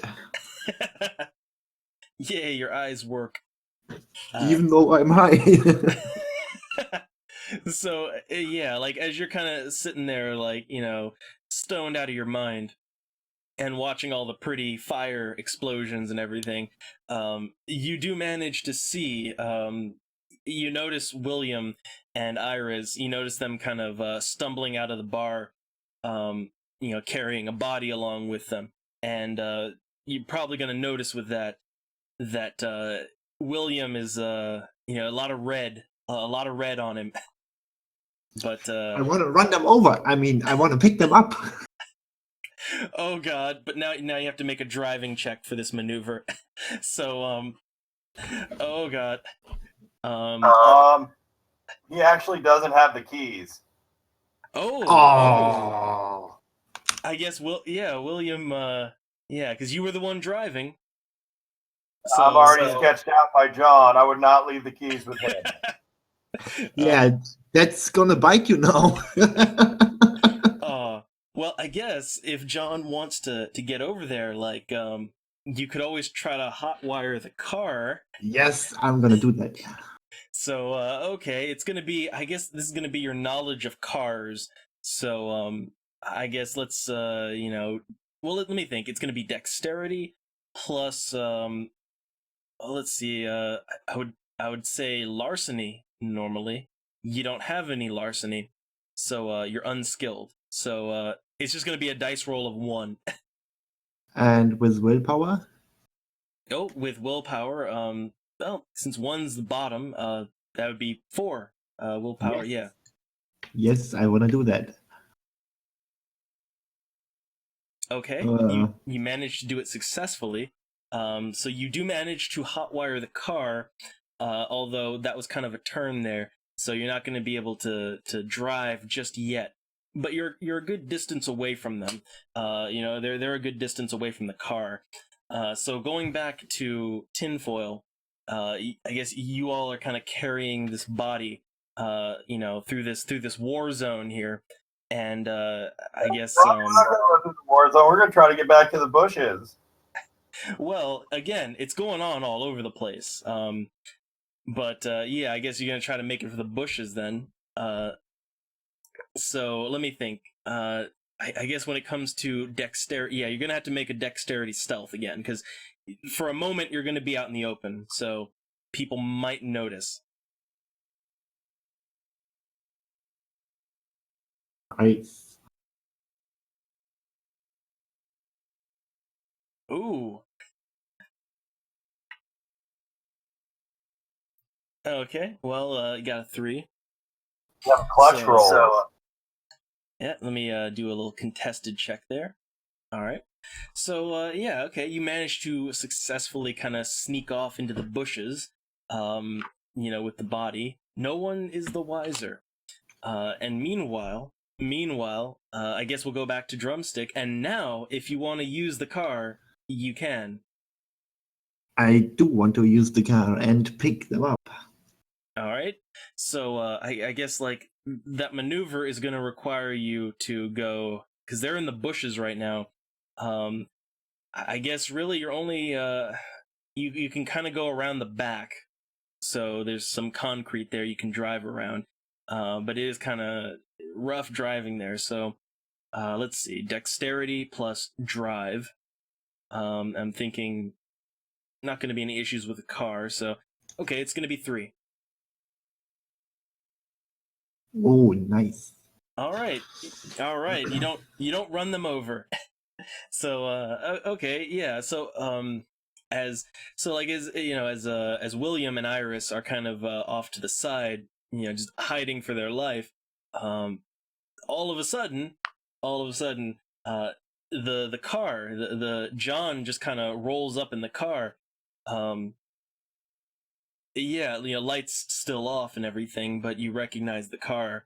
And well, first off, I'll say this, like, if you had any chance of stealth, it's gone now because you just drove a car into there. But but yeah, like, no, John's there, so day is saved, right? So what do you want to do now? I want to. We don't have time to put this motherfucker in the trunk. I just want to throw him in the back seat. Tell John to scoot over and tell Iris to get in the car. We need to get the fuck out of here right now. Yeah, a good plan. A very good plan indeed. So I'll say we're going to use your driving skill now. So let's see if you can safely get out of here alive. So let's roll. So, Drive plus dex, right? Yep.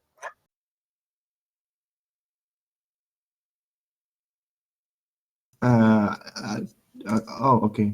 10-5.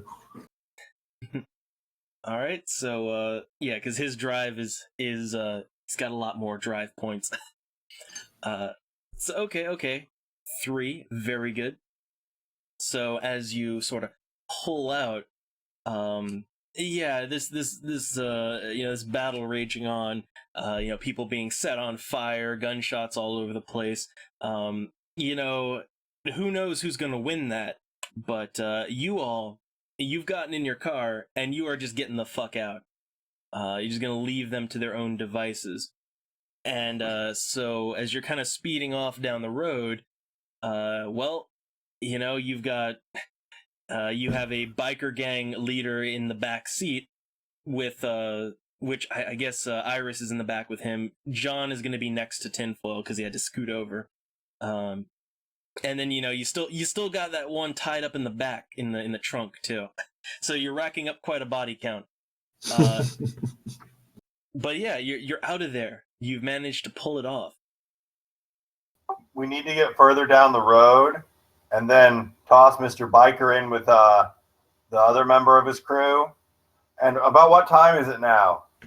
Ooh, That's a good point there. So with all of this going on, all the recon, everything going on, so it's at this point, it's like if you were to look at your watch, it's getting near 4 o'clock in the morning.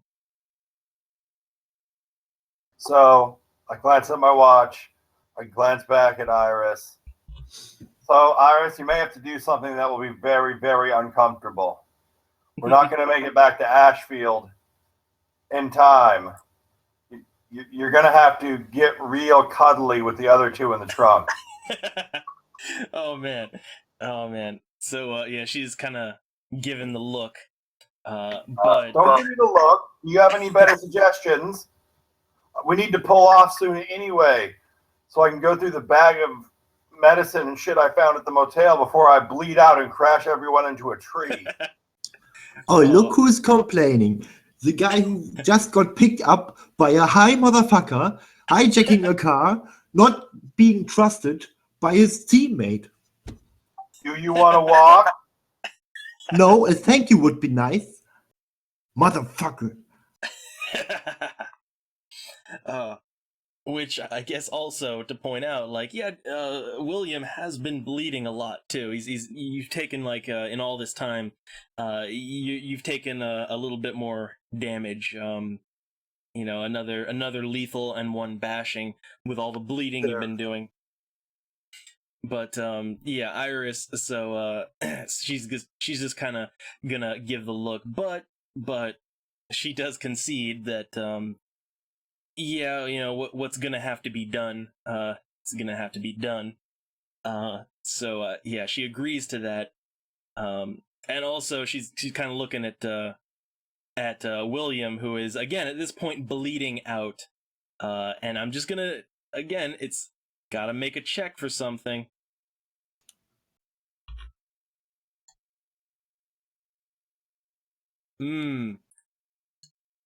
So yeah, Iris is again, yeah, she's trying not to look too hard at all the bleeding going on. Trying not to look too hard at all that. She does quickly kind of glance over though at John too, who is at this point stoned out of his mind. That hippie gave him some good stuff. But yeah, she's just kind of again kind of getting lost off to herself in her own head. And I guess you want to. So I guess tinfoil. You want to kind of pull off to the side of the road. You want to do this whole reorganizing your inventory.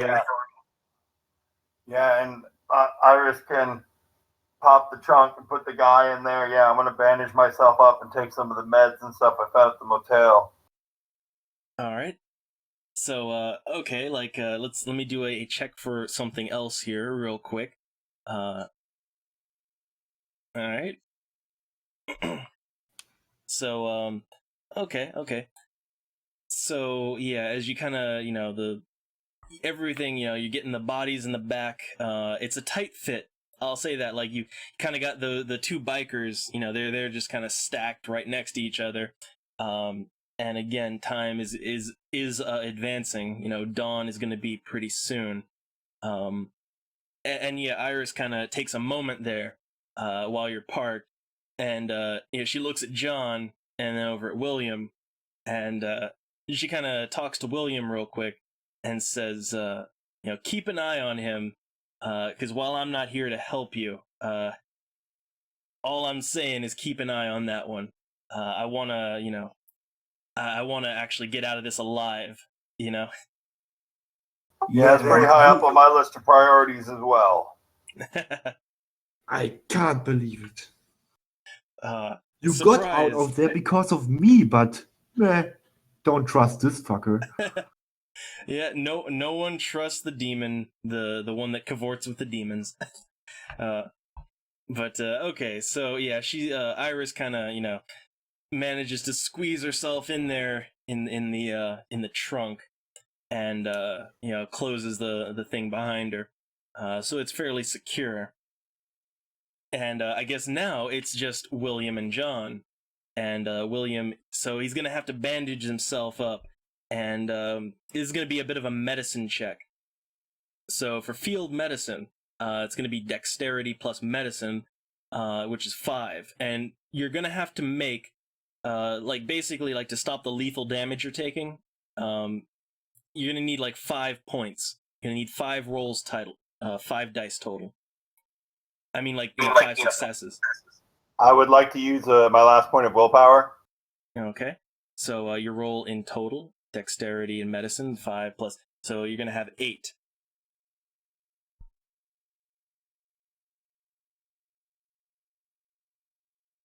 Okay, you got 4 successes. So your bandaging is you're doing a very damn good job of bandaging yourself up. Not quite there yet, but you're doing a good job. Maybe a little bit more work. And as William is doing that, I guess John, does he have anything he wants to do? Oh, I would like to shoot everybody now. I'm so mad at this. I know, no one trusts the pyro. The pyro who saved just his teammates, but yeah, don't trust him. Makes me so mad.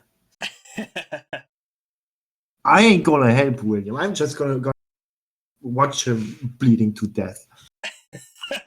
So yeah, okay, John's not gonna help with the bandaging. So yeah, it's back around to William.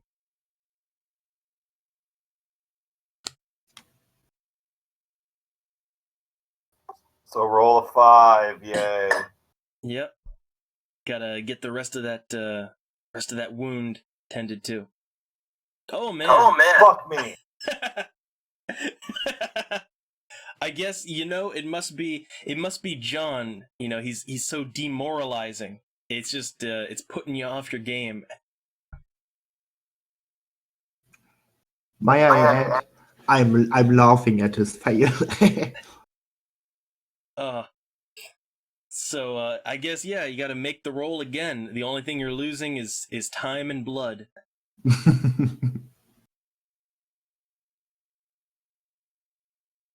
God damn. Nice.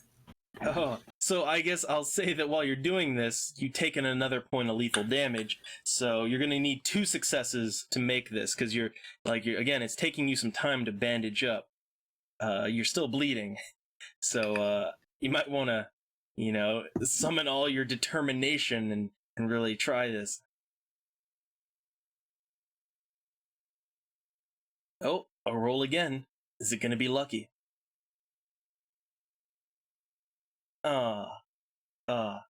What? It showed a 9 on my screen. I know, it did for me too, but then it showed a 1. I don't know. How do dice work? But, okay. So I guess we'll say, the bleeding is stopping for now, since you're actually succeeding. You just need 1 more point. And again, I guess John is just kind of sitting there watching you fumble and bleed. And I guess William has nothing to say about that. Nope. All right, well, 1 more, I guess, give another check. Let's see if you can do it, which also, again, time is passing. Sun is getting closer to coming up. So, okay, good. You got your successes now. Oh, look, now it's coming.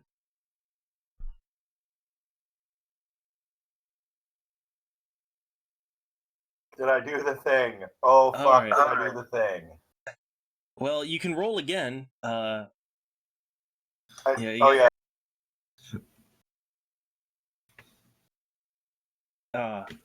Well, yeah, you manage to patch up. You first off, you heal, one of the lethal gets downgraded to half a bashing, it's half, so it's a bashing point. So the bleeding is stopped. You're all good. You've patched yourself up, and again, it's like this. Dawn is starting to happen now. It's starting to be a new day, and again, this whole time, John has just kind of been just sitting there watching. Well, if I'm patched up enough, I'm just gonna start driving the fucking Ashfield. All right. So I guess John, if he doesn't have anything else to add, nothing, no last minute maneuver he wants to pull. Well, I have a good ability to kill him right now. I mean, But like I'm this, not. yeah. I'm not gonna do that. Okay. So yeah, no fire starting here. But yeah, so I guess the party ventures onward, and you go back to Ashfield. It's a pretty productive day after all. You managed to not die, and you got 3 vampires in your trunk. That's a good day, right? It was So certainly an interesting day. yeah, so I'll leave it there for now. We will continue the adventure the next time around. It went places. It went places. Yeah, that's the conclusion of the adventure proper for today.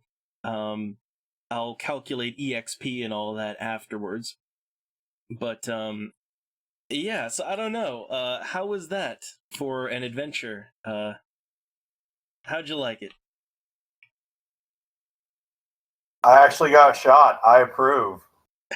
Yeah, you've actually been really lucky with not getting shot up until now. So yeah, and man, like you've managed to avoid it this whole time, but then you get shot once, and like, oh man, it was quite a shot. It's okay. I manned up and had like rags and Vicodin. It's fine. I got this. Yeah, slap a bandage on it, and yeah, and drumstick, like your character, you managed to complete your own side objective here. So you are still in league with the demons as of right now. Yes, but I'm actually not untrustworthy, I think. So I don't know why everyone's giving me shit. Yeah, who knows? Who knows?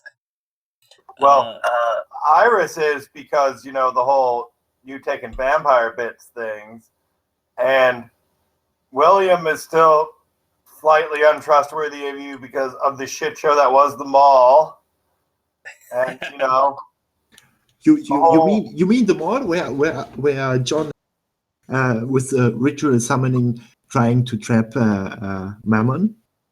You mind that? Yeah, very untrustworthy action for me. Maybe you he's a mean that little thing where worried. you wouldn't give me grenades and it turned into Keystone Cops, and then Baby Cthulhu came out. And then Yeah, no, oh yeah, there I was the guess... whole John went to hell thing, and maybe everyone's a little nervous about that. Oh man, this is only going to get worse. But hey, you didn't no more derange. You didn't manage to go any lower on the moral scale this time around. That's good. Yeah. So and actually, yeah, you managed, here's the thing, you actually didn't do all that much fighting this time around, Drumstick. I mean, the only real fighting you did was getting, having sex. getting jumped on by a naked vampire. That was pretty much it. But yeah, we'll see. Like your fire powers, they've got to come into play eventually. We'll see. We'll see if we can get it in there at some point. And let me think. So I guess overall, so this adventure here, other than the side quest that Drumstick completed, and a little bit of a resolution to something. So I guess that's the first vampire fight there. Like the first time that any of the characters have had to properly fight a vampire, and I have to say you all lucked out pretty hard. I know. I wish you would have just let me wreck myself a little bit, because if I would have kicked in that door, it would have taught me a lesson. Well, the thing is, I really, really didn't want you to do that, because, here's the thing, the type of vampire this is, they have celerity, and, they could, if you alone had gone in there, I would have got wrecked because they would have used super speed. Yeah, like they would have just ripped you fucking into pieces. And they have a lot of strength to do that too. So like, I mean, it would not have ended well. So I wanted to give you a chance at life. Well, I almost passed out. Oh yeah. Drumstick almost which yeah, man, Drumstick lost a lot of blood this time around. That's probably going to be an issue, right? It's fine. I'm not so mad that I won't stop and send him in because he's got less blood on him. And like, get a whole bunch of beef jerky and a beer. Please get a fucking beer. Oh man. So yeah, like from where it goes from here, we'll see. And again, like I always find kind of a way to, conclude and do things off screen as needed. So again, I'll say though, like that story's kind of wrapped up. There's more to it, but like if any of you want to do more solo stories, you can always do that on, whenever you want. I'm always down Sort for of wrapped more. up. I'm curious to know what's going to happen with the two motherfuckers we got in the trunk. Exactly, and which again, like I said, this can be wrapped up as a solo story as well. Because John, like, I'm thinking, like, as a character, John doesn't really have a whole lot of reason to like continue like to resolve this. Because he has his own thing going on, like he has his own plot going on. So Indeed. yeah, so like I guess even if you wanted, like, you could solo story the aftermath of this little excursion if you wanted to. I will keep